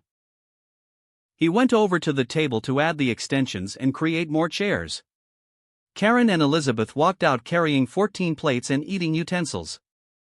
Karen carefully placed the plates down as Elizabeth placed a spoon and fork down on either side of the plate. Soon Yuzu and Mocha carried 2 big pots of curry and gently placed them down on the table, followed by 2 pots of rice. Ichigo summoned all of his spirits as everyone sat down and enjoyed dinner. So where's Kaya-san? Ichigo asked. Yesterday she left to the underworld to see Venelana and Zeoticus, Karen answered. Satisfied with Karen's answer, Ichigo resumed eating. After dinner, all of Ichigo's spirits thanked Yuzu and Mocha for cooking the dinner and returned to Ichigo's mindscape. After that, everyone sat down in the living room and began to tell stories to each other. Ichigo told Yuzu and Karen what happened after Domino City. Yuzu and Karen told Ichigo and Mocha about Kuo Town/Academy, while Mocha told Yuzu and Karen about how Ichigo and Mocha first met to the incident. All while Masaki listened to what happened to her children. Soon night began to hit. Everyone decided to go to sleep. On the way upstairs, Ichigo felt someone trying to talk through the peerage link. "Hello?" Ichigo asked. "Ichigo, it's Yasaka." "Hey, Yasaka, did you finish the decree?" "I did. I have it ready for you." "Okay, thank you. I'll be there later to pick it up." "Very well. See you soon." Yasaka cut the connection. Ichigo walked up the stairs to see the girl starting to change. "Girl. I will be right back. I need to grab something from Yasaka," he said. "Okay," they replied as they resumed changing. Ichigo opened a garganta and jumped it. Scene change, Yasaka's office. Ichigo jumped out of the garganta to see Yasaka drinking some tea. "Good evening again," Ichigo said. Yasaka smiled as she drank some more tea. "Here are the decrees," Yasaka said as she pointed at the sealed scrolls. "I made 3 copies. One for you, one for me, and one for Mikagami." "Thank you," Ichigo said gratefully as he grabbed the 2 sealed scrolls and gave Yasaka a hug and a kiss on the lips. With that done, Ichigo ripped open another garganta and jumped in it. Scene change. Ichigo jumped out to see everyone just finished changing to their sleeping wear. He quickly changed to his sleeping clothes before lying down on the bed. Elizabeth was sandwiched between him and Mocha. With that, everyone went to sleep happy. Chapter 24, Arc 5. Scene change, morning. Ichigo once again woke up at 5 a.m. for his usual training. Mocha grumbled as she got up too. Elizabeth continued to peacefully sleep. Ichigo and Mocha changed into their running clothes. They walked down to see Yuzu and Karen, who was also in their running clothes. Everyone quickly exchanged their good morning to each other. Everyone changed to a pair of running clothes and began to jog around Kuo Town. Eventually, they returned to the house. From there, Yuzu and Mocha went to take a shower first while Ichigo and Karen went to the backyard and began to spar. "Come on, Karen," Ichigo said as he dodged another kick from Karen. "Stop dodging, Ichi and Karen yelled as she tried to kick Ichigo with a roundhouse. "Come on, Karen. Yawatch told me that you've gotten much stronger since I last saw you," Ichigo said. "Fine then," Karen said. Ichigo noticed red lines began to show up on her body. "Is that blood artery?" Ichigo thought. Kyan charged at Ichigo with more punches and kicks. Ichigo could sense the attacks were much stronger than before. "Does that mean she knows blood vene?" Ichigo thought as he swung down with a surprise hammer strike in the chest. Kyan was forced to take the hit, sending her to the floor. Ichigo noticed that she deactivated blood artery before the hit, but she didn't activate blood vene. "You have blood artery but not blood vene?" Ichigo asked. Karen slowly stood back up. "Yeah. Yawatch doesn't know why, but I can only use blood artery. While Yuzu is the complete opposite, she can only use blood vene." Maybe it's your nature," Ichigo theorized. Karen nodded her head. "It does make sense," she said as she flinched from the pain. "Karen, are you alright?" Ichigo asked. "I'm fine," Karen lied. "Karen. I know when you are lying," Ichigo said. Karen sighed as she lied down on the ground. Ichigo's hand began to glow green as he began to heal the bruise and restore her Ryatsu. Her Ryatsu levels are higher than before. Ichigo thought to heal her. This feels nice," Karen thought. Suddenly she began to blush as she realized how handsome Ichigo was. "No, Karen. Bad thoughts. I'm going to lie here for a bit. Very well, Ichigo said. I'm going to take a shower, Ichigo said as he went upstairs. A few minutes later, Ichigo walked downstairs to the dinner table. Hello, Ichi nii. Yuzu said as she placed a plate of food in front of him. Thank you, Yuzu, Ichigo said as he sat down at the table. On Ichigo's right side, sat Elizabeth and Mocha eating breakfast. Ichigo started to eat his breakfast. Soon Karen came down and Yuzu handed her a plate of food and carried her plate of food to the dinner table. Everyone sat down and enjoyed their breakfast. Ichigo soon finished his breakfast. Ichigo stood up and walked over to the sink. Ichigo walked past the clock and noticed that the clock reads 7:30 in the morning. Girls at 7:30, Ichigo said, remembering that school starts at 8 sharp. Really? The girls yelled as they began to eat faster. A few minutes later, Yuzu and Karen ran out of the house. Looks like it's time to return to Yokai Academy, Ichigo said. Ichigo walked outside as he called for his car. Once it arrived, everyone entered the car and Ichigo entered the Garganta. Scene change, Yokai Academy. Ichigo drove out of the Garganta and stopped the car right in front of the Yokai Academy gate. Many of the students looked curiously at Ichigo's car. Ichigo left the car and ran over to Mocha's side. Ichigo opened the door for Mocha. Thank you, Ichigo, Mocha said.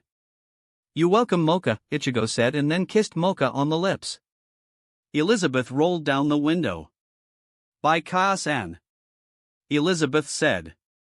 Everyone was shocked to see Mocha, one of the hottest girls in school, with what appears to be a boyfriend or husband and a child.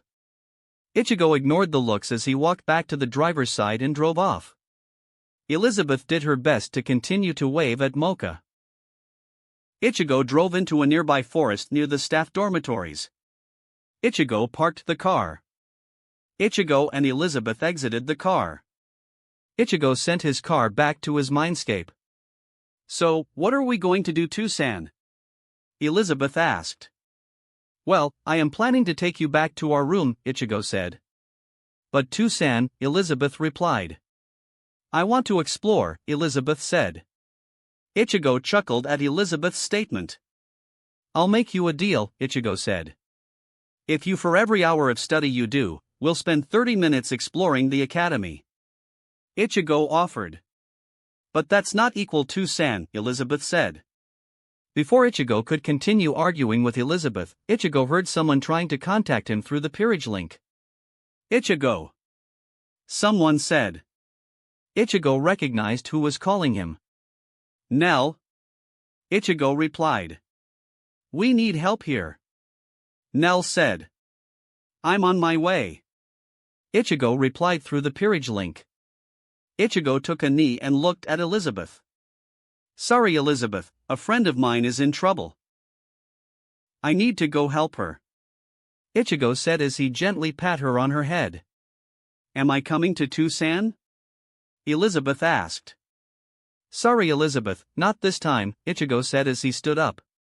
Suzumabachi and Kyoka, can both of you come out here? Ichigo asked. Suzumabachi and Kyoka appeared. Elizabeth, this is Suzumabachi and Kyoka, they will tutor you until I come back, Ichigo said. Hi, Elizabeth said. Hello, Elizabeth, Kyoka replied. Hiya, Suzumabachi replied. Ichigo shifted into his spirit form and summoned Kokogetsu. Ichigo ripped open a Garganta and jumped in it. Scene change, Hueco Mundo, Las Noches. Ichigo appeared to see that Las Noches has been rebuilt. Ichigo looked over to see a badly wounded Nell and Tear struggling against a male Arrancar. He has long, turquoise hair and yellow eyes. His hollow mask is on his right cheek or upper jaw, and it goes around the back of his head and has a sort of crest. His hollow hole is located below the base of his neck. He wears the basic Arrancar uniform, but with a belt worn just underneath his sash. On his back, he appears to have red Ryatsu-shaped wings. Say goodbye, queens of Hueco Mundo. The being yelled as he fired a large Siro. Ichigo Shunpei'd over grabbed Nell and Tear and dodged the attack. The man noticed Ichigo. Who are you? He asked. Ichigo ignored him as he gently lowered Nell and Tear. "You two alright?" Ichigo asked. "Yes," Tear said. "Better now that you're here," Nell replied. Suddenly Ichigo was hit with a blast of Ryatsu. Ichigo looked to see the man from early pointed his sword at Ichigo. "Why are you here, Shinigami?" the man yelled. "Because these two are my friends," Ichigo replied as he looked at the man. "Anyways, who are you?" Ichigo asked. "My name is Platadu Arturo I, and I am the new ruler of Hueco Mundo," Arturo declared. "I see," Ichigo said. "My name is Kurosaki Ichigo and I am the true ruler of Hueco Mundo," Ichigo said. "You, a Shinigami, ruling Hueco Mundo, the land of the hollows, don't make me laugh," Arturo yelled at Ichigo's declaration. "Who said that I was just a Shinigami?" Ichigo said as he raised Kokugutsu in front of him. "Soy la furia que destruye el cielo." I am the fury that destroys heaven, Ichigo said. Ichigo's hollow Ryatsu began to gather and surround Ichigo. "Courage la furia que destruyó los nueve círculos del infierno." I am the rage that destroyed the 9 circles of hell, Ichigo said as the hollow Ryatsu began to form into a black and red pillar. "Yo soy el que se atreve a desafiar el destino." I am the one who dares to challenge fate, Ichigo said as the hollow Ryatsu began to form an egg around Ichigo. "Resurrección Luna Nueva." Resurrection of the new moon, Ichigo yelled. The hollow Ryatsu egg burst to reveal a completely different Ichigo. Ichigo kept his long straight hair. However, Ichigo's skin is now marble white. In the center of Ichigo's chest, there are what appear to be tribal markings stretching from the center of his chest to his shoulders. He has retractable claws on his fingertips and toes, small, furry red tufts, 2 starting from his collarbone and stretching around his neck and 1 each on his wrists and ankles, and white skin. Ichigo's mask covered his entire head. It has 4 spike-shaped marks, 2 of them stopping by the forehead and the other 2 stretching past the eyes and teeth, going past his chin and joining with the marks on his chest. Small marks are resembling a heart, but with the top and bottom open, extending from the inner corners of his eyes. The mask features 2 long forward-pointing horns, with black strips extending from their center towards the tips. Ichigo is now wearing only his Shihakusho pants. In his hands were 2 dado. Both appeared to be about 75 inches, 190.5 centimeters. And becomes more curved as it nears the tip, with 3 protrusions along the blunt end of the sword close to its tip. While retaining its manji-like shape, the tsuba becomes more curved and jagged. The only difference between the two was that the one in Ichigo's right hand is white and the one in his left hand is black. On his back, he has 5 pairs of large black angel-like wings, too. "What? What are you?" Arturo questioned. "Your demise." Ichigo snarled as he charged towards Arturo with a downward slash with the black dado. Arturo blocked Ichigo's attack by used his Zanpakuto to block the initial attack.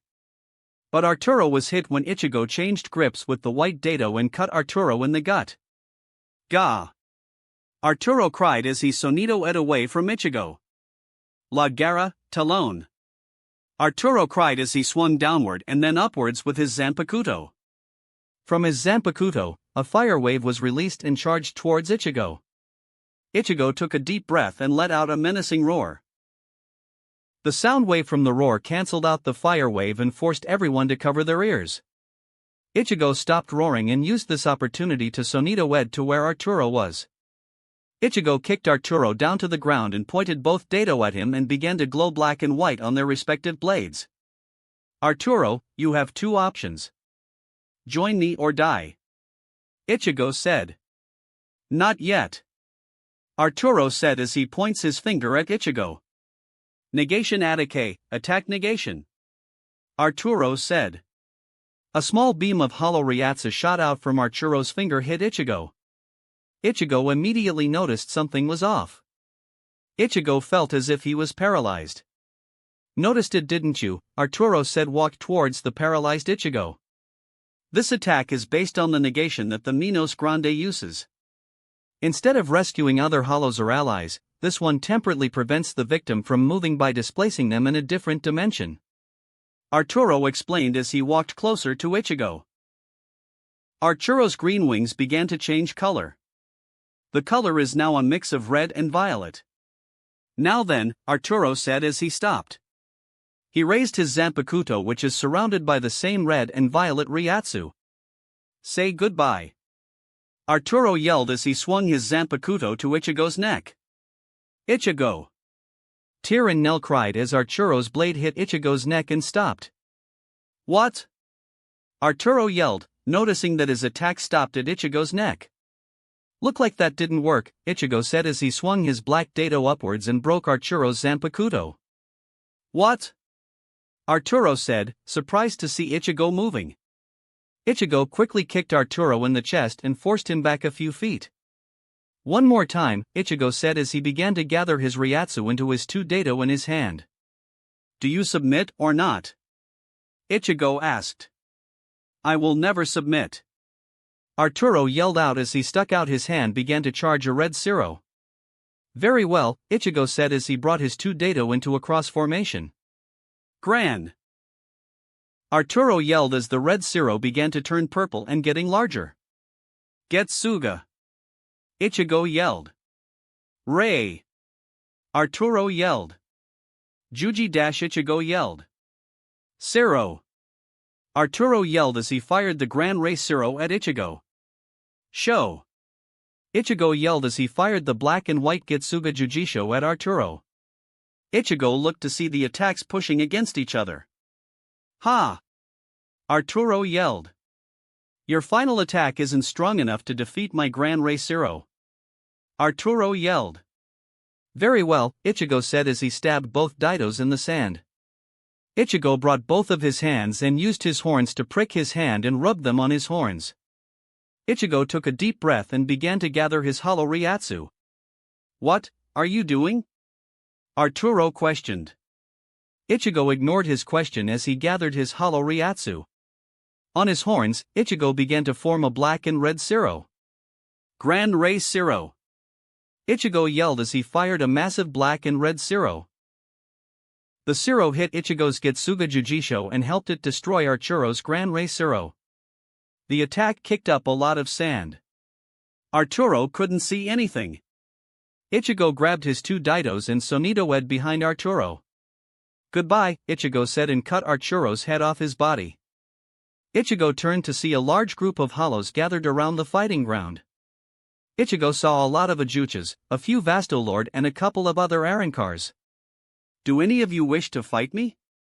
Ichigo asked as he looked at the gathered crowd of hollows. One of the Arankars stepped towards Ichigo. Ichigo got a good look at Arankar. He has black hair and blue eyes. His face has a straight line scar from cheek to cheek. His hair resembles a pair of small horns, and he has a Van Dyke beard and mustache. His hollow mask consists of a small plate on his forehead that has horns, mirroring those in his hair. His Arankar outfit is customized, with fringes on the forearm portion of the sleeves, a red sash tied at his waist, shoulder pads, and openings down the front which reveal his black undershirt. We meet again, Nino. The Arankar said. It has been a long time, Dordoni, Ichigo said, recognizing the Arankar he fought when he invaded Las Noches. It has, Dordoni said as he took a knee and bowed towards Ichigo. The other hollows around Ichigo slowly began to imitate him. What is going on? Ichigo asked. All of us sense your strength all over Hueco Mundo, Dordoni said. Many hollows are marching over to see your ascension to the throne, Dordoni explained. Ichigo looked towards Nell and Tear for assistance. However, Ichigo could see that Nell and Tear are on their knee and bowing towards Ichigo. Ichigo sighed in defeat. Very well, Ichigo said, accepting his fate. Rise, Ichigo ordered. All the hollows slowly rose. Now then, as my first command, I wish to know your opinion on a topic, Ichigo said as he raised his left hand. Walk over here if you wish for peace with the Shinigami, Ichigo said as he raised his right hand. Walk over here if you wish to fight the Shinigami or indecisive about the idea, Ichigo said. Many of the weaker Vastolord, Ajuchas and a few Arankars moved to the left side. Apache and Sunsung helped Tyr and Nell move to the left side, while many of the Arrancars walked over to Ichigo's right side. Ichigo walked over to the right side. Can one of you explain your reason for war? Ichigo asked. One of the Arrancars walked forward. This Arrancars is large with a dark brown body.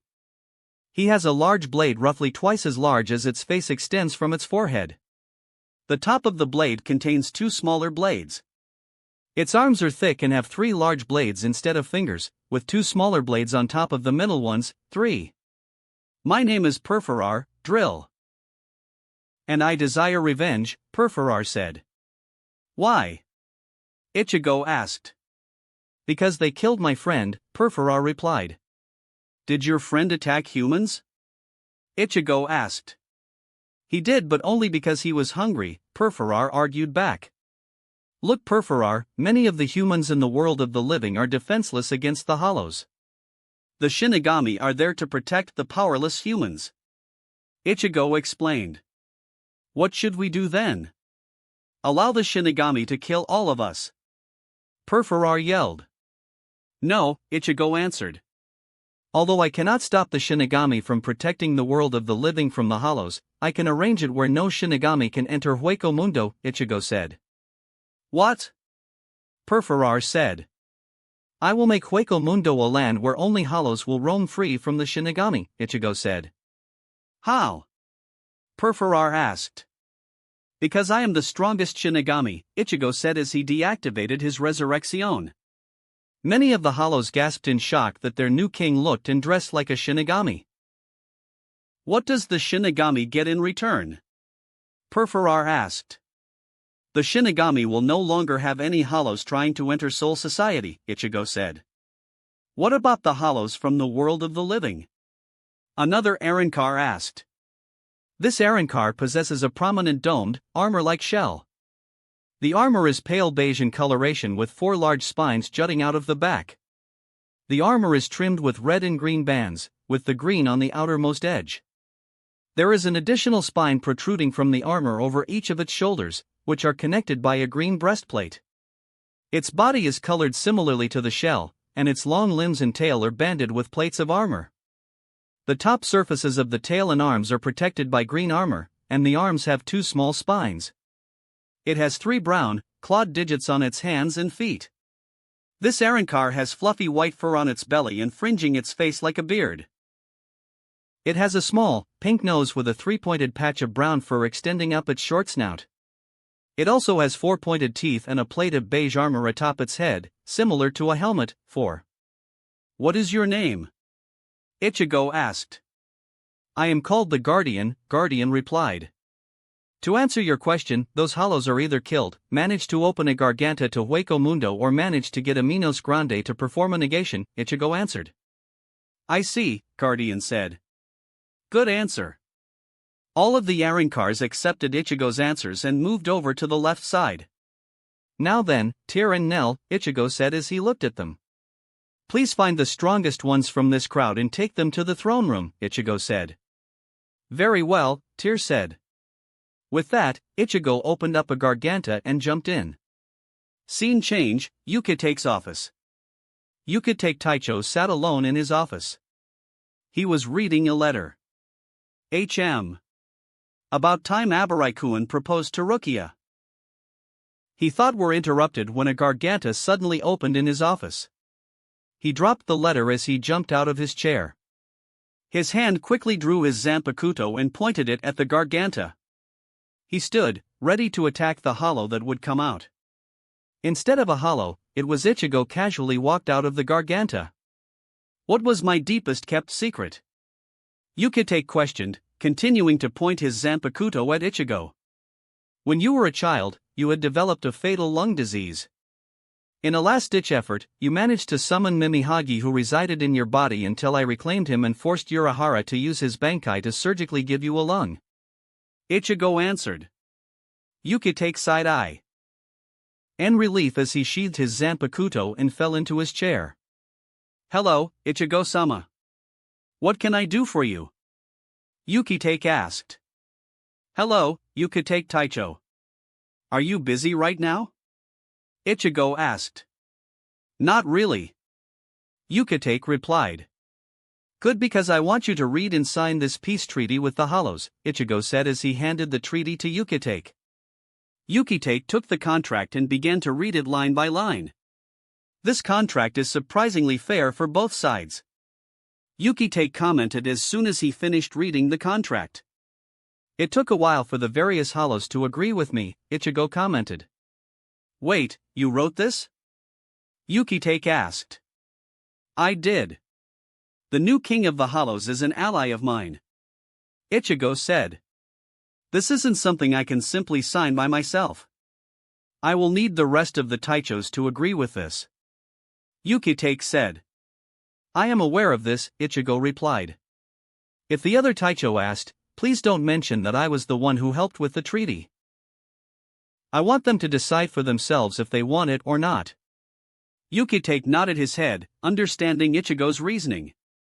What if they ask how I received it? Yukitake asked. Tell them that an envoy of the King of Hollows, who was a Hollow I knew, approached me and asked me to do this. Very well. Yukitake said as he summoned 13 hell butterflies and sent them to the other Taichos. And if they ask for a name to this King of Hollows? Yukitake asked. His name is Luna Assassina, Slaying Moon, Ichigo said. Yukitake nodded his head as he shunpaed to the assembly hall. Scene change, assembly hall. Yukitake arrived at the Taicho's assembly hall. He found his seat and sat down. A few minutes later, all the other Taichos arrived at the hall and took their seat and waited. Yamamoto Taicho arrived and sat down. He looked at Yukitake. Yukitake Taicho, you had requested our presence for an emergency meeting. Please stand up and explain your reason for calling this meeting. Yamamoto Taicho said. Yukitake stood up and looked at the seated Taichos who stared back at him. A few minutes ago, an envoy from the new King of Hollows approached me with a peace treaty. Yukitake said as he took out the peace treaty. How did an envoy manage to deliver it to you when you were in your office? Yoruchi asked. Because Ichigo delivered it to me. Yukitake replied. The treaty has a few terms on both sides. For our benefit, no Hollow will enter Soul Society unless that Hollow is a messenger for the King of Hollows. In return, no Shinigami will enter Hueco Mundo unless that Shinigami is a messenger for the Gotei 14. Yukitake said. What happens to those who break this term? Toshiro asked. To those who break these terms, whether a Hollow enters Soul Society or a Shinigami enter Hueco Mundo will be detained if possible and sent back to their respective home. Yukitake said. What if the Hollows show resistance? Kensei asked. If the being in question shows any resistance of being arrested, then you can kill the being in question. Yukitake said, answering Kensei's question. What about in the world of the living? Lisa asked. If a Hollow appears in the world of the living and it is causing trouble, then we can kill it. But if it is just wandering and not harming anything, then you will inform the 13th Division and contact the King of Hollows to escort that Hollow to Hueco Mundo. Yukitake said. Does the treaty state that? Urahara asked. Surprisingly, it does. Yukitake answered. This new King of Hollows seems very intelligent, Genryusai commented. Yukitake Taicho, what is this King of Hollows' name? Genryusai asked. He calls himself Luna Assassina. Yukitake said. Urahara smirked. Yoruchi looked at Urahara. He discreetly blinked once with his right eye and then 5 times with his left eye. Yoruchi quickly realized what Urahara said. She replied with a subtle nod. I think we need to vote on this, Genryusai said. Due to the nature of this topic, I believe everyone must agree to the treaty, Genryusai said. All in favor of the treaty, Genryusai said. Everyone except Kenpachi raised their hand. Kenpachi Taicho, you didn't vote, why? Genryusai asked. Because old man, things have been too peaceful here. I kind of want to fight this new King of Hollows to see if he is the real deal. Kenpachi said. Is there anything you want to convince you to vote for the treaty? Yukitake asked. I want to meet this king of hollows, Kenpachi said. Some of the other Taichos nodded in agreement. Very well. I'll inform Ichigo. Yukitake said. Permission to leave to get the king of hollows. Granted, Genryosai said. Yukitake Shuunpaed to his office to see Ichigo reading a book. So, what happened? Ichigo asked. Kenpachi Taicho wants to fight the king of hollows. Of course, he would want to fight him. Ichigo sighed as he sent his book back to his mindscape. Give me 1 second, Ichigo said as he opened a garganta and jumped in. Ichigo waited a few minutes before he returned to Yukitake's office in his Resurrection form. Show me the way. Luna Assassina growled. Very well. Yukitake said, trying to hide his fear at how intimidating Luna Assassina looked. Yukitake Shuunpaed to the captain meeting. While Luna Assassina used Sonido to follow Yukitake. Luckily none of the captains have seen my Resurrection. Luna Assassina thought. They soon arrived at the meeting room. You wish to speak to me? Luna Assassina growled. I do. I want to fight you. Kenpachi yelled. No. Luna Assassina replied. I do not wish to fight. I want to bring peace to Soul Society and Hueco Mundo. I'm not voting till I get my fight, Kenpachi said. Very well. Yamamoto Sotecho, is there a place we can fight? Luna Assassina asked. There is in Muken, Genryusai said. With that, everyone relocated to Muken. Luna Assassina pointed his blades at Kenpachi. This is your last chance, do you wish to fight me? Luna Assassina threatened. Yes. Kenpachi yelled. He ripped off his eye patch as he charged towards Luna Assassina. Luna Assassina sighed. With one swing of Black Tensa, Kenpachi was knocked back by the attack. He jumped up. Everyone saw a giant gash from his chest. He looked down to see the large slash on his chest. He was able to easily cut through Kenpachi's Ryatsu and damage him directly. Urahara thought. To see Ichigo's hollow powers reach these heights.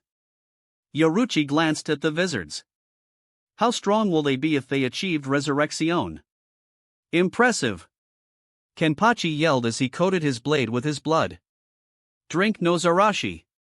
Kenpachi yelled as he was surrounded by his eerie yellow Ryatsu. The Ryatsu died down to see a Kenpachi holding a great axe/war cleaver hybrid with a long, cloth-wrapped handle and a green tassel attached to the top. He managed to achieve Shirkai? Luna Assassina thought. Take this! Kenpachi yelled as he swung Nozarashi at Luna Assassina. Ichigo blocked Nozarashi with his Black Tensa. Zero, Ichigo said as he fired a white Zero from White Tensa. Kenpachi used Nozarashi to block the white Zero. Zero Galaxia, Zero Galaxy! Ichigo yelled. Ichigo began to rapid-fire black and white Zeros from his twin Dado. Ra! Kenpachi yelled as he charged towards Luna Assassina. He used Nozarashi to block as many of the Zeros he could. Despite being hit by a few of them, he continued to charge at Luna Assassina. Eat this! Kenpachi swung Nozarashi at Luna Assassina. Ichigo dodged Kenpachi's swing. Luna Assassina Sonido wed right next to Kenpachi and fired a pair of Zeros point-blank at Kenpachi's chest. The blast knocked Kenpachi a few feet back on his face. Had enough yet? Luna Assassina asked. Kenpachi to get up. Not yet. Kenpachi slowly rose, his yellow Ryatsu gathered around him as he stood up. I still got some in me. Enough, Genryosai said. Anohana Taicho, please get Kenpachi Taicho to 4th Division. Yes, so Taicho. Unohana said. Bankai! Kenpachi yelled. A large explosion of red Ryatsu surrounded Kenpachi. The dust settled to see Kenpachi was different.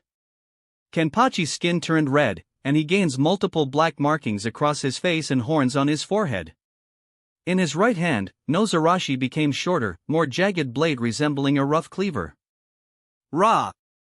Kenpachi yelled as he charged at Luna Assassina. He swung his sword at Luna Assassina. He sonito away from Kenpachi's attack. The sword slammed into the ground, shaking Muken. Everyone's eyes widened in shock by the act of power. Kenpachi pulled his sword out of the ground. Ra! He yelled as he slowly turned around. He moved his head around, trying to find Luna Assassina. Is he blind? Luna Assassina thought. Kenpachi Taicho. This is enough. Genryose yelled. Kenpachi yelled as charged at him. Only for Luna Assassina to sonito in his way. Luna Assassina fired a silent Getsuga Jujisho at Kenpachi's chest. The attack pushed Kenpachi a few feet away. Ra! Kenpachi yelled as she charged at Luna Assassina. He will be severely punished for this, Genryosai said. I don't think Kenpachi is completely aware of what is going on, Shinji said. Genryosai turned to Shinji. What do you mean? What Shinji means is that Kenpachi is currently acting on instincts, Lisa said. They looked back to see Kenpachi isn't dodging any of Luna Assassina's zeros. He would either take the hit or cut the zero with no Zarashi. What should I do? Luna Assassina thought as his attacks surprisingly didn't do too much damage to Kenpachi. Fuck the secrecy and go all out, Zangetsu suggested. I agree, Yawatch said. It looks like Kenpachi isn't going to stop unless we overpower his Bankai's defenses. Very well. Luna Assassina said as he began to fill both of his tensa with his Ryatsu. He sonito right next to Kenpachi. Getsuga Jujisho. Luna Assassina yelled as he fired his attack point black at Kenpachi's chest.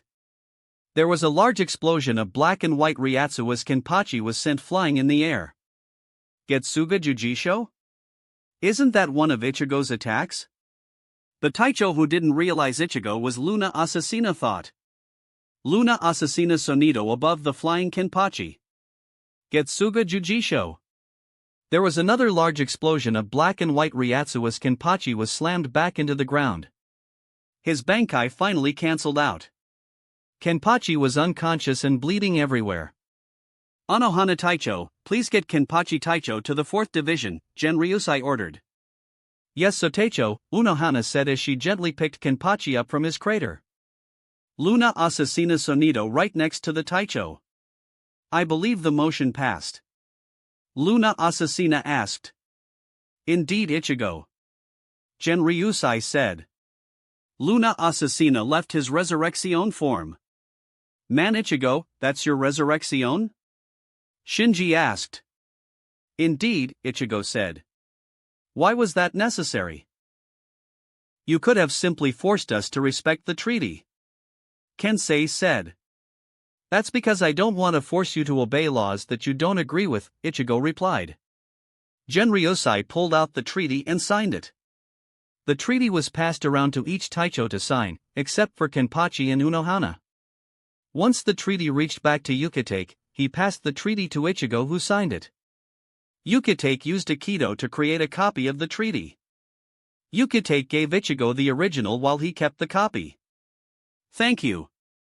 See you guys later. Ichigo said as he opened a Garganta and left. Ichigo is stupidly powerful, Toshiro said. His fellow Taicho nodded their heads and left Muken. Scene change, Hueco Mundo, throne room. Ichigo jumped out of the Garganta to see a long table. Ichigo looked to see that on one side is all the hollows Tyr and Nel chosen. Ichigo recognized Perforar and Guardian from earlier. On the other side, Tyr and Nel are sitting down on the right side of the table, leaving the middle seat open. Ichigo walked over to the open middle chair and sat down. Ichigo looked at the various hollows that Tyr and Nel selected. Good to meet all of you. Let's get this started. Ichigo said as he got out of his Resurrection form. Each of you introduces yourself to me. I'm Tuya Harakan. He said. He appears to be 177 centimeters, 5 feet 10 inches, with hazel eyes and short seafoam green hair. His neck appears to be reptilian. The rest of his body is pale white. His arms and leg are very muscular. He is wearing a white mask covering his mouth and nose. He is wearing a white shirt with some sort of person in a color suit.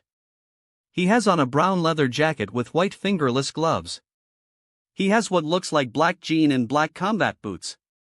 His Zanpakuto is tied to the waist.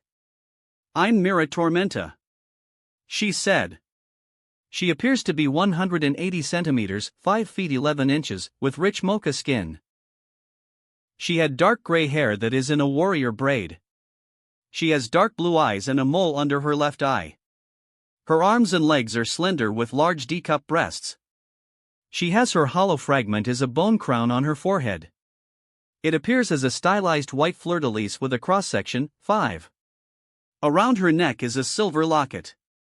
She has on a tight black V-neck shirt, gray open short-sleeve jacket, black fingered white gloves, tight gray pants, black socks, and black boots. She has her sword tied to her back. She noticed that the person next to her was asleep. She gently shook him. It took a few seconds before he woke up and realized it was his turn. "I am Merrick Mayamori." He yawned. He stands approximately 188 centimeters, 6 feet 2 inches, with tan skin and medium-length spiky dark orange hair. His eyes are sky blue. His arms and legs are muscular. He has a white tiger tattoo on his left side. His hollow fragment is attached to his side of his face. They appear to be tiger teeth. He has on a teal t-shirt under a long-sleeve black jacket, dark blue denim jeans, brown leather belt, black socks, brown running shoes, metal tiger fong earrings and brown fingerless gloves. "Please call me Luna," she said. She appears to be 160 centimeters, 5 feet 3 inches, with a slightly dark pale skin. Her eyes are bright blue. She has a dark shade of indigo and blue hair. She had a unicorn horn of the same color. She is wearing an indigo Victorian dress that matches the night sky. On her neck, it appears to have a necklace with the same matching colors. 6. "Call me Morgan," she said as she blew a kiss at Ichigo. She appears to be 172 centimeters, 5 feet 8 inches, with lightly tan skin, a very light green hair and appears to be wearing a dark purple bat-shaped hairband. She has a matching light green eye. He is wearing something like a hybrid of a one-piece swimsuit and some light purple yoga pants. Right below her breasts, there is a heart cut out. While on her plants there are darker purple bats that decorate her pants. She is wearing a dark purple boot that covers her ankles. 7. "I'm Mio," she said quietly. She stands at 152 centimeters, 5 feet, she's shortest of the new Espada. She has straight, long, black hair and gray-blue eyes. She is wearing a dress made out of a faded cloak. Ichigo could see her arms appear to be bone-white with what appears to scale, which she immediately tried to hide when she noticed Ichigo looking at her. "Yo. I'm Lamarada, Flare," Lamarada said with his arms crossed. Lamarada is very tall, standing at 190 centimeters, 6 feet 3 inches, and muscular. Due to his height, he unconsciously giving off an overwhelming aura. He has two-toned dark red and black hair and red eyes. His eyes are pointed and narrow and his eyebrows are quite thick and split in two. He is wearing a red and black blazer jacket. Underneath that he is wearing a plain white t-shirt. He has matching black jeans and basketball shoes. Alright then.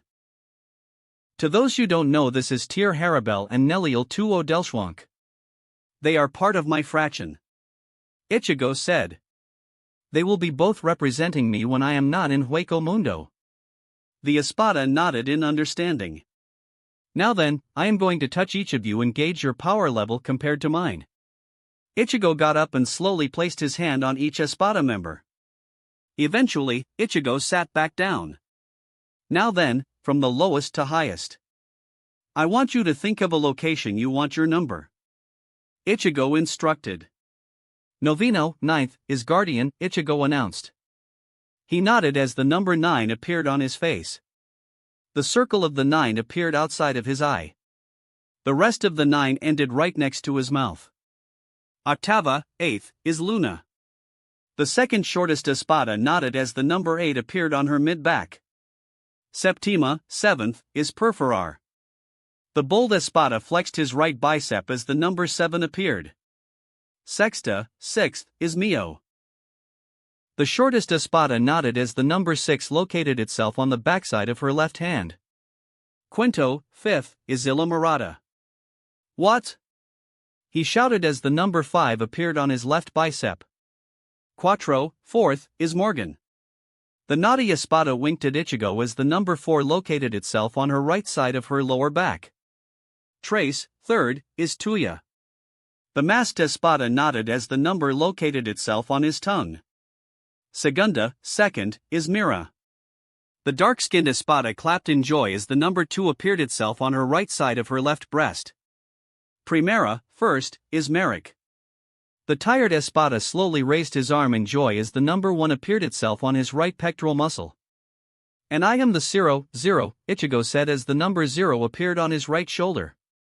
Now then, I'm going to give you guys free rein to choose what you are going to do to Las Noches since all 11 of you going to live here, Ichigo said.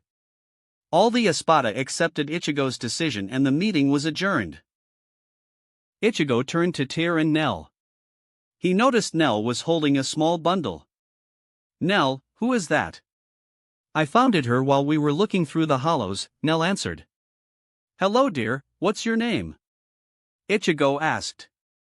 Our name is Jack, Jack replied. Ichigo could see a little girl, about 134 centimeters, 4 feet 5 inches. She has short silver hair. Ichigo could see her eyes as a pale yellow. Her face is covered with scars and stitches. She is wrapped in brown rags. Ichigo could see that near her back she has a small dagger like Zanpakuto tied to her lower back. Who are you? Jack asked. I'm Ichigo, there. Master, Nell answered. Okay mother, Jack said as she looked at Nell. Call me if you or the Espada need anything, Ichigo said as he opened a garganta and jumped in it. Scene change, Yokai Academy. During the few hours that Ichigo was gone, Kyoka and Suzumabachi took turns teaching Elizabeth. Kyoka would take care of the school topics such as Japanese, math, English and Yoki control, while Suzumabachi would take care of the physical topics such as basic fighting styles and basic physical exercises. Kyoka and Suzumabachi were aware that these subjects may seem boring to Elizabeth, so every time Elizabeth would get one of their tests correct, they would tell stories of Ichigo's adventures or show memories of Ichigo's adventures if it was not too graphic. Ichigo jumped out of the garganta to see Kyoka showing Elizabeth his time during the Battle City Finals. Now then, Dark Paladin attack Ichigo's Neo Blue Eyes Ultimate Dragon. Yugi ordered. Dark Paladin charged towards Neo Blue Eyes Ultimate Dragon. While Neo Blue Eyes Ultimate Dragon charged up its attack and fired it back at Dark Paladin. Upon contact, both attacks kicked up dust, obscuring the view. I've won, Yugi said. Yugi. Don't think so yet, Ichigo said. Yugi looked up to see Dark Paladin being forced to block Neo Blue Eyes Ultimate Dragon's claws with his sword. What? Yugi said. I activate the effect of Honest, Ichigo said as a transparent white angel-looking monster card appeared next to Ichigo. During either player's damage step, when a light monster I control battles, I can send this card from my hand to the graveyard. That monster gains ATK equal to the ATK of the opponent's monster it is battling, until the end of this turn, Ichigo said. The transparent white angel floated towards Neo Blue Eyes Ultimate Dragon and merged with it. Neo Blue Eyes Ultimate Dragon let out a MIG. HTY roar as its attack points rose from 4,500 to 12,400. What? Yugi said. Neo Blue Eyes Ultimate Dragon finished this duel with white obliteration burst. Ichigo shouted as Neo Blue Eyes Ultimate Dragon managed to smack Dark Paladin away with his claws before using all 3 heads to fire a large blast of white energy at Dark Paladin. Dark Paladin stood there and accepted his fate. The blast incinerated Dark Paladin and Yugi's remaining life points. Wow. Tusan is amazing, Elizabeth said. Thank you Elizabeth, Ichigo said as he walked out of the Garganta. Tusan, Elizabeth cried as she ran over to Ichigo. Hello, Elizabeth, did you have fun with Kyoka and Suzumabachi? Ichigo asked.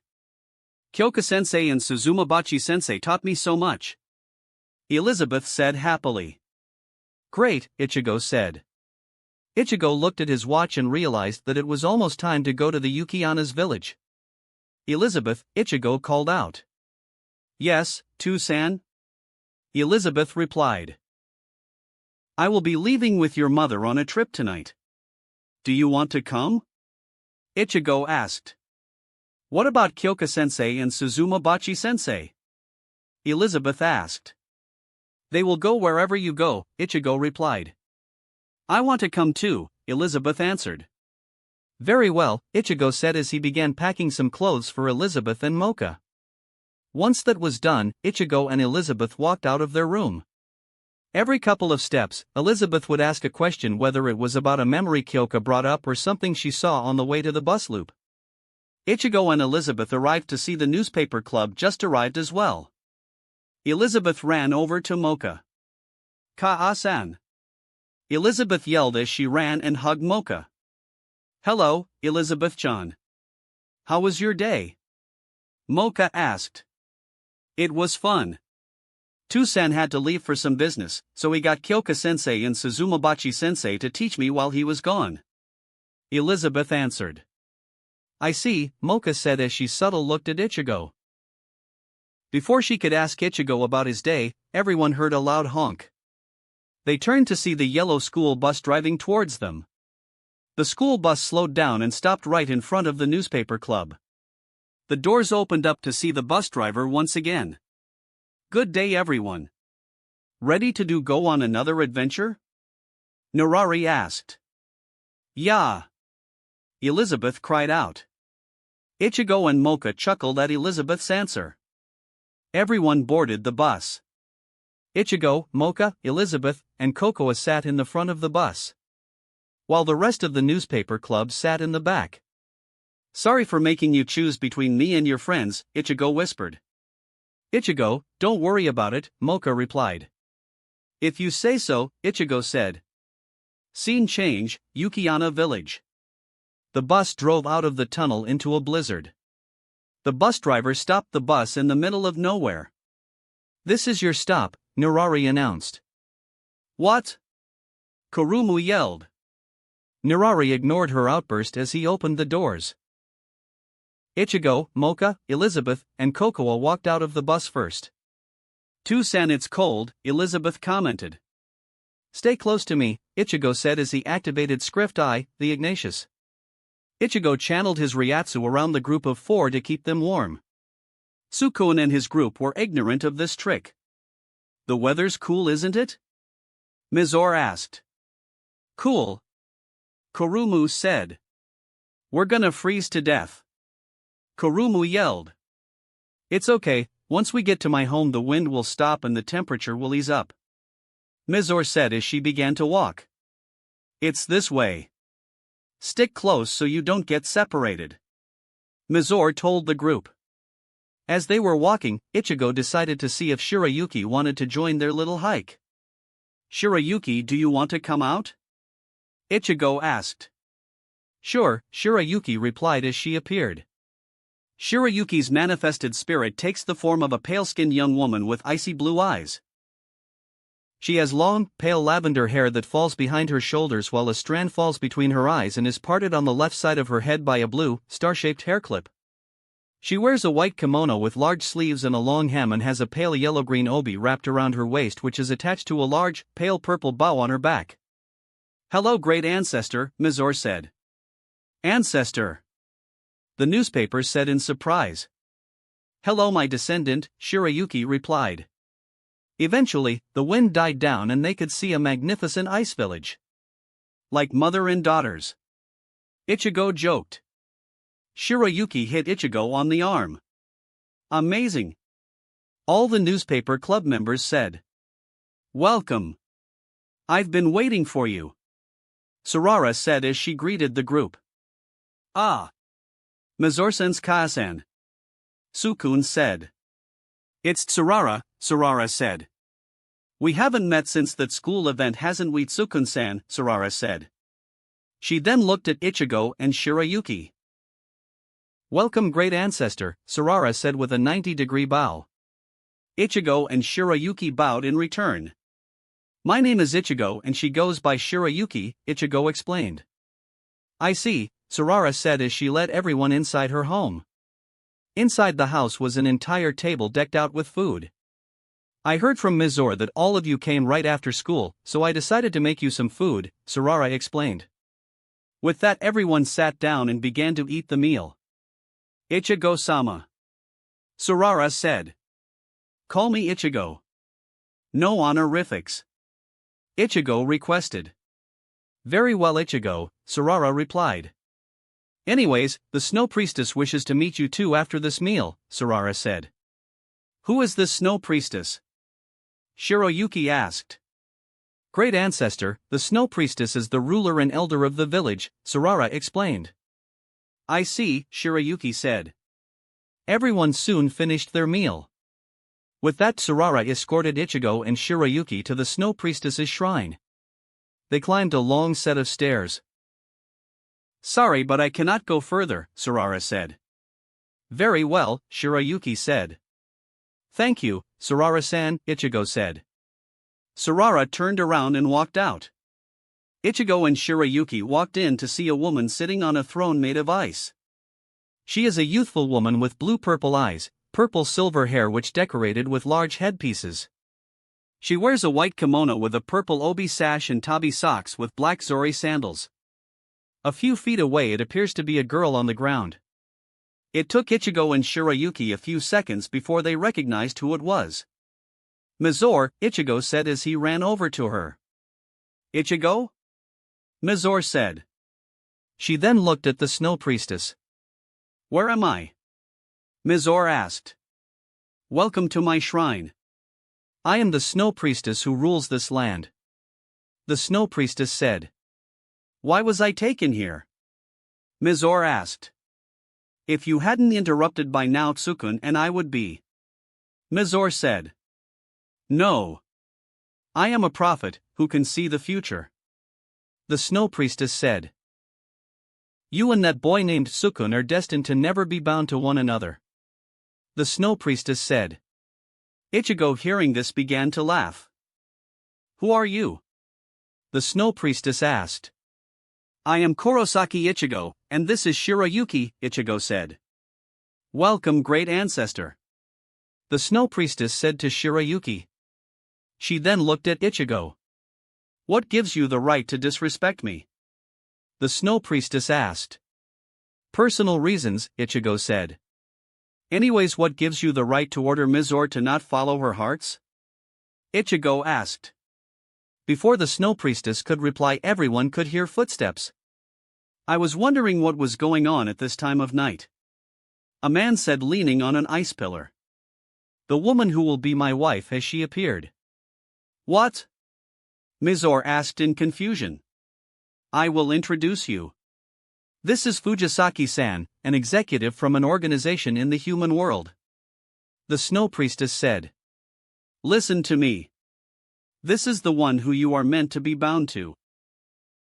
By marrying this man, you will be destined to become the savior of this dying land. The Snow Priestess said. Hello, my name is Miyabi Fujisaki. Pleased to meet you, my girl of destiny. Fujisaki said. Tell me, Miyabi Fujisaki, what organization are you from? Ichigo asked. It doesn't happen to be an organization called Fairy Tail, is it? Ichigo asked. Fujisaki flinched for a few seconds. Oh. You have heard of us? Fujisaki asked. Oh, I have, Ichigo said as he summoned a sealed scroll. And so, does Yasakaheim, Ichigo said as he broke the seal on the scroll. By the orders, Yasaka, the ruler of the yokai of Japan, had decreed that the organization known as Fairy Tail is considered a terrorist organization. Anyone who is a member or an associated with this organization will be arrested on sight and accused of attempting to reveal the existence of the yokai world. Ichigo read as he rolled up the scroll. Miyabi Fujisaki, you are under arrest for associating with a named terrorist organization. Ichigo declared. Very well, Fujisaki said. Looks like I have no choice, Fujisaki said. Kahlua, Fujisaki said. Someone walked out from behind Fujisaki. She has light blonde hair, tan skin, and dark red eyes. She has long blonde hair that is held back by a tiara and is wavy with bangs framing her forehead. She dresses in a flowing white dress with snow-white gloves and white boots. On her ears, she has rosary-shaped earrings. Yes, Fujisaki-san? Kahlua said. Kill these two, Fujisaki said as he pointed at Ichigo and Shirayuki. And bring her to me, Fujisaki said as he pointed at Mizore. Very well. Kahlua sighed. Shirayuki, take care of the snow priestess, Ichigo said.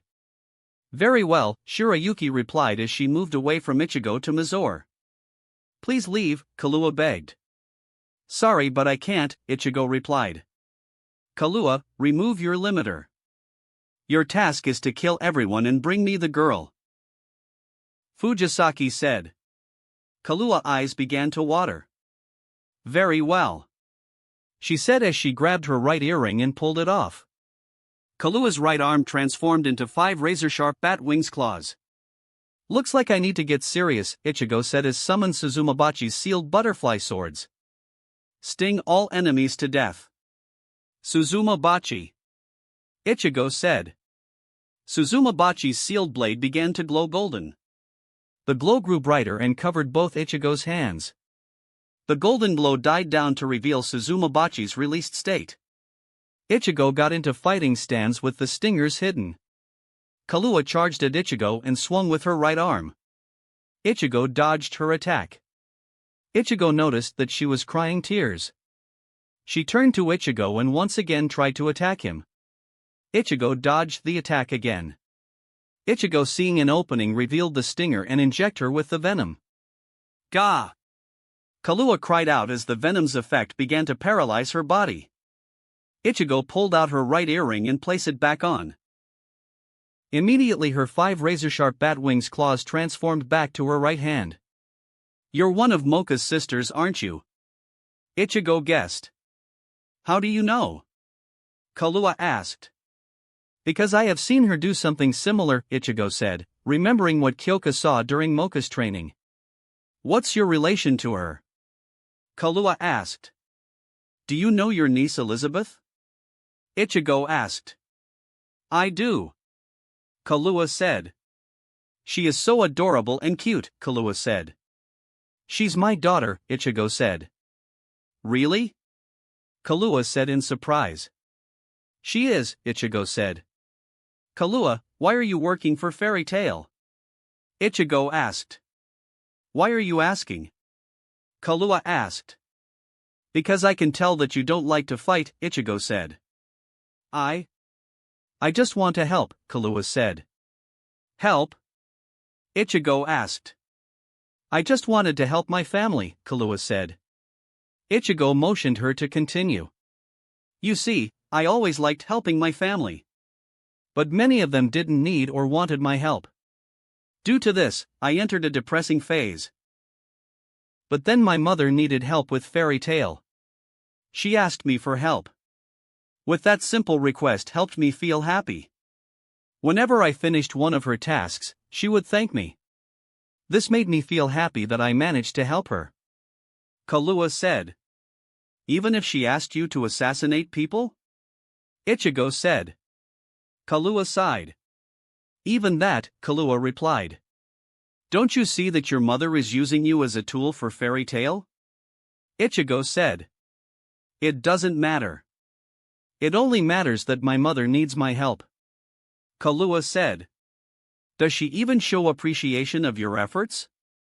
Ichigo asked. She does, Kahlua said. Really? Ichigo asked. Kahlua flinched and looked away. Stop lying to yourself, Ichigo said. Even if I want to leave her, what's stopping her from hunting me down?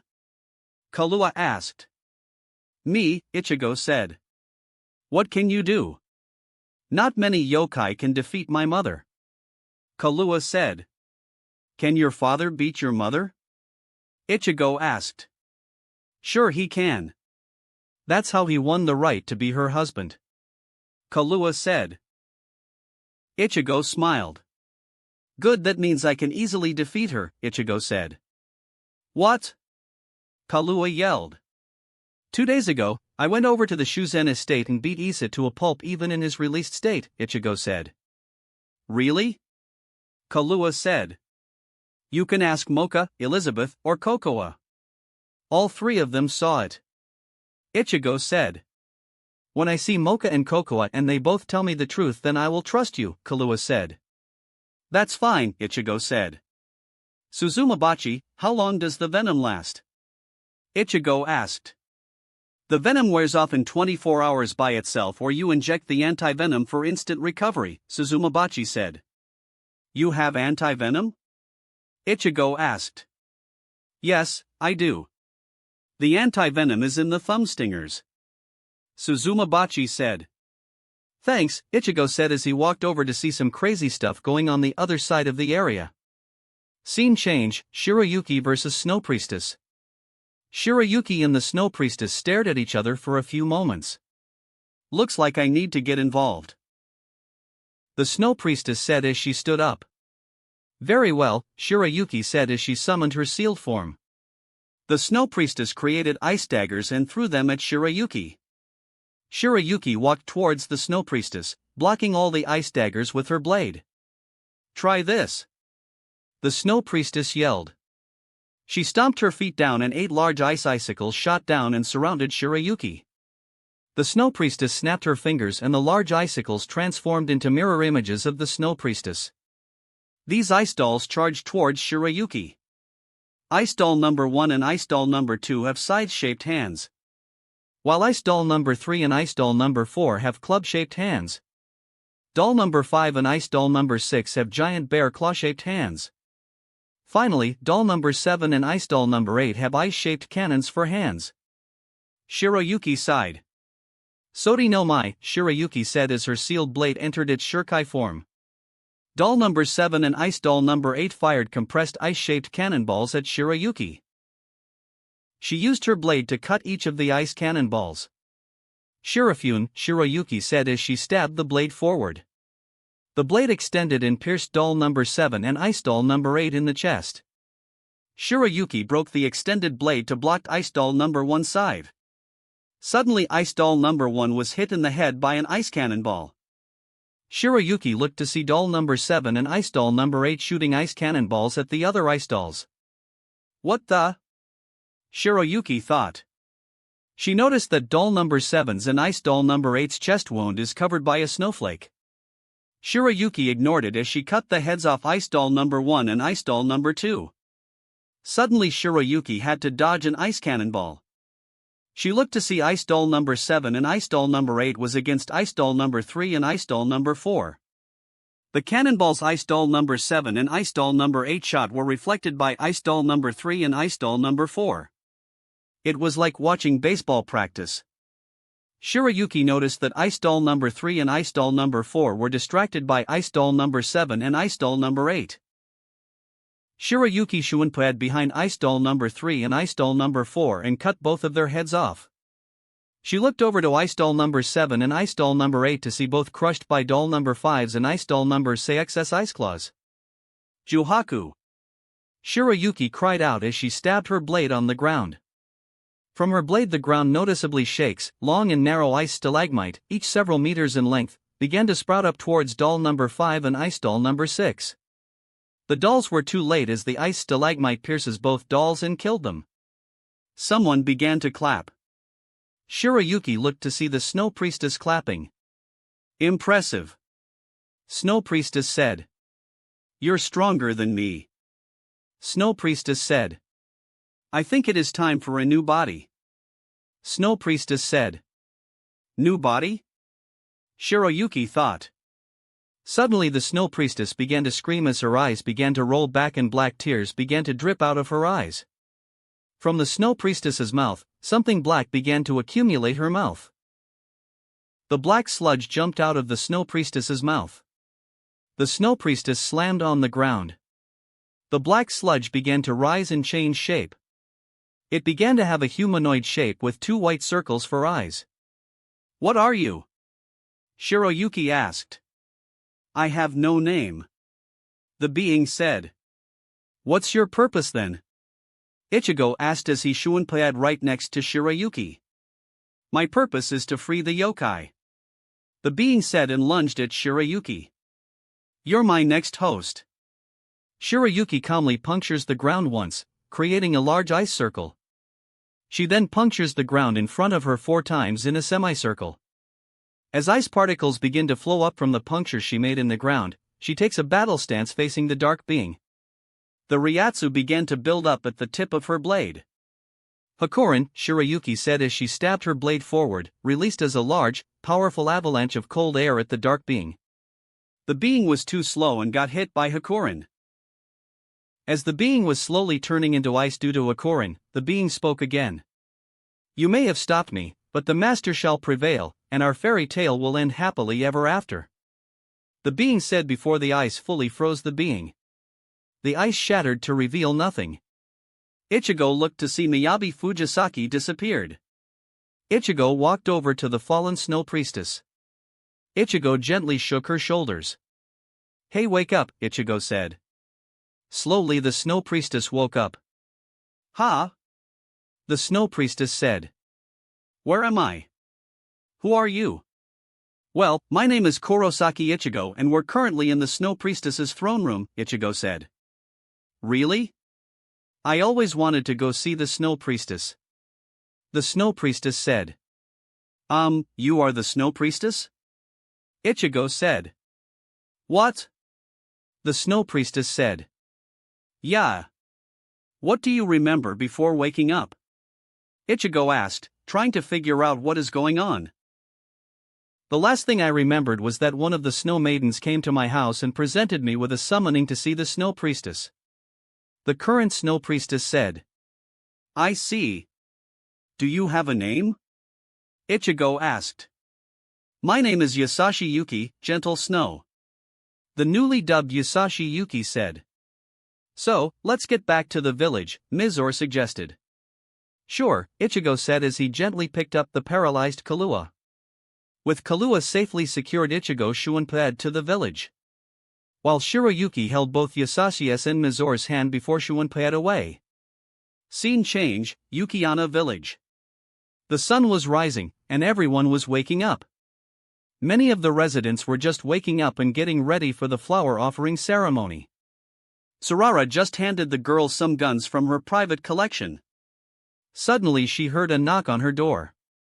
Sarara pushed her shelf back in place and hid her guns in her kimono.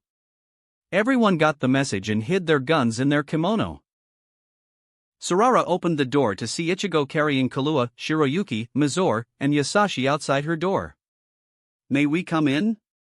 Ichigo asked. Sarara moved out of the way as the 4 entered her house. Nei-san. Mocha and Kokoa said. Hello Mocha-chan and Kokoa-chan, Kahlua replied in turn. Ichigo placed Kahlua on the couch as everyone else others managed to arrive at the living room. Snow Priestess, do you want something to drink? Sarara asked. I'm not the Snow Priestess, I'm Yasashi, Yasashi said. Sarara looked confused. Sarara, can you get us some water? I'll explain the situation. Ichigo said. Very.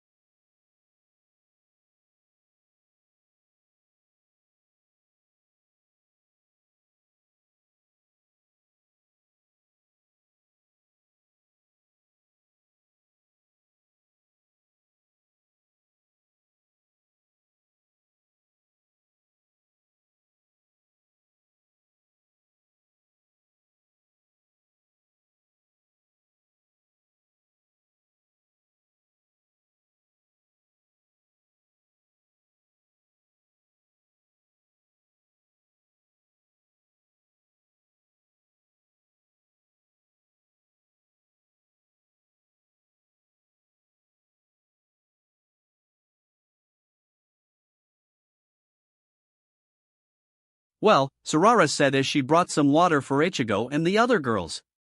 Let's start right after Sarara left me and Shirayuki in front of the Snow Priestess's shrine, Ichigo said. That is a good place to start, Sarara replied. Anyways, when we entered the shrine, we saw that Mizore was there on the ground.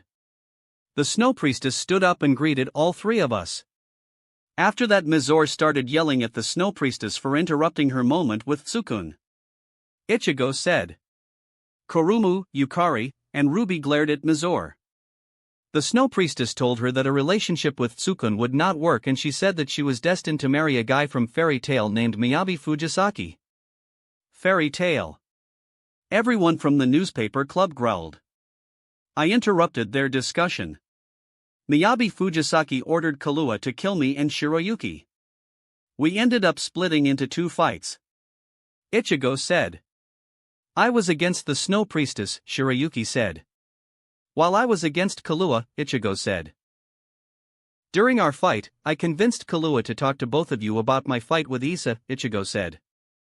It was more of paralyzing me and forcing me to listen. Kaluya corrected. It wasn't a fight, it was a one-sided slaughter, Kokoa said. Ichigo defeated Oto-sama and destroyed his pride, Mocha said as she remembered Ichigo's fight with Issa. Did Oto-sama transform? Kaluya asked. He did, Mocha replied. I see, Kaluya replied. Anyways, Shiroyuki fought against the snow priestess. It turns out the snow priestess was controlled by another being. That being turns out to be an ally of Fairy Tail. Shiroyuki managed to defeat the being which set the snow priestess free. Ichigo said as he points at Yuki. Hi. I'm Yasashi Yuki. Yuki said. So what are we going to do? Sarara asked. Gather up the adults in the village and select a new leader for the village, Ichigo said. How? Sarara asked. How did you do it before? Ichigo asked. The previous snow priestess would select a new one to take her place, Sarara replied. So that is what happened to me, Yuki said. Everyone looked at her. I received a summoning to see the snow priestess. I think that is how I became the new snow priestess. Yuki said. So, maybe try to find the current oldest resident of the village and go from there, Ichigo suggested. I'll see about it, Sarara said. All of you stay here while I talk with the older residents of the village. With that, Sarara left. Ichigo summoned Suzumabachi and injected Kaluya with the anti-venom. Kaluya, Mocha and Kokoa decided to play with Elizabeth indoors. Mizore snuck herself and Tsukun out of the house. I'm going to rest in the mindscape, Shiroyuki said. Go ahead. I'm going to read this book. Ichigo said as he summoned one of his many books from his mindscape. That BIOW. Kurumu yelled. Kurumu glared at Yukari, who smacked Kurumu on the head with a washpan. What was that for? You're about to swear in front of Elizabeth, Yukari said. Oh. We need to look for Tsukun. Mizore snuck him out of the house. Who knows what those two could be doing together? Kurumu said as she ran out of the house, followed by Yukari and Ruby. Ichigo chuckled and decided to read one of his many books. Scene change. Kurumu, Ruby, and Yukari managed to find Mizore and Tsukun. Once again, Kurumu and Mizore start to argue about Tsukun. With the girls distracted, Tsukun managed to slip away from the girls. Sigh. Tsukun thought as he walked around the village. I'm not strong enough. When Mizore was attacked by the snow priestess, I was powerless to stop it. Tsukun punched the ground, launching a bunch of snow. It seems someone is angry. Someone said. Tsukun turned around to see a strange man walking towards Tsukun. His face is covered by a mask that has 5 eyes. He wears a round hat and a long cloak.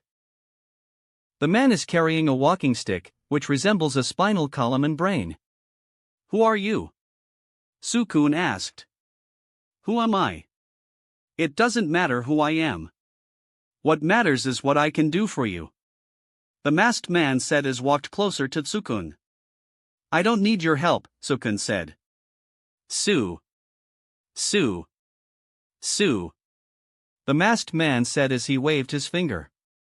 Little children shouldn't lie to their elders. I know what you want. The masked man said as he walked right in front of Tsukun.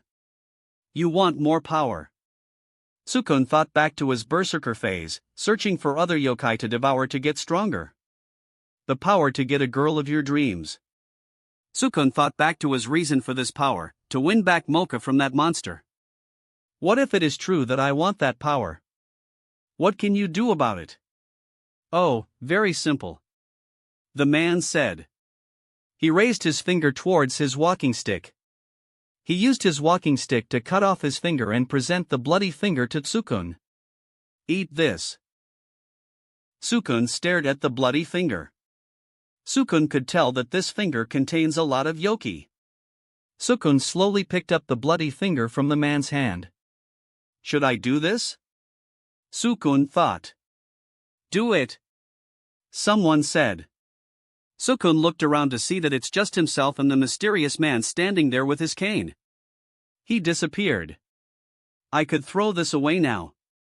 Sukun thought to himself. Don't. You need this. You want it. The mysterious voice said again. Where is that voice coming from? Sukun thought to himself. Remember, you're not doing this for yourself. You're doing it for Mocha. Mocha. Sukun thought as he remembered what Mocha did for him. You're doing this to help her. To free herself from the monster. Freeing her from the monster, Sukun said as he took a deep breath and ate the finger. Sukun felt a chill hit the back of his neck. Sukun suddenly felt his yoki dramatically increased. Whoa, Sukun said. How do you feel? I feel way stronger than before. Maybe stronger than him, Sukun said as he looked at the masked man. Please, sir, I want some more. I want to be stronger. Very well. But, you must do something for me. The masked man said. What? Sukun asked. Behind the mask, the man smiled wildly. The man walked over and began to whisper into Tsukun's ears. What? Sukun said in shock. Don't worry. Once we're done, you can have her back. The masked man said. Very well, Sukun said. The masked man handed Sukun a phone and walked away. Sukun resumed wandering around the village, lost in thought about what he has to do. When suddenly he heard someone yelling out his name. Sukun. 3-inch Kurumu yelled as she jumped on Sukun. He barely managed to keep his balance. Kurumu-chan. Please get off me. Sukun said. Oh my god. He called me Kurumu-chan. Kurumu thought. Assure Sukun, Kurumu said as she gently jumped off Tsukun's back. There you are, Yukari said. The two looked to see Yukari and Ruby managed to regroup. Hello, Yukari-chan and Ruby-chan, Sukun said. Oh my god. He called me Yukari-chan. Yukari thought. Oh my god. He called me Ruby-chan. Ruby thought. Wait, he called the others with the chan suffix, so, what is he doing? Each of the girls thought. Sukun realized his mistake as he senses the small spike of yoki. Wait. Sukun said, trying to defuse the situation. Ladies, it's not proper to fight in front of the boy all of you want to impress, Mizore said as she landed right next to Sukun. Mizore-chan. Sukun said. Kasan requested out presents, Mizore said as she looked at the group. Fine. The girls said as they all crossed their arms and looked away from each other. Mizore led the group back to her house. They walked in to see Mocha, Kokoa, Elizabeth, and Kahlua leaning on each other sleeping. While Ichigo had a book covering his face and appears to be sleeping. Sarara walked over to the sleeping Ichigo. Ichigo-sama, please wake up, Sarara said as she gently nudges the sleeping Ichigo. Ichigo grabbed the book and sent the book back to his mindscape. Ichigo rubbed his eyes and let out a small yawn. Good morning, Ichigo said. Seeing Ichigo was awake, Sarara went to wake the other girls up. When everyone was awake, Sarara gathered everyone in the living room. Ichigo called out Shirayuki, who sat next to Ichigo. I managed to gather all of the adults in the village and informed them about what happened. Many of them want the current snow priestess to continue to lead the village. Sarara said. But I can't. I don't even remember what I did as the snow priestess. Yuki yelled. I informed them of this. We all came to a consensus about it. We will have 3 of the oldest residents and 3 younger residents will take charge. Sarara said. How will they be selected? Ichigo asked. All 6 of them must be volunteers. The younger ones must wait till all of their children are above the age of 10. Sarara said. How long is the term? Ichigo asked. This term will be for 3 more years. After that, each term will be 5 years, and everyone can rerun only 3 times in total. Ichigo nodded his head. With that, everyone enjoyed their last day in the village. The newspaper club went around and interviewed the residents of the village. They asked them about their opinion about the Snow Priestess, fairy tale, and the new changes to the village. Like all good things, it comes to an end. Everyone left the village and once again walked. Mizore led the group. Ichigo released a small bit of his fire Ryatsu to keep everyone warm. All of them hiked until they arrived at a frost-covered bus sign. Everyone gathered around near the sign. In the far distance, everyone could see a familiar yellow school bus driving towards them. The school bus slowed down and eventually stopped right in front of the bus stop. The doors opened to see the familiar face of the bus driver. Looks like all of you had an excellent adventure, Narari said. It was an interesting adventure, Ichigo said as he boarded the bus. It will be in the next newspaper, Mocha said as she got on board behind Ichigo. Hi creepy eye bus driver-san, Elizabeth said she got on board. Ichigo and Narari laughed at Elizabeth's statement. Elizabeth! Mocha cried out. You don't say that to the bus driver. Now apologize to the bus driver-san. Mocha said. Yes ka-san, Elizabeth said. Sorry creepy eye bus driver-san for calling you creepy eye bus driver-san, Elizabeth said. Ichigo and Narari laughed even harder at Elizabeth's new statement. Mocha sighed as she scoots over for Elizabeth to sit down. She ignored Ichigo giving Elizabeth a high five. Kokoa and Kahlua board after, sitting behind Ichigo, Mocha, and Elizabeth. Finally, Tsukun and the remaining newspaper club boarded and sat in the back. With everyone boarded, Narari started the school bus and drove away from the Yukiana village. Ichigo chuckled at Kahlua's gasp of amazement of the colors in the dimensional tunnel. Ichigo looked over to see both Elizabeth and Mocha staring out of the window. Elizabeth also enjoyed the colors while Mocha lost in thought. Mocha, you alright? Ichigo asked. I'm fine. Just a lot of things on my mind. Mocha admitted. Ichigo reached over to Mocha and gently grabbed her hand. It's alright Mocha. I'll be here if you need someone else to talk to. Ichigo said. Thank you Ichigo, Mocha said as she looked away from the window and kissed Ichigo on the lips. The dimension tunnel started to bright up as the school bus exits the dimensional tunnel. Everyone looked out to see the black dead trees and the occasional gravestone that decorate the school. The school bus slowed down as it pulled over at the bus stop. Everyone quickly got off the school bus. With that, the school bus drove away.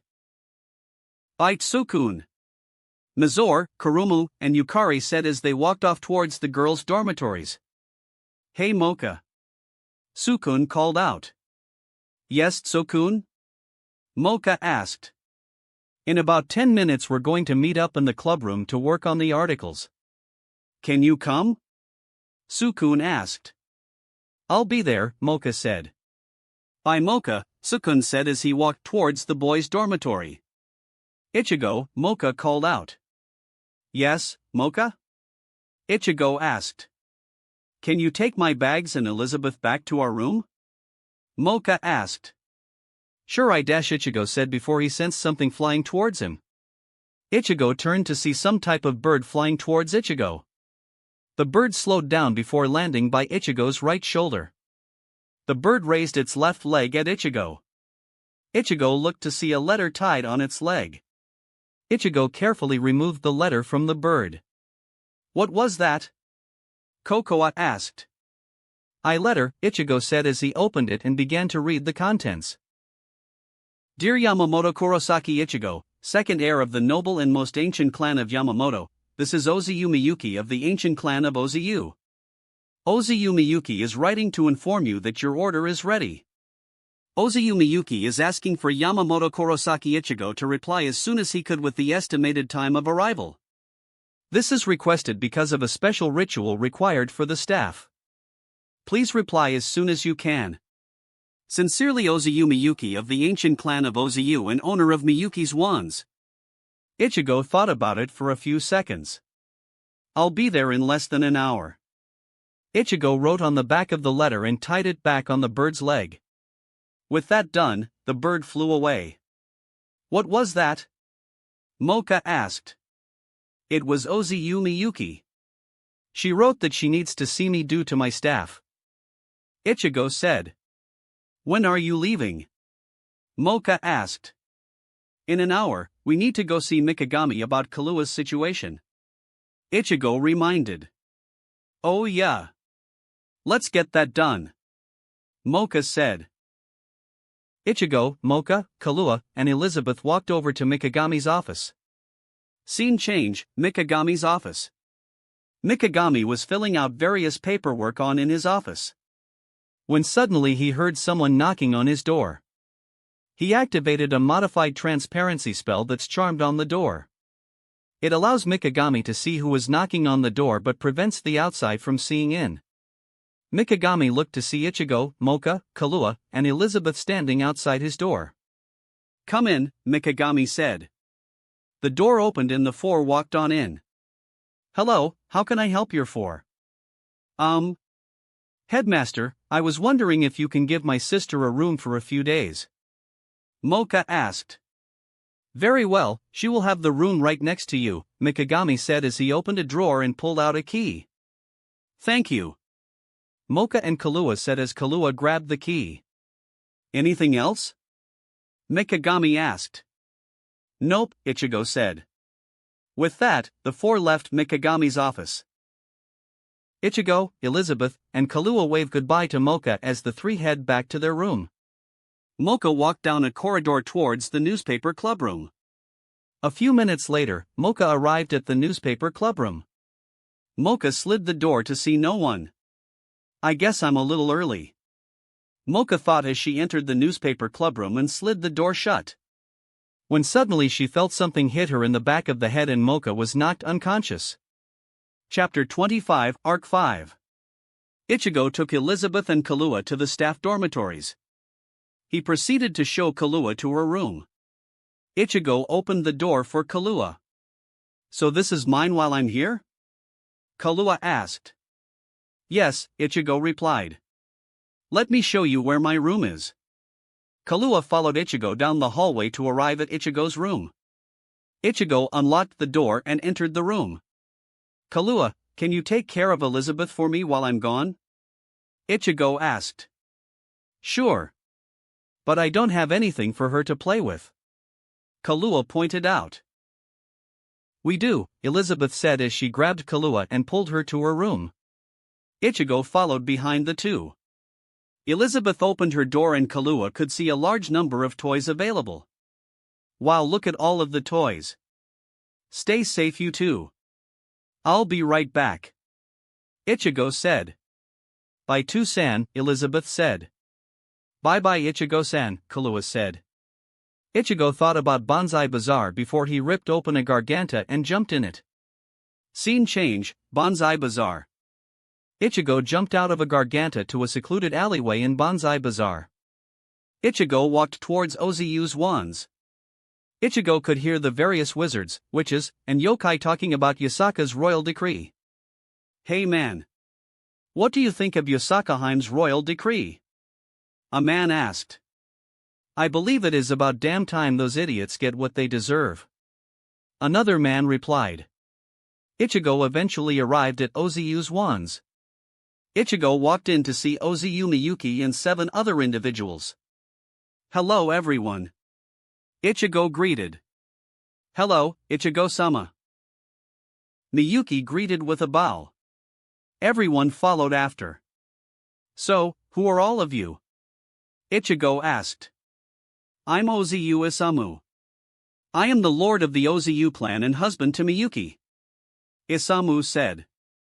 I'm Ozu Makito. I am the eldest child of the Ozu clan. I focus on earth magic.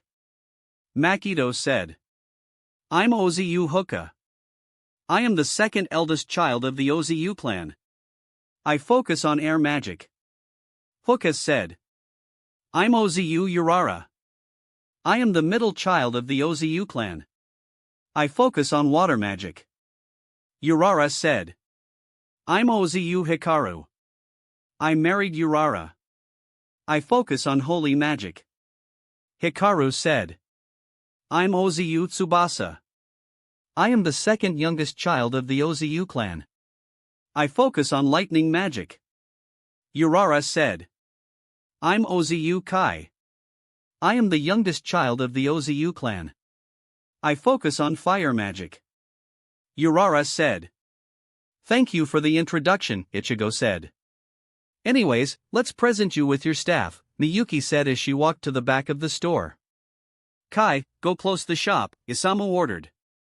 Yes, Tusama, Kai replied as he flipped over the open sign. Immediately, a black gate descended and sealed the door. Miyuki returned with a large bundle wrapped in black cloth. Ichigo, I need you to walk to this counter, Miyuki said. Ichigo walked over towards Miyuki. She then unwrapped the bundle. Ichigo was impressed with what he saw. This staff required the entire Ozu clan to come together to create this masterpiece, Isamu said. I was the one who combined the ash, aspen, ebony, elder, fir, pine and yew wood with those blood-soaked dragon fangs, Yusakaheim's and Kunoheim's hair, that phoenix feather and that thestral hairs. Each of us took care to correctly carving and adding the gems to the staff, Hikaru said, as his fellow siblings nodded. I took care of assembling this masterpiece, Miyuki said. The staff is 170 centimeters, 5 feet 7 inches, long. It's mostly golden and black. The bottom of the staff is shaped into a spear tip, while the top is something completely different. In the center, it has a large rainbow moonstone directly in the middle of the staff. 1. On the sides of the staff, there are 6 segments that point towards the moonstone. For each segment, there are 2 small gemstones on each. Each segment represents each of the 6 elements. From left to right there is a ruby which represents fire, sapphire which represents water, emerald which represents wind or air, imperial topaz which represents earth, black star gemstone which represents darkness and a white star gemstone which represents light. Hikaru said. It's beautiful, Ichigo said. Go on, grab your staff and allow your magic to flow through the staff, Miyuki instructed. Ichigo carefully grabbed the magical staff. Ichigo sent his Ryatsu through the staff. In return, Ichigo could feel warmth coming from the magical staff. Ichigo, once you're done, we need you in here. Kyoka yelled from the mindscape. We got a new guest and she's hot. Zangetsu yelled. Okay, Kyoka. I'll get there as soon as I can. Ichigo replied. How does it feel? Miyuki asked. I feel warm.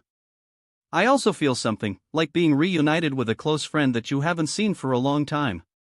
Ichigo commented. Good. That is how many feel when they get a custom wand, well in your case a custom staff. Is there a way for me to shrink it down and use it as a wand? Well, many staffs can shrink down and appear like a wand, but you need to be very careful casting with it. If you put in too much magic in its shrunken state, it can damage the staff. I see. How do I shrink it? Just imagine the staff shrinking. Ichigo tried to imagine the staff shrinking. Slowly the 170 centimeters 5 feet 7 inches long staff had shrunk to a 30 centimeters 12 inch one with all 7 gems lined up in a row. Thank you for your hard work, Ichigo said as he bowed the Ozu clan. The pleasure was ours, Isamu said. With that, Ichigo walked out of Ozu's wands. Ichigo then sent his staff into his mindscape to keep it safe. As Ichigo walked down Bonsai Bazaar, he heard many people continuing to express their opinion on Yasaka's stand against Fairy Tail. Ichigo spent the next 20 minutes buying all types of magic books from the legal places and some questionable places. Eventually, Ichigo was done with his shopping. He found an empty alleyway and thought about his room back in Yokai Academy as he ripped open a garganta and jumped in it. Scene change, Yokai Academy, bedroom. Ichigo jumped out of the garganta to see Elizabeth and Kahlua playing with Elizabeth's dolls. Ichigo could tell that both of them are truly enjoying the moment. "Hello girls," Ichigo said. Elizabeth and Kahlua turned around to see Ichigo standing there. "To-san," Elizabeth said as she quickly got up and attached herself to Ichigo's leg. Kahlua quickly got up and walked over to Ichigo. "Did you enjoy playing with Kahlua?" "She was fun. We played with my dolls," Elizabeth said. "Good to hear," Ichigo said as he looked at Kahlua. "Did Mocha come back yet?" "No, not yet," Kahlua replied. Ichigo looked over at the clock to see that he has been only gone for 20 minutes. Ichigo decided to wait an hour before looking for her. "Girls, I am going to be in my bedroom meditating," Ichigo told them. "Okay, To-san," Elizabeth said. "Okay, Ichigo-san," Kahlua said. They resumed playing with the toys. Ichigo walked inside his bedroom and sat down in a cross-legged position. He took a deep breath as he entered his mindscape. Scene change, mindscape. Ichigo looked around his mindscape. He noticed a new addition to his mindscape. It was a new tower. This one was a pentagon-shaped tower with 5 stories. Ichigo looked over to see letters written on the sides of the tower. The letters A, E, G, I, L, M, and V all glowing. It looks like the physical manifestation of the scripts in play. Ichigo thought as he walked through his mindscape. He could sense the ryatsu of everyone at one spot. Ichigo followed the trail to arrive at the base of a large mountain. He looked up to see a new building. Ichigo could see a traditional Japanese manor on top of the mountain. Above the house, Ichigo could see 11 nobori, 2, decorating the sides of the house. On the far left, Ichigo could see a white nobori with Yamamoto, written in black kanji and outlined in red fire. The second nobori is a black nobori with an image of a Quincy Zaichin in white. The third nobori is another black nobori but this time with a yellow stinger on it. The fourth nobori is an icy blue nobori with a white snowflake on it. The fifth nobori is a blue nobori with the kanji for light on it. Ichigo looked at it closely to see that the kanji for light is cut diagonally. The bottom part isn't the kanji for light but the kanji for dragon. The sixth nobori is a white nobori with Kurosaki, written in black and outlined in orange. The seventh nobori is a black nobori with the kanji for darkness on it.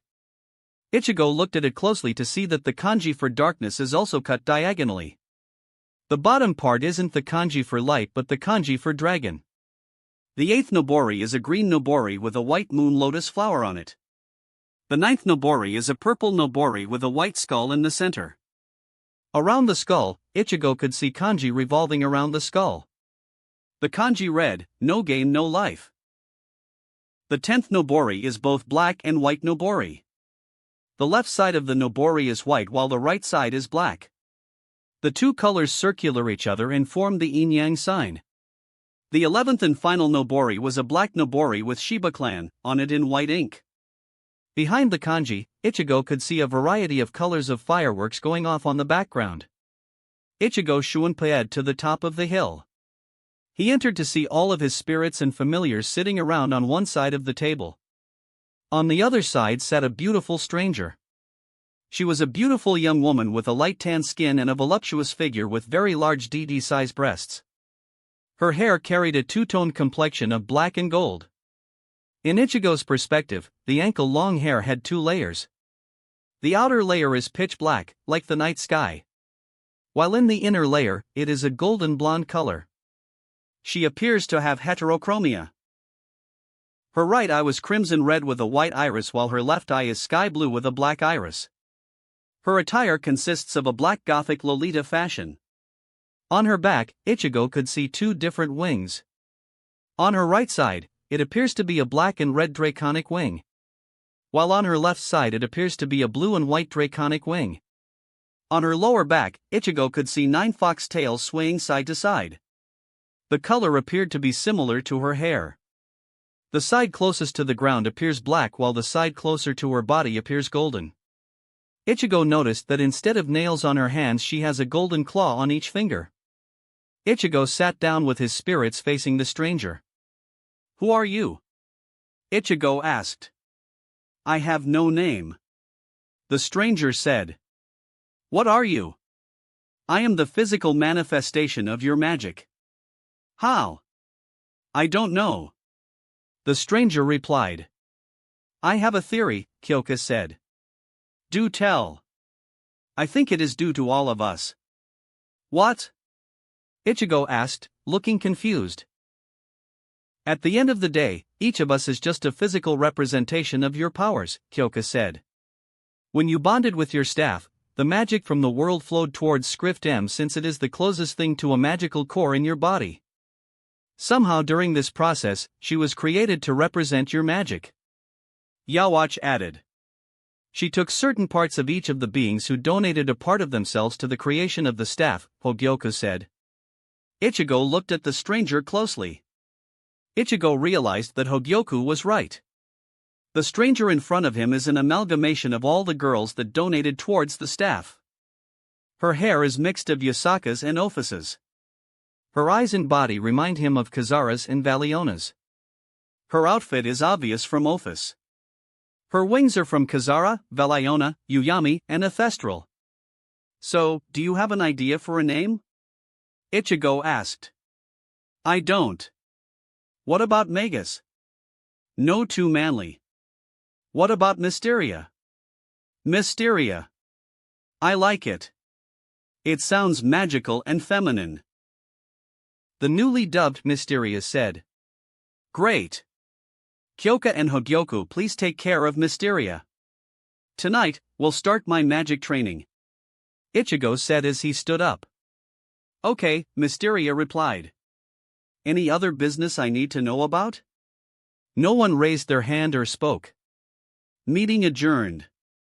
Everyone stood up and greeted their new member to their family. Afterward, Ichigo decided to leave his mindscape. Scene change, Yokai Academy, bedroom.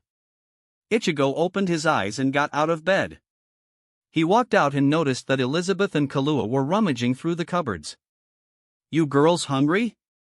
Ichigo asked. "Tusan," Elizabeth said as she stopped looking through the cupboards and popped up. "No, we're just exploring," Kahlua said. At this moment, Kahlua's stomach decided to betray her and let out a large groan. Kahlua blushed as Elizabeth laughed and Ichigo chuckled at her embarrassment. "Don't worry girls, I can make you guys something," Ichigo said. "Elizabeth, why don't you show Kahlua Basin what Karen Basin showed you?" Elizabeth's face lit up as she remembered what Karen showed her. "Kahlua Basin, let me show you how to set up the table," Elizabeth said as she pulled Kahlua out of the kitchen. Ichigo looked in the cabinets, cupboards, and fridge to see what food they had. Ichigo saw that some cuts of meat in the fridge and some plum paste. In the cupboards, Ichigo saw a lot of yellow onions and uncooked rice. In the cabinets, Ichigo saw some various seasoning. With that, Ichigo started to cook his dish. While this was going on, Elizabeth showed Kahlua how to set up a table. Once they finished setting up the table, the two watched as Ichigo cooked. The two were amazed at how graceful Ichigo cooked. "Amazing. Tusan looks like he's dancing," Elizabeth thought. Ichigo ignored them as he finished up cooking the dishes. He found 4 clean donbori in the dish cabinets. Ichigo gently placed the cooked rice on the bottom of the donbori. After that, Ichigo placed the cut of meat on top of the rice. After that, he stacked up the cooked onion on top of the meat. Ichigo placed the lid on top of the donbori. Elizabeth and Kahlua saw him finish, so they quickly washed their hands in the bathroom and ran to the dinner table. They arrived to see on top of their plates was a donbori. Ichigo sat down. "Itadakimasu," everyone said as they began to eat their dish. Ichigo failed to ignore the moan coming from Elizabeth and Kahlua. "Tusan's cooking is amazing," Elizabeth said. "My God. This is the best thing I had." If I get treated like this, I'm staying with him, Kahlua thought. Eventually, everyone finished their bowl. "To-san, can I please get some more?" Elizabeth asked while using her doggy eyes on Ichigo. "Elizabeth, this last bowl is for Ka-san. Don't you want your Ka-san to have some of this delicious food as well?" Ichigo asked. Elizabeth realized what Ichigo said. Elizabeth said, trying to figure out how to reply to Ichigo. Ichigo, seeing this, chuckled as he went back to the kitchen and brought out Mocha's bowl and put it in front of Elizabeth. "What about Ka-san? Don't worry about it. I have enough to make her a fresh bowl," Ichigo said. "Thank you, Tousan," Elizabeth said as she began to eat again. Eventually, everyone finished eating. Ichigo stood up and collected all the dishes and took them to the kitchen. "Kahlua, can you give Elizabeth a bath?" Ichigo asked. "Sure," Kahlua said as she walked to the bathroom followed by Elizabeth. Ichigo could hear the two talking about bubbles and bath toys. Ichigo finished washing the dishes and looked at the clock to that it's getting late. "I'm going to check up on Mocha," Ichigo said as he left the room. "Can one of you stay here and make sure they stay safe?" Ichigo asked. "I will," Hogyoku said as she appeared. "Thank you," Ichigo said as he shunped towards Yokai Academy. Ichigo arrived at the entrance to the school. Ichigo walked inside and began his journey to find the newspaper club. It took Ichigo 10 minutes to find the newspaper club, with the assistance of some of the student police division members. Ichigo noticed that the lights were off. Ichigo opened the door to see no one was in there. Ichigo saw a light bulb on the wall. Ichigo grabbed the light bulb to see that the light bulb was cool to the touch. "Shit," Ichigo said as he walked out of the newspaper club. Ichigo took a deep breath as he began to focus on finding Mocha's yoki. Ichigo found a trail of Mocha's yoki. Ichigo began to chase this faded trail. Eventually, Ichigo arrived in front of the dimensional tunnel that allows yokai to enter and leave the school. He immediately shunped inside the tunnel. Scene change, mountainside. Ichigo ran out of the portal to see a blimp floating in the sky. Ichigo could sense Mocha's yoki on that blimp. Ichigo changed into his Shinigami form and summoned Kokogetsu and attached it to his waist. Ichigo cast Bakuto number 26 Kyako to hit himself from their senses. With his target in sight, Ichigo shunped to the blimp. He boarded the blimp undetected and walked on top of the blimp. Ichigo could sense that everyone on this blimp was a yokai. Ichigo noticed that their uniform has the letters FT on them. Fairy Tail. Ichigo realized. Ichigo decided to contact Yasaka to see how he should do this properly. "Yasaka," Ichigo said through the peerage link. "Yes, Ichigo?" Yasaka replied. "I discovered a blimp with Fairy Tail members on it." "What? How?" "A member of Fairy Tail kidnapped Mocha for some unknown reason." "I see, knowing you're already on the blimp." "Correct." "Sai, for right now stay hidden and try and find out where that blimp is heading." "Alright then." Ichigo. "Yes, Yasaka? Please stay safe." "I'll try," Ichigo said as he cut the connection. Ichigo followed Mocha's yoki until he arrived at a door guarded by 2 guards. Ichigo decided to avoid confronting Mocha. Ichigo found a nearby janitor closet and decided to hide in there for the moment. "Can one of you guys wake me up if anything important happens?" Ichigo asked. "Sure, Ichigo. Rest a bit," Yawatch said as he appeared in front of Ichigo. "Thank you," Ichigo said as he fell asleep. Scene change, a few hours later. "Ichigo, wake up," Yawatch said.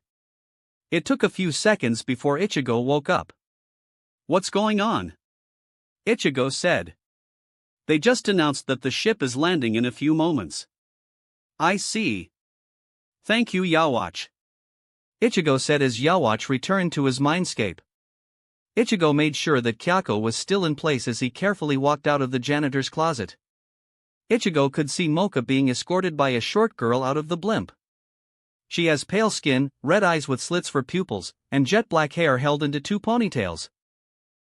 She was wearing a traditional Chinese cheongsam/qipao. Ichigo walked behind the two and made sure not to be noticed by anyone. Suddenly lightning struck down right next to the invisible Ichigo. The lighting revealed a tall muscular man with long bright blonde hair, and he wore the standard fairy tale uniform. "Rika, what are you doing?" the short girl asked. "Akua."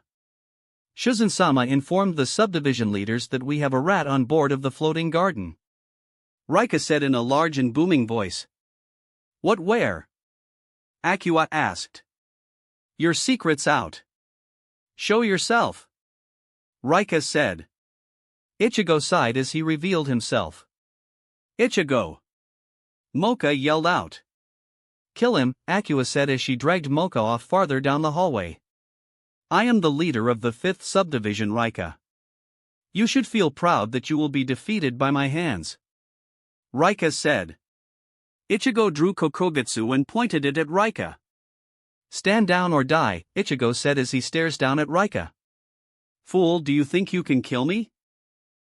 "I don't think," Ichigo said as he shunpaied right next to Rika. "I know," Ichigo said as he stabbed Kokugutsu into his chest. Ichigo turned Kokugutsu 45 degrees counterclockwise and slashed outwards. "Ga!" Rika said. "Stand down, Rika," Ichigo said as he swung Kokugutsu down to get rid of Rika's blood before returning it to his waist. Ichigo was about to shunpa down the hallway when suddenly he was hit by a bolt of lightning. Ichigo used his Script Ignatius to control the lighting and force it towards the ground, leaving him unharmed. Ichigo turned around to see Rika turned into a muscular beast. "Looks like I don't need to hold back. I am a Reiju, the incarnation of lighting that lives in the heavens and tears down the land," Rika yelled. Ichigo charged towards Rika when suddenly he disappears. Ichigo turned to see Rika appeared behind him. "I am teleport to anywhere electricity can flow, like a flash of lightning. And no one can catch lighting," Rika yelled as he punched Ichigo. "Can't catch lightning?" Ichigo said. Rika tried to move his fist but it wouldn't move. Ichigo managed to grab Rika's fist. "Then what did I just catch then?" Ichigo yelled. Ichigo used Rika's right hand and pulled him closer. Rika was off balance from Ichigo's sudden pull. Ichigo then punched Rika with his right hand. Ichigo let go of Rika's fist. Ichigo quickly began to pummel Rika with punches and kicks. Rika tried to teleport away but failed. Ichigo ended up grabbing his neck and broke it. He quickly shunpaied down the hallway following Mocha's yoki. Ichigo ignored all the enemies in his way. Anyone who tried to get in his way was swiftly cut down. Ichigo eventually arrived at the bottom floor of the floating garden. "No. Don't come," Mocha mumbled. "Mocha," Ichigo said as he ran over to Mocha. Mocha looked up. Ichigo could see she's crying. "You wa!" Mocha cried out as a wave of energy hit her. "What's wrong?" Ichigo said as he reached out to Mocha when he felt his hand hitting a barrier. "Run! Run away as far as you can!" Mocha cried out. "Mocha, what are you talking about?" "Like hell, I am going to leave you here," Ichigo said. When suddenly Ichigo could feel someone appearing behind him. Ichigo turned to see Akua staring at him. "No. I apologize, but that would be most troubling," Akua said. She charged towards Ichigo. "No matter who it is, I will kill anyone who tries to take Mocha away from me." When suddenly Akua felt her fingers stopped. She looked to see Ichigo caught her fingers with his right hand. "You think you can stop me?" Ichigo asked as he twisted his right hand, breaking Akua's fingers. "Ah!" Akua screamed. Ichigo was shocked at how loud Akua's screams were. Akua used this moment to escape Ichigo's grip on her. She charged towards Ichigo. She used her yoki to heal her fingers as she tried to use her Hujutsu Jigen 2, moon-crushing dimensional sword, again. Ichigo could sense a small dimensional gap opening around her hands. Ichigo jumped towards Akua with a flying sidekick. Akua began to spin to avoid Ichigo. Ichigo, seeing this, smirked as he hardens the erasure below his feet and changed his sidekick into back hook kick. Akua didn't see the hook kick until it was too late as Ichigo slammed her to a nearby wall. From the ceiling, a small object fell and slammed near Ichigo. Ichigo looked to see it was some sort of egg. The egg was forced open by a pair of hands. The hands grabbed the eggshell and ripped it open as a being in black skin forced its way out of the egg. Ichigo could see that this being has segmented, blade-tipped tails that look like a mix of a small scorpion barb and a larger, flat blade. On its side, Ichigo could see it has a pair of large clawed talons, 3. The being turned to face Ichigo and Mocha. Mocha put her hands over her mouth and gasped. "You fool," Ichigo said. The being has an elongated, cylindrical skull. The carapace atop the head is smooth and translucent to see inside. Inside the being was Tsukun's head. The carapace opened to get a closer look at Tsukun's head. His head is now attached to black tubes that lead into the body of the being. Tsukun's eyes opened up to see that his eyes are blood red with slit pupils. "Hello, Mocha." "Ichigo," Tsukun said. What happened to you?" Mocha asked. "I did what I must to protect you," Tsukun said. "But, why? Why did you do this? I was safe with Ichigo." Mocha said. "Safe?" Tsukun yelled as he slammed his tail on the ground. "You're not safe with that murdering monster." Tsukun yelled as he points at Ichigo. "And you're better?" Ichigo asked. "I sacrificed everything for her and like hell, I'm going to give her away to you." Tsukun yelled as the carapace closed and he charged towards Ichigo. Ichigo drew Kokugutsu as Tsukun swung his black talons at Ichigo. Ichigo blocked his strike as he jumped and kicked Tsukun in the chest. He slid back a few feet. His clawed feet screeched as he stopped. Tsukun opened his large jaw and shot something white shot out of its mouth towards Ichigo. Ichigo dodged the attack. The thing hit one of the metal pipes behind him. Ichigo looked to see that the thing looks like a tongue with teeth as it chomped the metal pipe and returned to Tsukun's mouth. Tsukun opened his mouth again and fired something yellow at Ichigo. Ichigo dodged again as the yellow substance hit T. He ground. It immediately began to melt the floor. "Why are you helping them? They're trying to expose the magical world to the humans." Ichigo yelled. "I don't care. All I care about is protecting Mocha. They said when they're done with her, she is mine." Tsukun yelled. Suddenly one of Tsukun's arms flew off. Ichigo looked to see Akua was the one who cut Tsukun. She jumped back as the same yellow substances poured out and began to melt the floor. "No one but me is keeping Mocha," Akua yelled. "Traitor!" Tsukun yelled. Akua charged towards Tsukun's back when suddenly she was hit by Tsukun's tail. Tsukun managed to regenerate his missing limb. The new limb is still black. Instead of it being a claw, it is now a more humanoid hand, but on its fingertips are stingers. Tsukun shot that hand at Ichigo.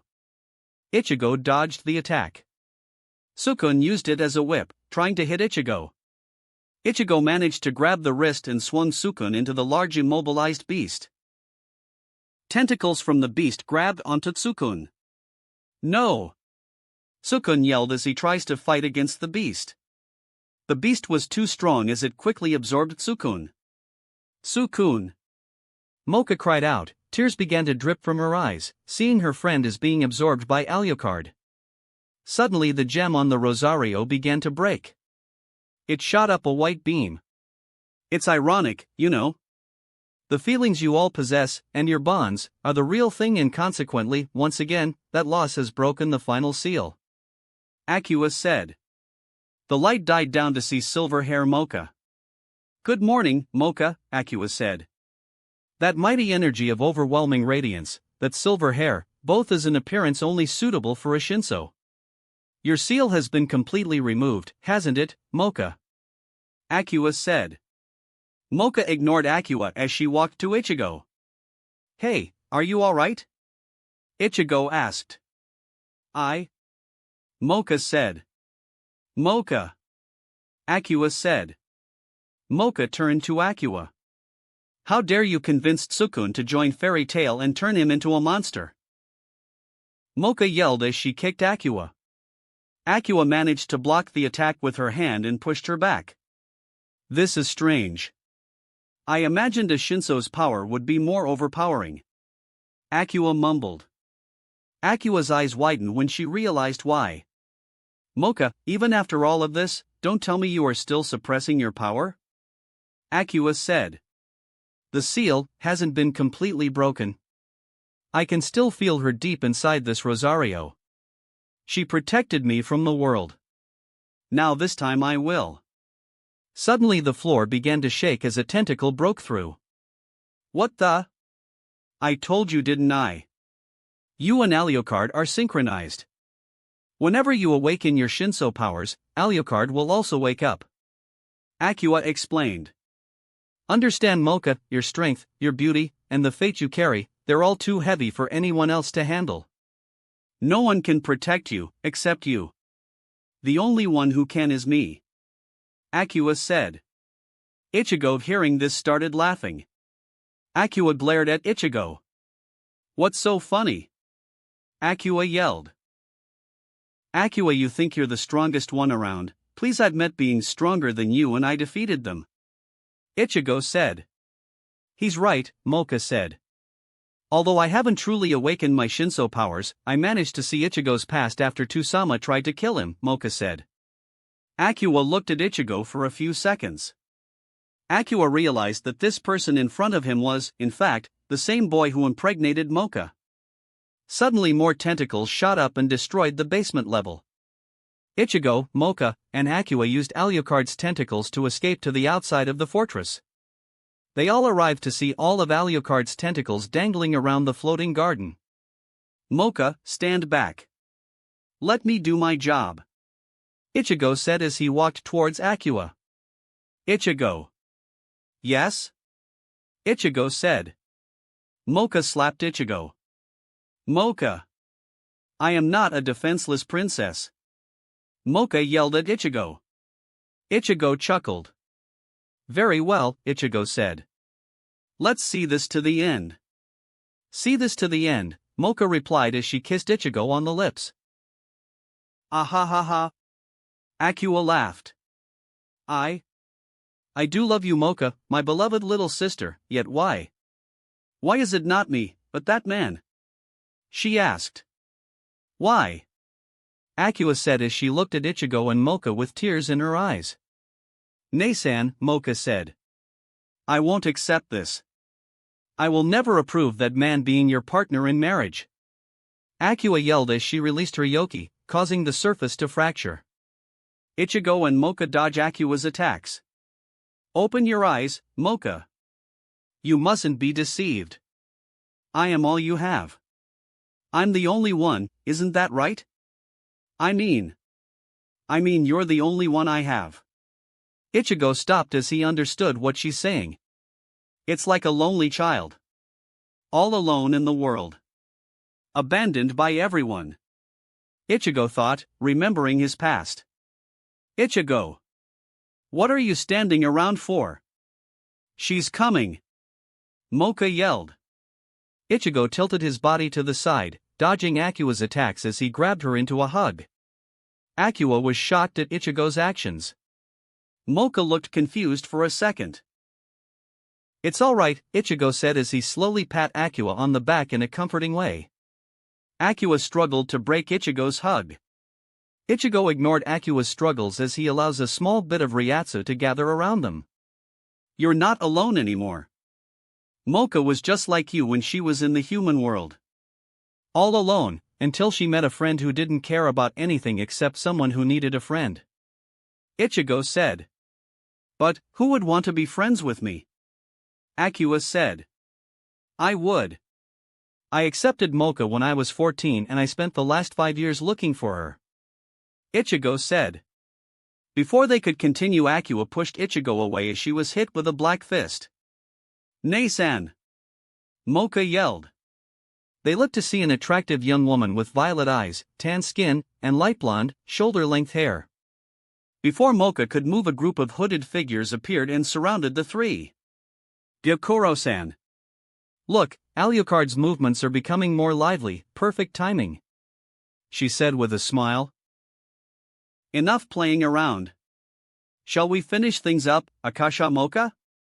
she said with a creepy smile as more of Alucard's tentacles broke more of the structure. "No matter how you struggle, Alucard's awakening is only a matter of time. If you didn't realize it, the Rosario around your neck wasn't created to keep you or Alucard sealed." "What?" Ichigo and Mocha yelled in surprise. "Correction, with the seal removed, now it can show its true power by controlling the entire world." "Controlling the entire world?" Mocha repeated. "Correct." Gyokuro as she grabbed the Rosario around Mocha's neck and puck it off. "Eh?" Mocha said, surprised at what Gyokuro did. "As I thought, with the seal broken, you can take it off by force." She turned away from them. "Back to what I was saying. I am sure that Mikagami would have noticed the true purpose of this Rosario. After Akasha sealed away both Alucard and you, I was curious about your seal. So, I took a look at your seal when I discovered the Rosario's true purpose. Upon learning the truth, I decided to try and create my own replica Rosario. I soon ended up finishing my project."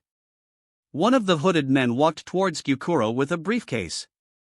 He opened the briefcase and got on his knee as he presented the briefcase to her.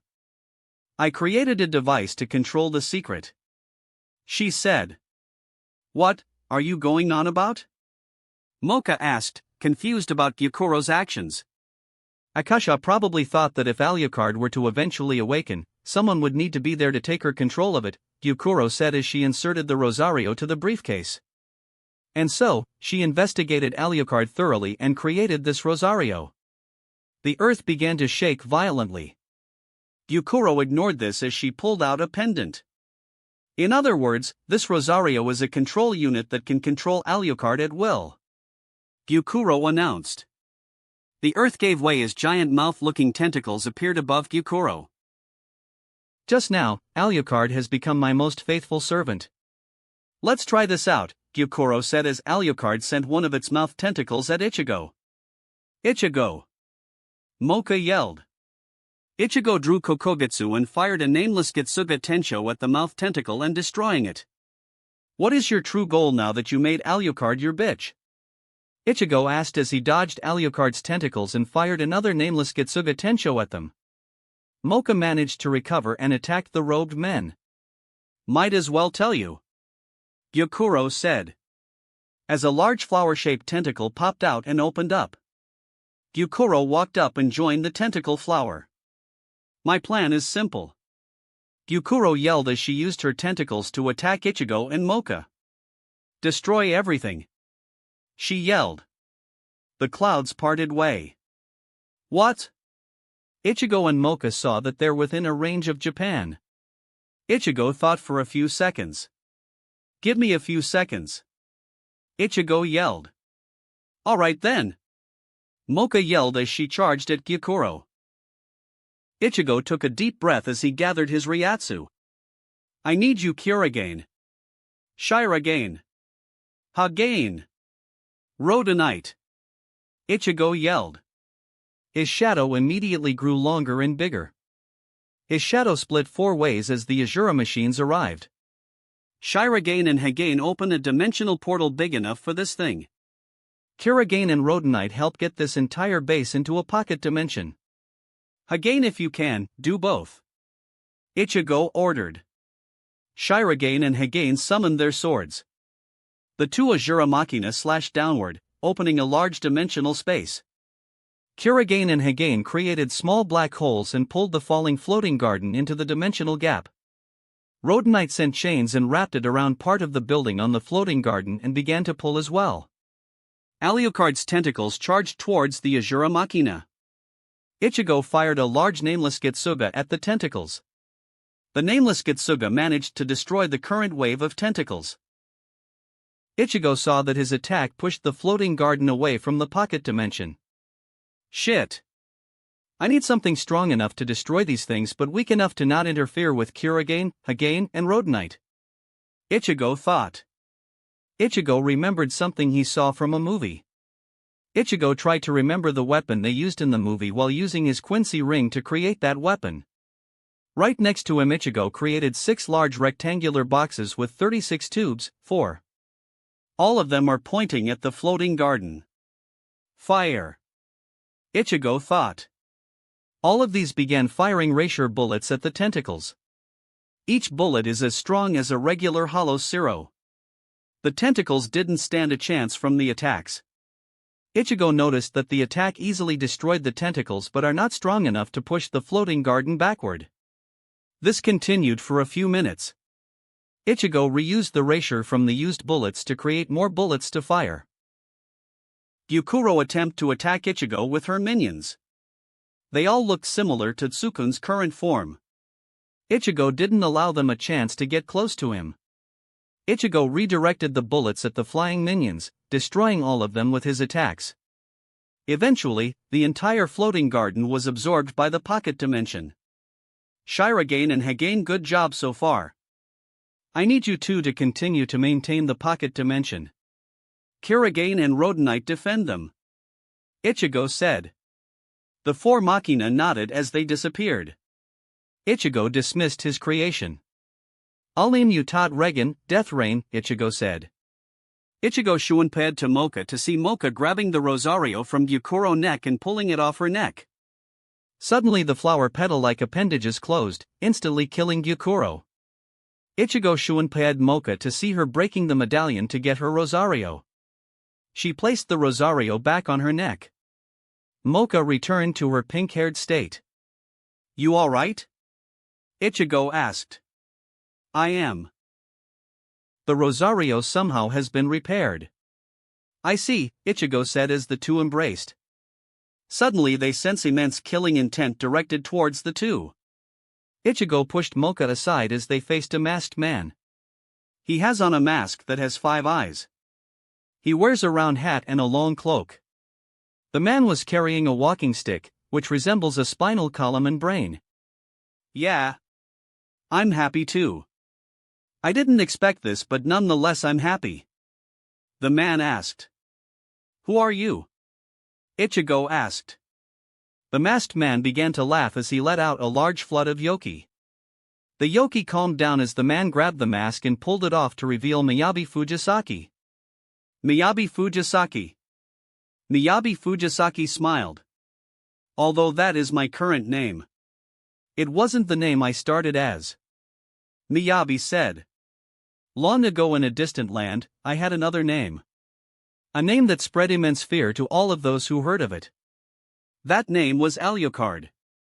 Miyabi said as he placed a cigar in his mouth. But Alucard was the monster sealed by my mother, Mocha said. True, but not the entire truth, Miyabi said as he lit the cigar. You see, before my main body was fully sealed, I created a copy of myself. I went under the name Miyabi Fujisaki to prevent suspicion. I created Fairy Tail to act as my arms and legs while I planned for my eventual return.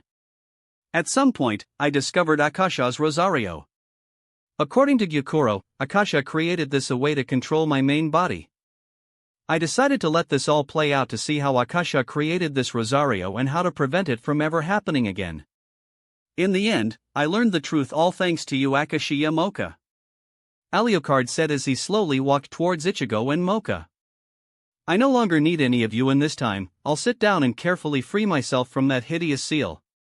Like hell, I'm going to let you kill us. Ichigo yelled as he charged towards Alucard with Kokugutsu. Alucard used his cane to block the attack and flung him away.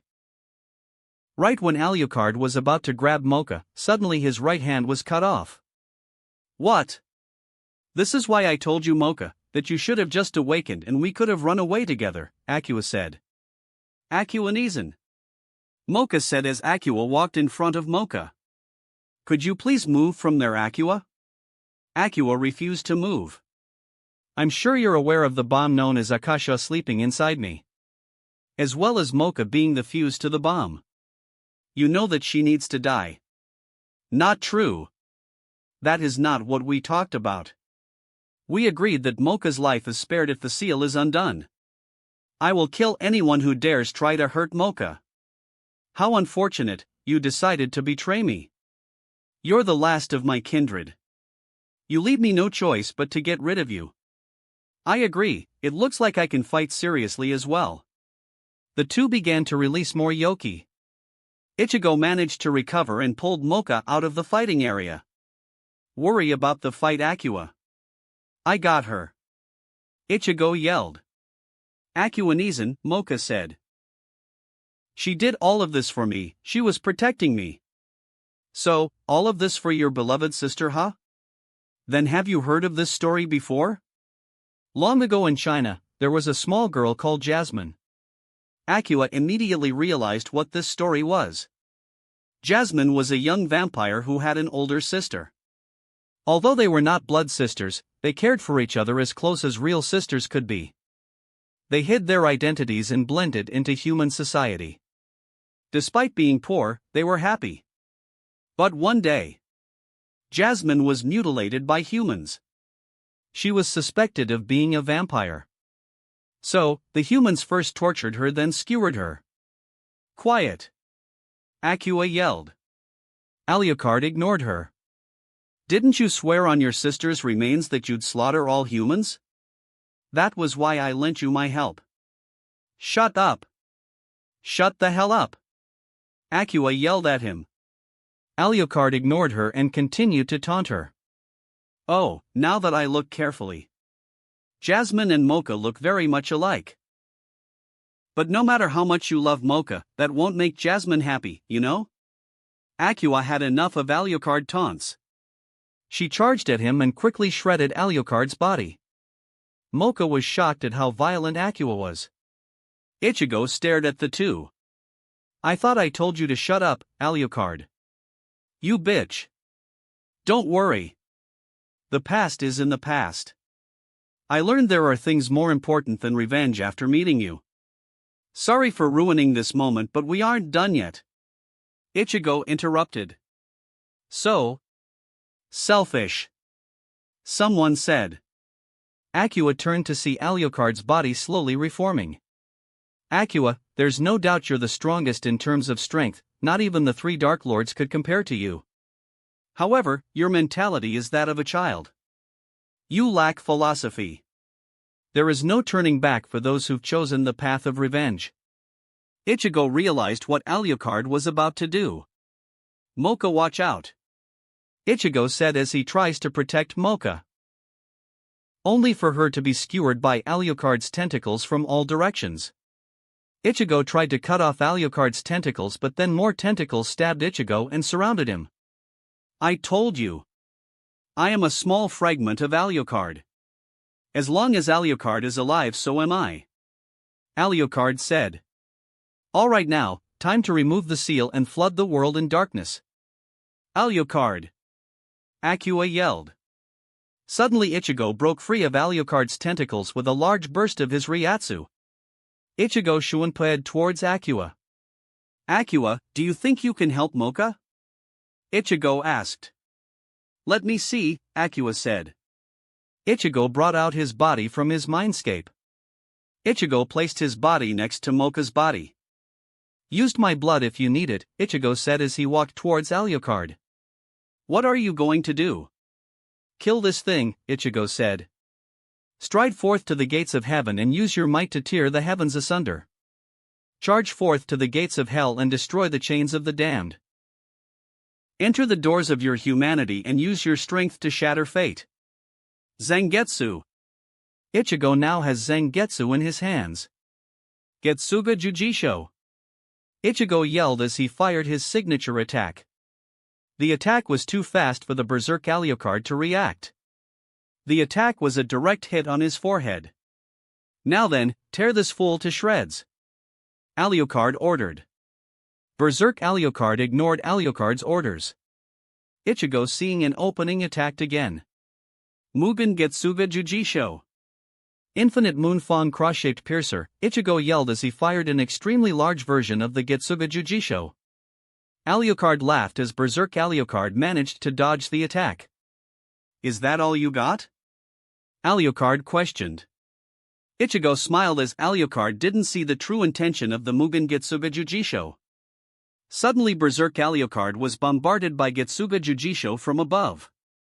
Alucard looked to see the Mugen Getsuga Jujisho that he dodged broke up into many little ones. Gah! Berserk Alucard roared from the pain. Ha! The dust cleared away to see Berserk Alucard still standing. Roar! Berserk Alucard roared, blowing the dust away. So this is what my original body is like. Alucard said. The dust cleared to see Alucard merged with his berserker self. He got stronger, way stronger. Ichigo thought. Before Ichigo could react, Alucard swung his tentacles at Ichigo.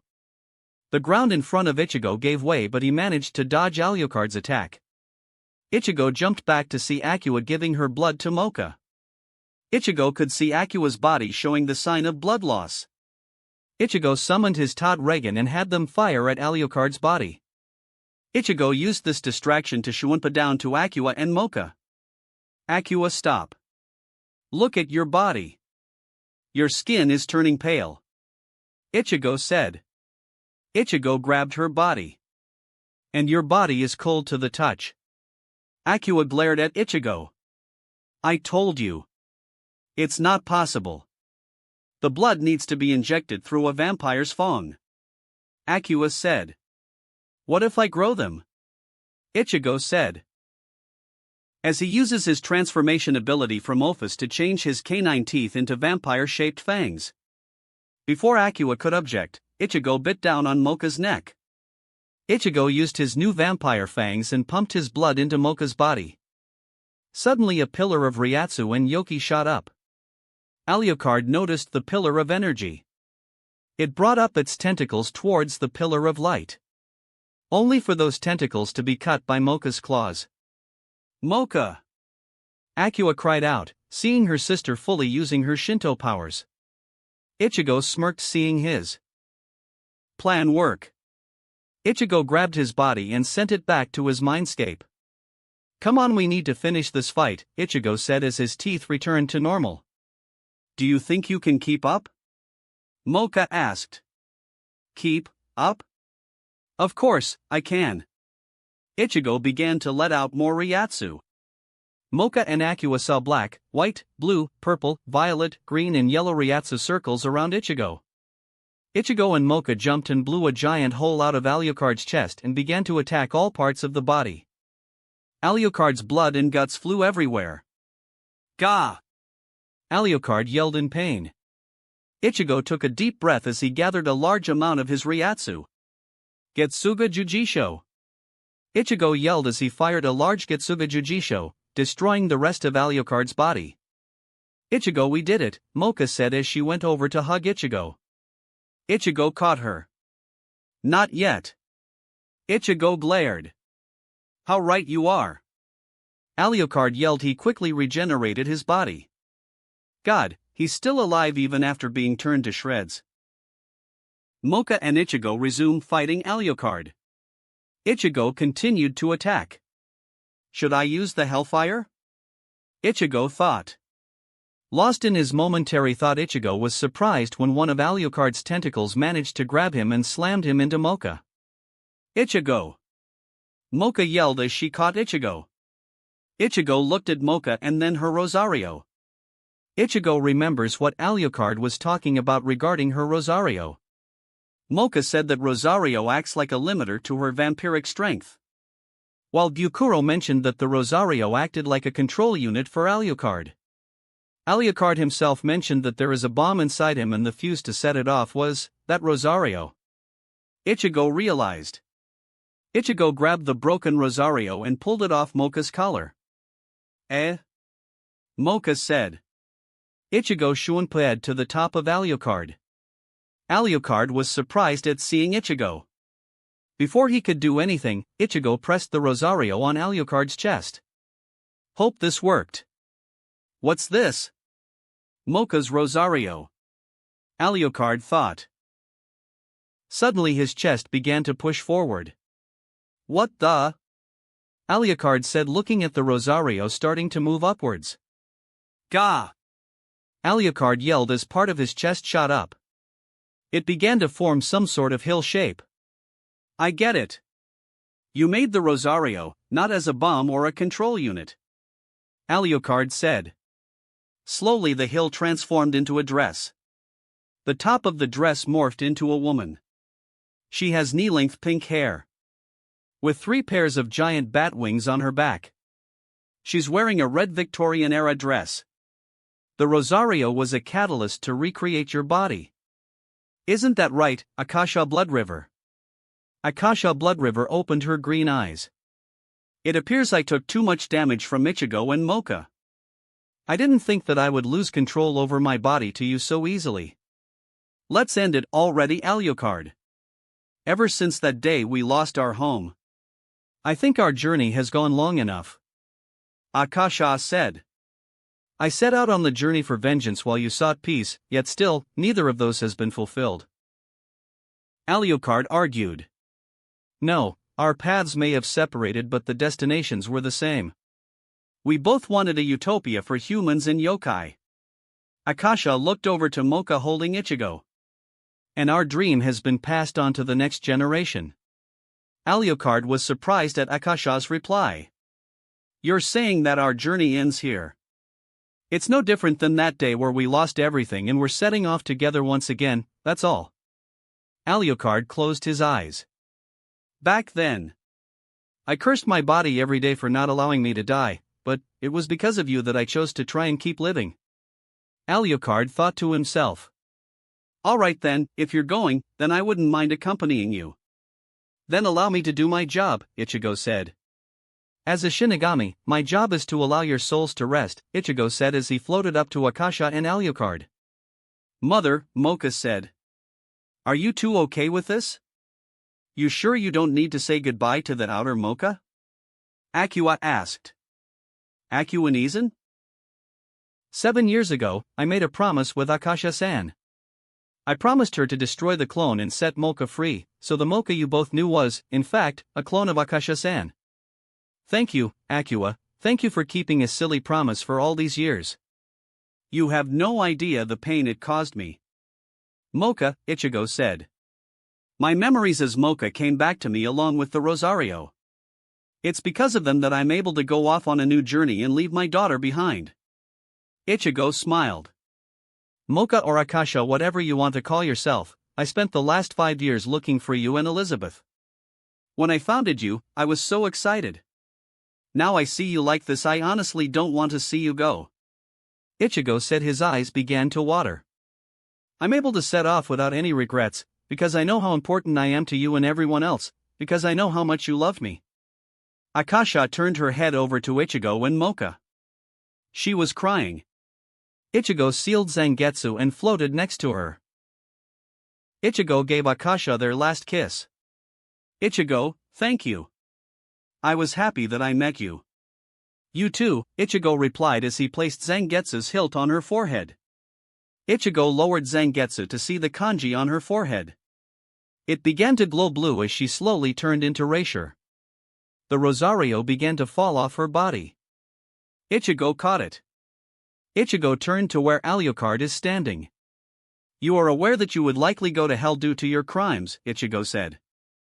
I am, Alucard said. Before I go, I have one present to give you. Alucard raised his hand. One of the tentacles floated towards Mocha. The tentacle's mouth opened up. The tentacle appears to gag at something. Slowly something large began to travel through the tentacle. The tentacle regurgitated something. Ichigo and Mocha looked to see it was Sukun covered in what appears to be slime or goo of some sort. That is Tsukun's body without any of the extra modification he got from me. However. But what? Mocha asked. However, his mind didn't come unharmed from the transformation. What do you mean? Ichigo asked. When he was absorbed by my main body, his mind was connected to all the other beings trapped in me. His mind couldn't handle everything being poured into his mind, and like all the other beings trapped in my body, his mind broke. Is he able to do anything? Mocha asked. Besides basic functions like breathing, but complicated stuff like walking is beyond him. So Tsukun became an oversized baby, Ichigo said. Pretty much. I see. I will discuss this with the others, Ichigo said as he placed Zangetsu's hilt on his forehead. Ichigo lowered Zangetsu to see the kanji on his forehead. It began to glow red as the gates of hell appeared in its eerie purple glory. The gates opened to see a Kushinada's hand reach out towards Alucard. Alucard didn't resist the Kushinada as it managed to grab him. The Kushinada pulled Alucard into hell. Ichigo and Mocha watched the gates of hell close and disappear. Ichigo summoned a blanket to cover the naked Tsukun. Now that is over, now what? Mocha asked. Are there any yokai still live? Ichigo asked. No. All of them were killed, Akua said. Very well, Ichigo said. Come forth, Azura Machina, Ichigo yelled out. His 4 Azura Machina revealed themselves. Kurigane and Rhodonite return. Kurigane and Rhodonite nodded as they returned to Ichigo's mindscape. Hagane, can you destroy the floating garden and close this pocket dimension? Hagane nodded as it began to gather up energy. Shirogane, open the pocket dimension, Ichigo ordered. Shirogane nodded as it summoned its sword and opened the pocket dimension. Shirogane placed its hand down for them to board. Ichigo grabbed the unconscious Tsukun and threw him on his shoulders. Ichigo, Akua, and Mocha boarded Shirogane. Shirogane jumped out of the pocket dimension. Shirogane's opening leads them right next to the dimensional tunnel Ichigo came out of earlier. Hagane moved until he was right next to the exit before it fired a gravity ball. The gravity ball hit the floating garden. Once it hit, the gravity ball transformed into a black hole. The black hole swallowed the remaining floating garden and closed the entire pocket dimension. So, what are you two going to do now? Akua asked. We're both planning to go back to Yokai Academy, Ichigo said. I see. Nasan, what are you going to do now? Mocha asked. I don't know, Akua said as she looked at the sky. With Yasakaheim's declaration against all fairy tale members, I don't think I can stay here anymore. Akua. Come with us, Ichigo said. What? Why?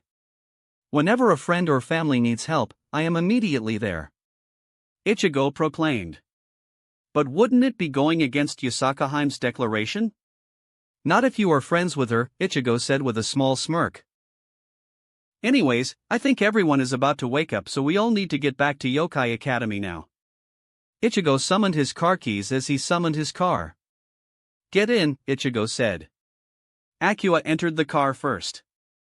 Akua and Ichigo managed to get unconscious Tsukun in the car. Akua sat in the back seat with Tsukun while Ichigo and Mocha sat in the front. With that, Ichigo put the car in drive and drove in the dimensional portal. Scene change, Yokai Academy. It was early morning as Kurumu, Mizore, Ruby, and Yukari stood near the entrance to the school. Where are Mocha and Tsukun? Kurumu asked. I'm not sure. He isn't in his room, Mizore said. What about Mocha? Yukari asked. I'm not sure. The headmaster didn't tell me Mocha's new room number, Ruby said. Before anyone could continue, they heard an engine running. They looked to see a car driving towards the gate. The car slowed down and stopped right in front of the gate. The doors opened to reveal Ichigo and Mocha. Ichigo walked over and opened the back door. Ichigo carried a brain-dead Tsukun out of his car with Aka's help. Tsukun! The girl yelled and ran over to Ichigo. Before you try and interrogate any of us, we're all going to Mikagami's office, Ichigo said as he created a wheelchair for Tsukun. Akua, please go with Mocha to our room and rest. After that, tell Kahlua to meet us at Mikagami's office, Ichigo asked. Very well, Akua said. Mocha led Akua away from them. Ichigo began to push the brain-dead Tsukun towards Mikagami's office. Ruby, Kurumu, Yukari, and Mizore followed right behind them. Akua and Kahlua soon appeared behind them. It took a few minutes, but then everyone met at Mikagami's office. "Hello everyone," Mikagami greeted. "Do you have something to show memories?" Ichigo asked. "Why?" "I am too tired to explain everything that happened last night, and I would rather show all of you." "I do. Give me 1 second," Mikagami said as he went to a nearby cabinet and pulled out a stone basin. Ichigo could see that it has runes and other strange symbols carved around it. It is filled with a silvery substance that appears to be a cloud-like liquid/gas. "What is this, Mikagami?" "This is called a pensieve. It allows one person to pull their memories out from their mind and place in here. Then anyone can touch the pensieve and view the memories from a third-person point of view," Ruby said. "So how do I pull my memories?" Ichigo asked. "You would get your wand and place it near the temple. Then you would think of the memory. You slowly start pulling your wand away from your forehead and you'll have a cloudy gas coming out of your forehead," Ruby explained. "You guys ready for this?" Ichigo asked. "Yes," Kyoka said. "Yay! I get to do something I read from those magic books you had in here," Mysteria added. "I'm ready." Ruby placed her wand on Ichigo's forehead. Ichigo thought about the entire night. From discovering Mocha's disappearance to him returning to Yokai Academy 10 minutes ago. Ruby slowly pulled her wand away from Ichigo's forehead. It took Ruby wrapping the string of memories around her wand a few times due to how long it was. Eventually Ruby had all of Ichigo's memories of that night. She placed them in the pensieve. Does the pensieve go at an accelerated rate? This pensieve is designed to show the memories at a rate of 10 minutes to 1 minute in real life, Mikagami said. "Okay. You guys do that. Akua and I will go get something to eat for breakfast," Ichigo said. "Very well," Mikagami said. Scene change, 30-ish minutes later. Ichigo returned to Mikagami's office to see the girls hugging their brain-dead friend, Mikagami and Nirari drinking, and Kahlua standing there crying. "That bad?" Ichigo asked. The girls stopped hugging their brain-dead friend. "So what is going to happen to Tsukun and the other vampire?" Kurumo asked, referring to Akua and Kahlua. "I would need to discuss it with Yosaka. I might be able to convince Yosaka to have Akua and Kahlua house arrested at my home," Ichigo said. The remaining members of the newspaper club looked at Ichigo if he was insane. "As for Tsukun?" Mizore asked. "Well, I think she may also allow him to be house arrested, but I don't know who could care for him until he recovers." "If he ever recovers," Ichigo thought, remembering Alucard's words. "I can do it," Mizore offered. "So, can I?" Kurumu shouted. Before the girls could start fighting, Ichigo interfered immediately. "Kurumu, do you think your home will be able to care for Tsukun?" "Sure," Kurumu quickly replied. "That including random inspections by police officials." Kurumu said as she remembered her Kasan's habits inviting strangers to her bedroom. "No," Kurumu said. Ichigo could see Mizore doing a little happy dance. "Not so fast, Mizore," Ichigo said as he faced Mizore. "How old are you right now?" 16. "If I remember Shirayuki correctly, you are supposed to get married and start having kids, right?" "Correct. Knowing how much you love Tsukun, the first moment you will have his child. That's fine for the first few months. But once it hits that 6th month, you aren't going to be able to care for Tsukun. But I can get the other Yukiana to take care of him. Do you trust them with your Tsukun?" "No." Mizore sighed. "What do you propose instead?" Kurumu asked. "Look, why don't both of you share him?" "Share him?" Mizore and Kurumu questioned. "Yes. Share him. Likely I would be able to have Tsukun house arrested at Mizor's house. Once she is pregnant, you could live there and take care of him. That way he is taken care of by trusted people and everyone wins. Mizor and Kurumu looked at each other. They nodded at each other. We'll do it. Mizor and Kurumu said. Very well, I'll take to Yasaka about it in a bit, Ichigo said. Do you guys have any more questions? If not, then I need to talk to Mikagami alone? Everyone nodded as they left Mikagami's office. Ichigo collected his memories from the pensive. You're thinking about transferring Mocha out of here, Mikagami said. Correct. Very well. I will have her paperwork ready in a few hours. Do you have any ideas where though? She'll be going to Kuo Town. Now. Mikagami took a sip of his drink. You're aware of who lives there, right? I am. And I am friends with them. I see then. Mikagami nodded as he looked at his window. Mikagami, here is a small suggestion if you want to continue your dream. Ichigo could tell he was listening. Make an elementary school for yokai. Teach them how to act like a human when they're younger.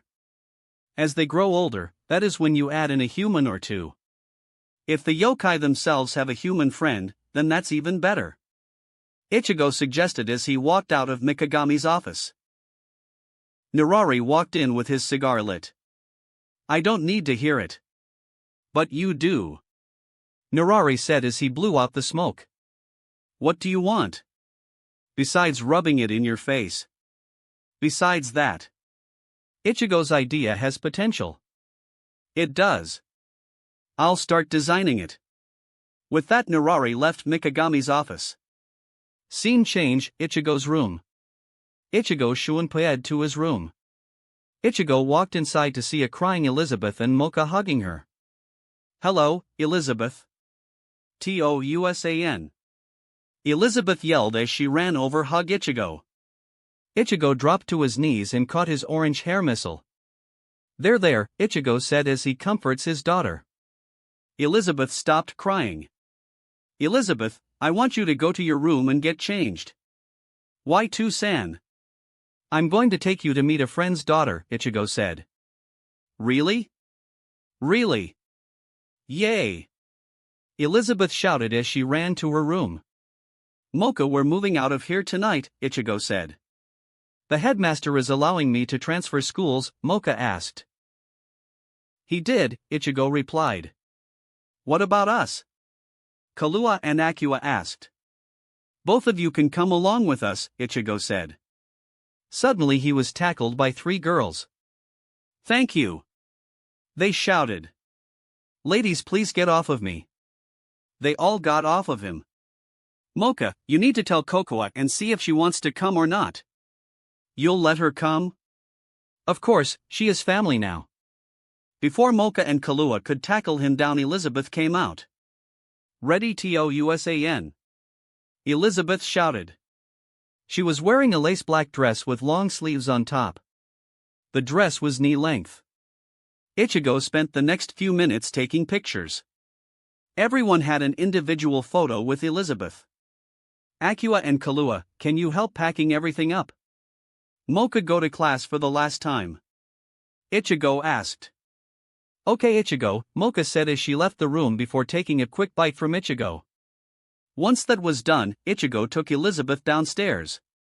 Ichigo summoned his car and the two drove to Yasaka's house. Scene change, Yasaka's home. Ichigo and Elizabeth drove out of a Garganta and appeared at an abandoned alleyway. Ichigo and Elizabeth exited the car. Ichigo sent it back to his mindscape. Ichigo and Elizabeth walked towards Yasaka's home. The various guards or maids greeted the two while they walked towards Yasaka's office. Ichigo and Elizabeth arrived at Yasaka's door. Before he could knock, the door suddenly opened and something hit his leg. Ah! Ichigo looked down to see Kuna hit his leg. Hello, Kunu. Papa. Hello Ichigo, Yasaka said. San, who is this? Papa, who is this? Kunu, this is my blood daughter Elizabeth. Elizabeth, this is my unofficial daughter Kunu. The two girls glared at each other for a few seconds. Ichigo sighed. Ichigo gently karate chopped the two on the head. Hey! The little girls cried out as they stared at their father. Girls, behave. If you two are good, we'll go out for ice cream. Ichigo could see the girls' eyes sparkle with glee. Okay. The girls cried out in the agreement. Kunu, why don't you take Elizabeth to your room? Ichigo suggested. Kunu grabbed Elizabeth's hand and the two ran over to Kunu's room. Kyoka, could you please? Ichigo asked. Very well, Kyoka replied as she appeared and tagged along behind the two. Besides giving Kunu a friend to play with, why you are here? Yasaka asked. I need to give you an update on the entire fairy tale situation, Ichigo said. Very well, Yasaka said. The two sat in Yasaka's office. Do you happen to have a pensieve? Ichigo asked. I do, Yasaka said as she pulled out a golden pensieve. Ichigo summoned his staff. Impressive. Ichigo shrank the staff down till it was a foot long. Ichigo placed the shortened staff on his forehead. Ichigo thought about the entire night. From discovering Mocha's disappearance to him returning to Yokai Academy. Ichigo slowly pulled his shortened staff away from his forehead. Once Ichigo had all the memories, he dumped it in the pensieve. With that, Yasaka dived in. Ichigo pulled out a book and began to read while he waits for her to be done. Time skip, 30 minutes. Ichigo could see Yasaka popping her head back out from her pensieve. I saw your suggestion for those three.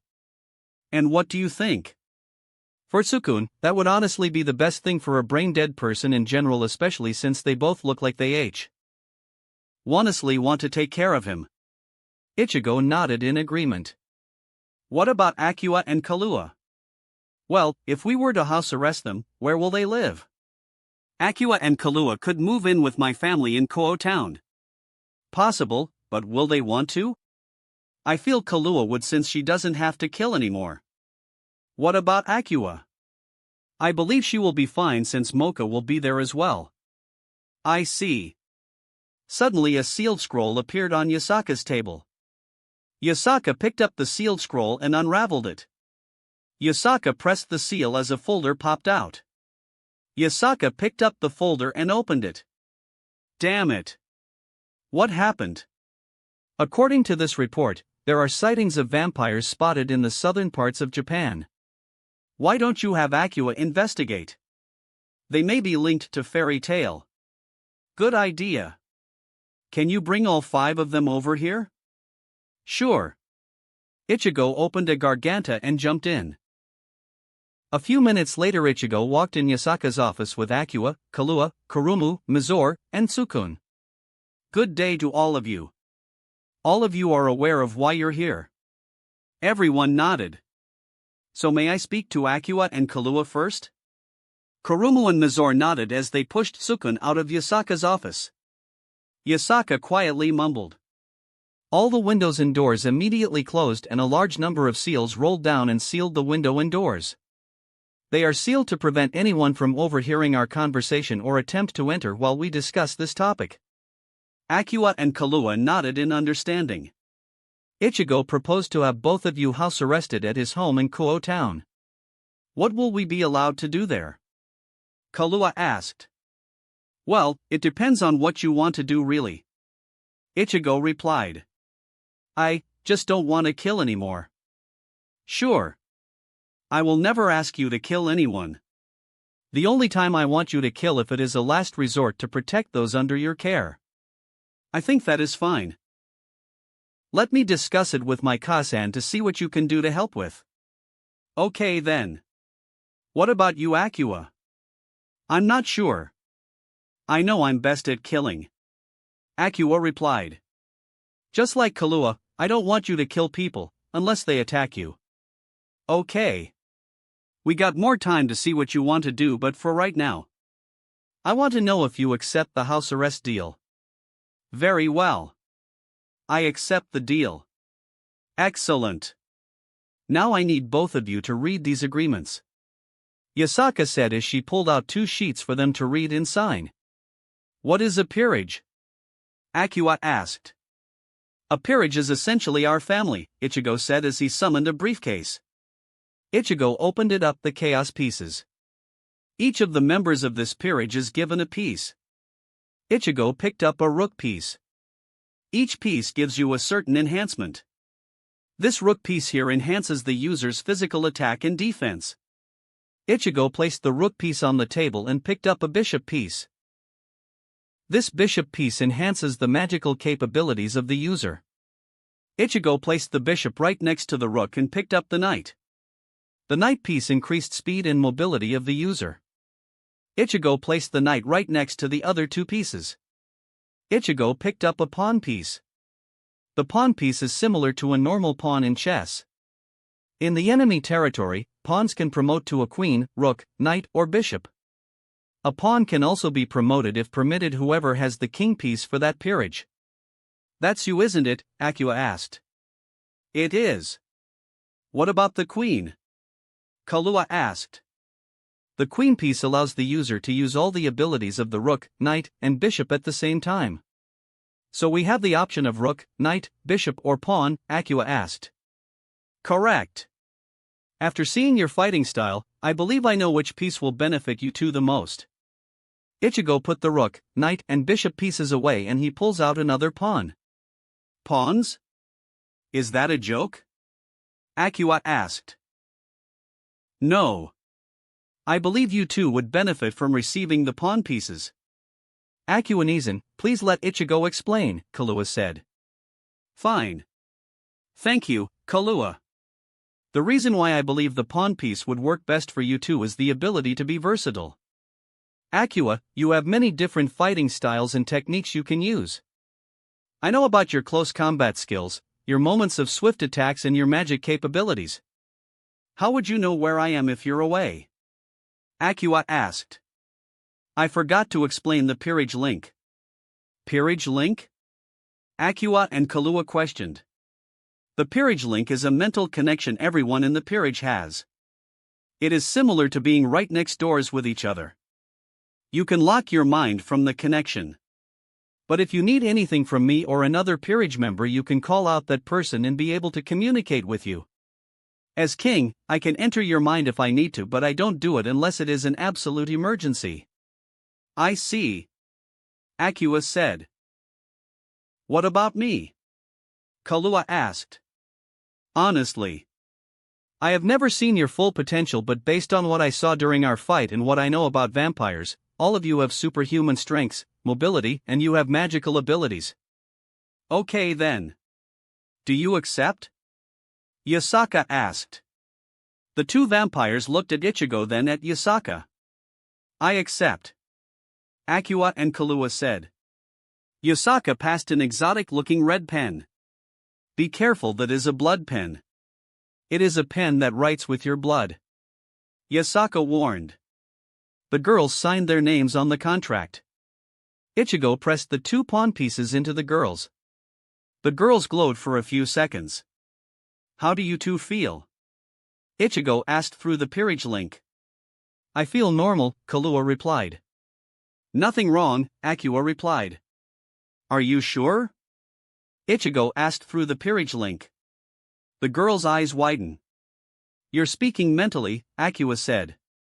He is not the only one, Yasaka added through the peerage link. You're a part of the peerage? Akua replied. I am, Yasaka replied. Anyways, Akua, I have an assignment for you if you want to take it. Yasaka placed the folder in front of Akua. Akua opened the folder. Yasaka gave Akua a few minutes to read the folder. You want me to investigate this? Correct. This might be the works of a research and development unit of Fairy Tail. I want you to search and destroy all the vampires and ghouls over there. If possible, obtain all the research you can. Once that is done, destroy the entire place. Very well. Akua nodded as she took the folder. With this done, I think we should take care of the other 3 and we can go home, Ichigo suggested. With that, Yasaka unsealed the room. Remember, do not tell anyone what happened in there until I give you permission. Akua and Kahlua nodded. Akua and Kahlua walked out of Yasaka's office as Tsukun was pushed in by Mizore and Kurumu. The room was sealed up once again by Yasaka. Ichigo told me that he proposed this idea for Tsukun's punishment to both of you. Is this true? Mizore and Kurumu nodded. Very well, I will authorize it. However, Tsukun will have to wear a special tracking headband. Yasaka pulled out a box. She opened the headband. It was a simple golden-looking band with a red gem in the center. What does the band do? Kurumu asked. This band will tell me where his exact location is no matter where in Japan. This includes pocket dimensions or special barrier protected areas such as the Yukiyana village you will be located at. Yasaka pulled out a sheet of paper and a golden journal with a red border for them. These are the rules that you three must follow. Mizore and Kurumu carefully read the paper Yasaka gave them. The contract essentially states that Shirayuki Mizore and Kurono Kurumu have complete guardianship of Ono Tsukun.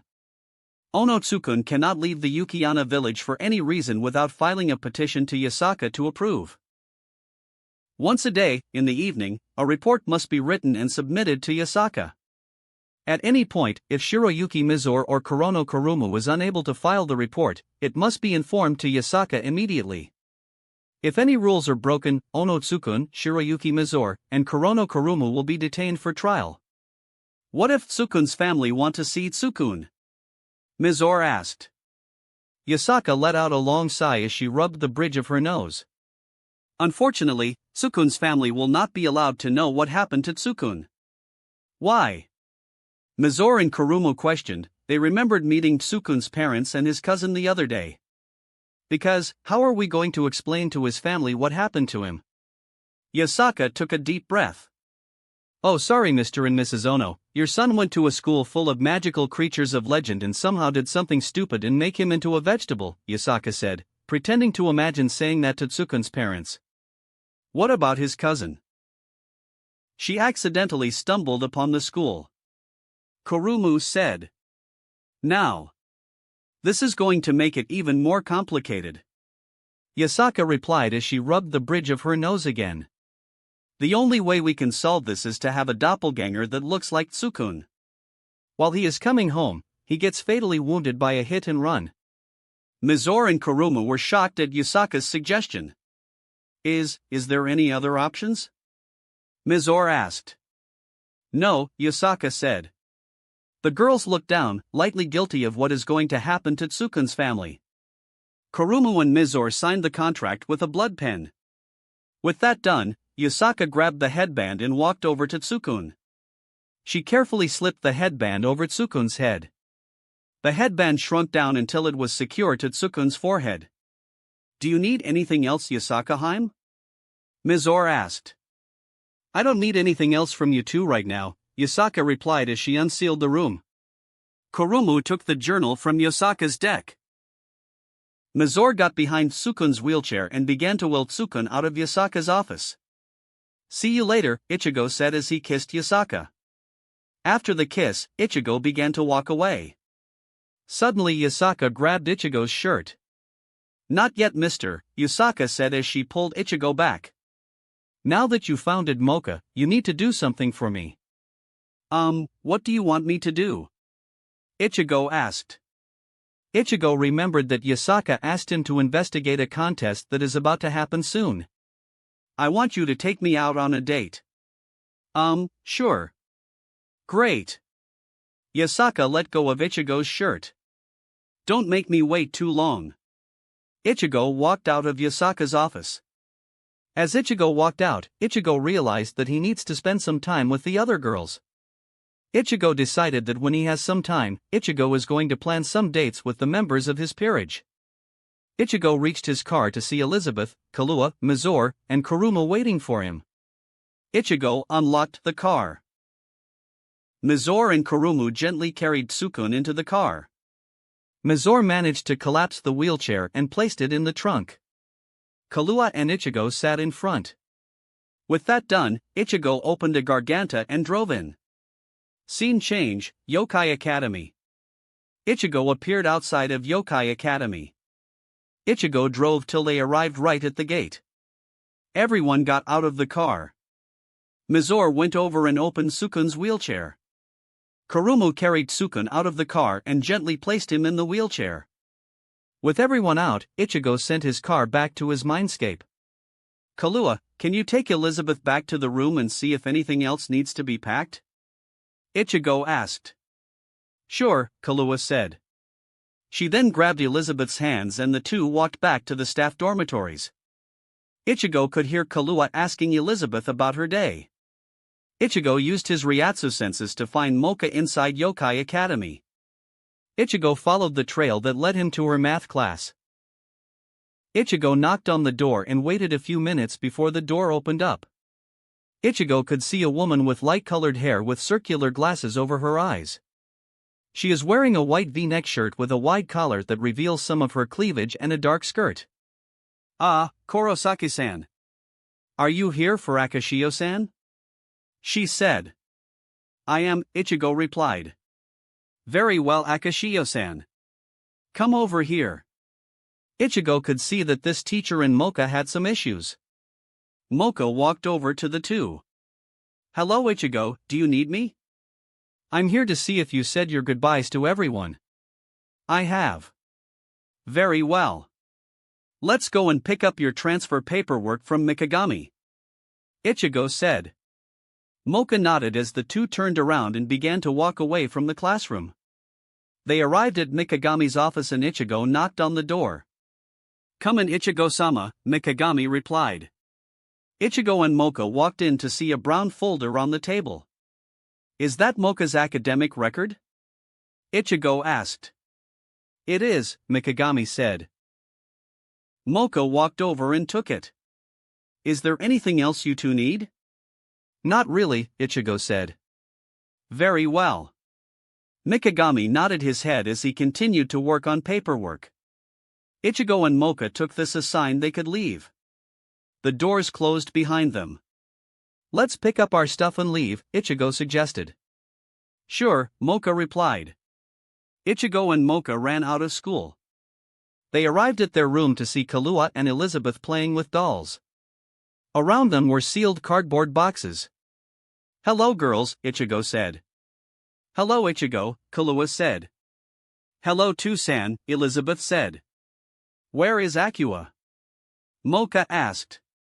She is investigating something for Yasaka. I see. Let's bring these boxes downstairs, Ichigo suggested. Everyone helped carry down a few boxes downstairs. Ichigo summoned his car and they all began to put the boxes inside. Ichigo activated the dimensional pocket feature to store everything inside. They soon finished packing everything up. HOI, a group of people yelled out. Ichigo and Mocha turned to see who was calling out to them.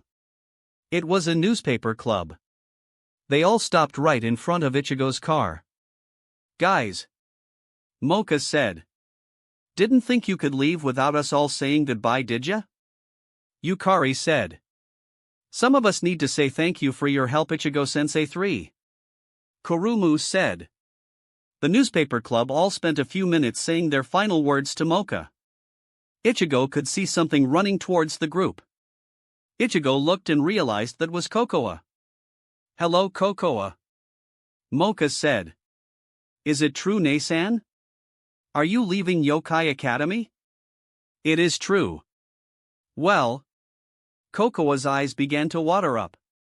I'm going to miss you, Nei-san. Me too, Mocha said as she hugged Kokoa. Are you sure you don't want to join me? I'm sure.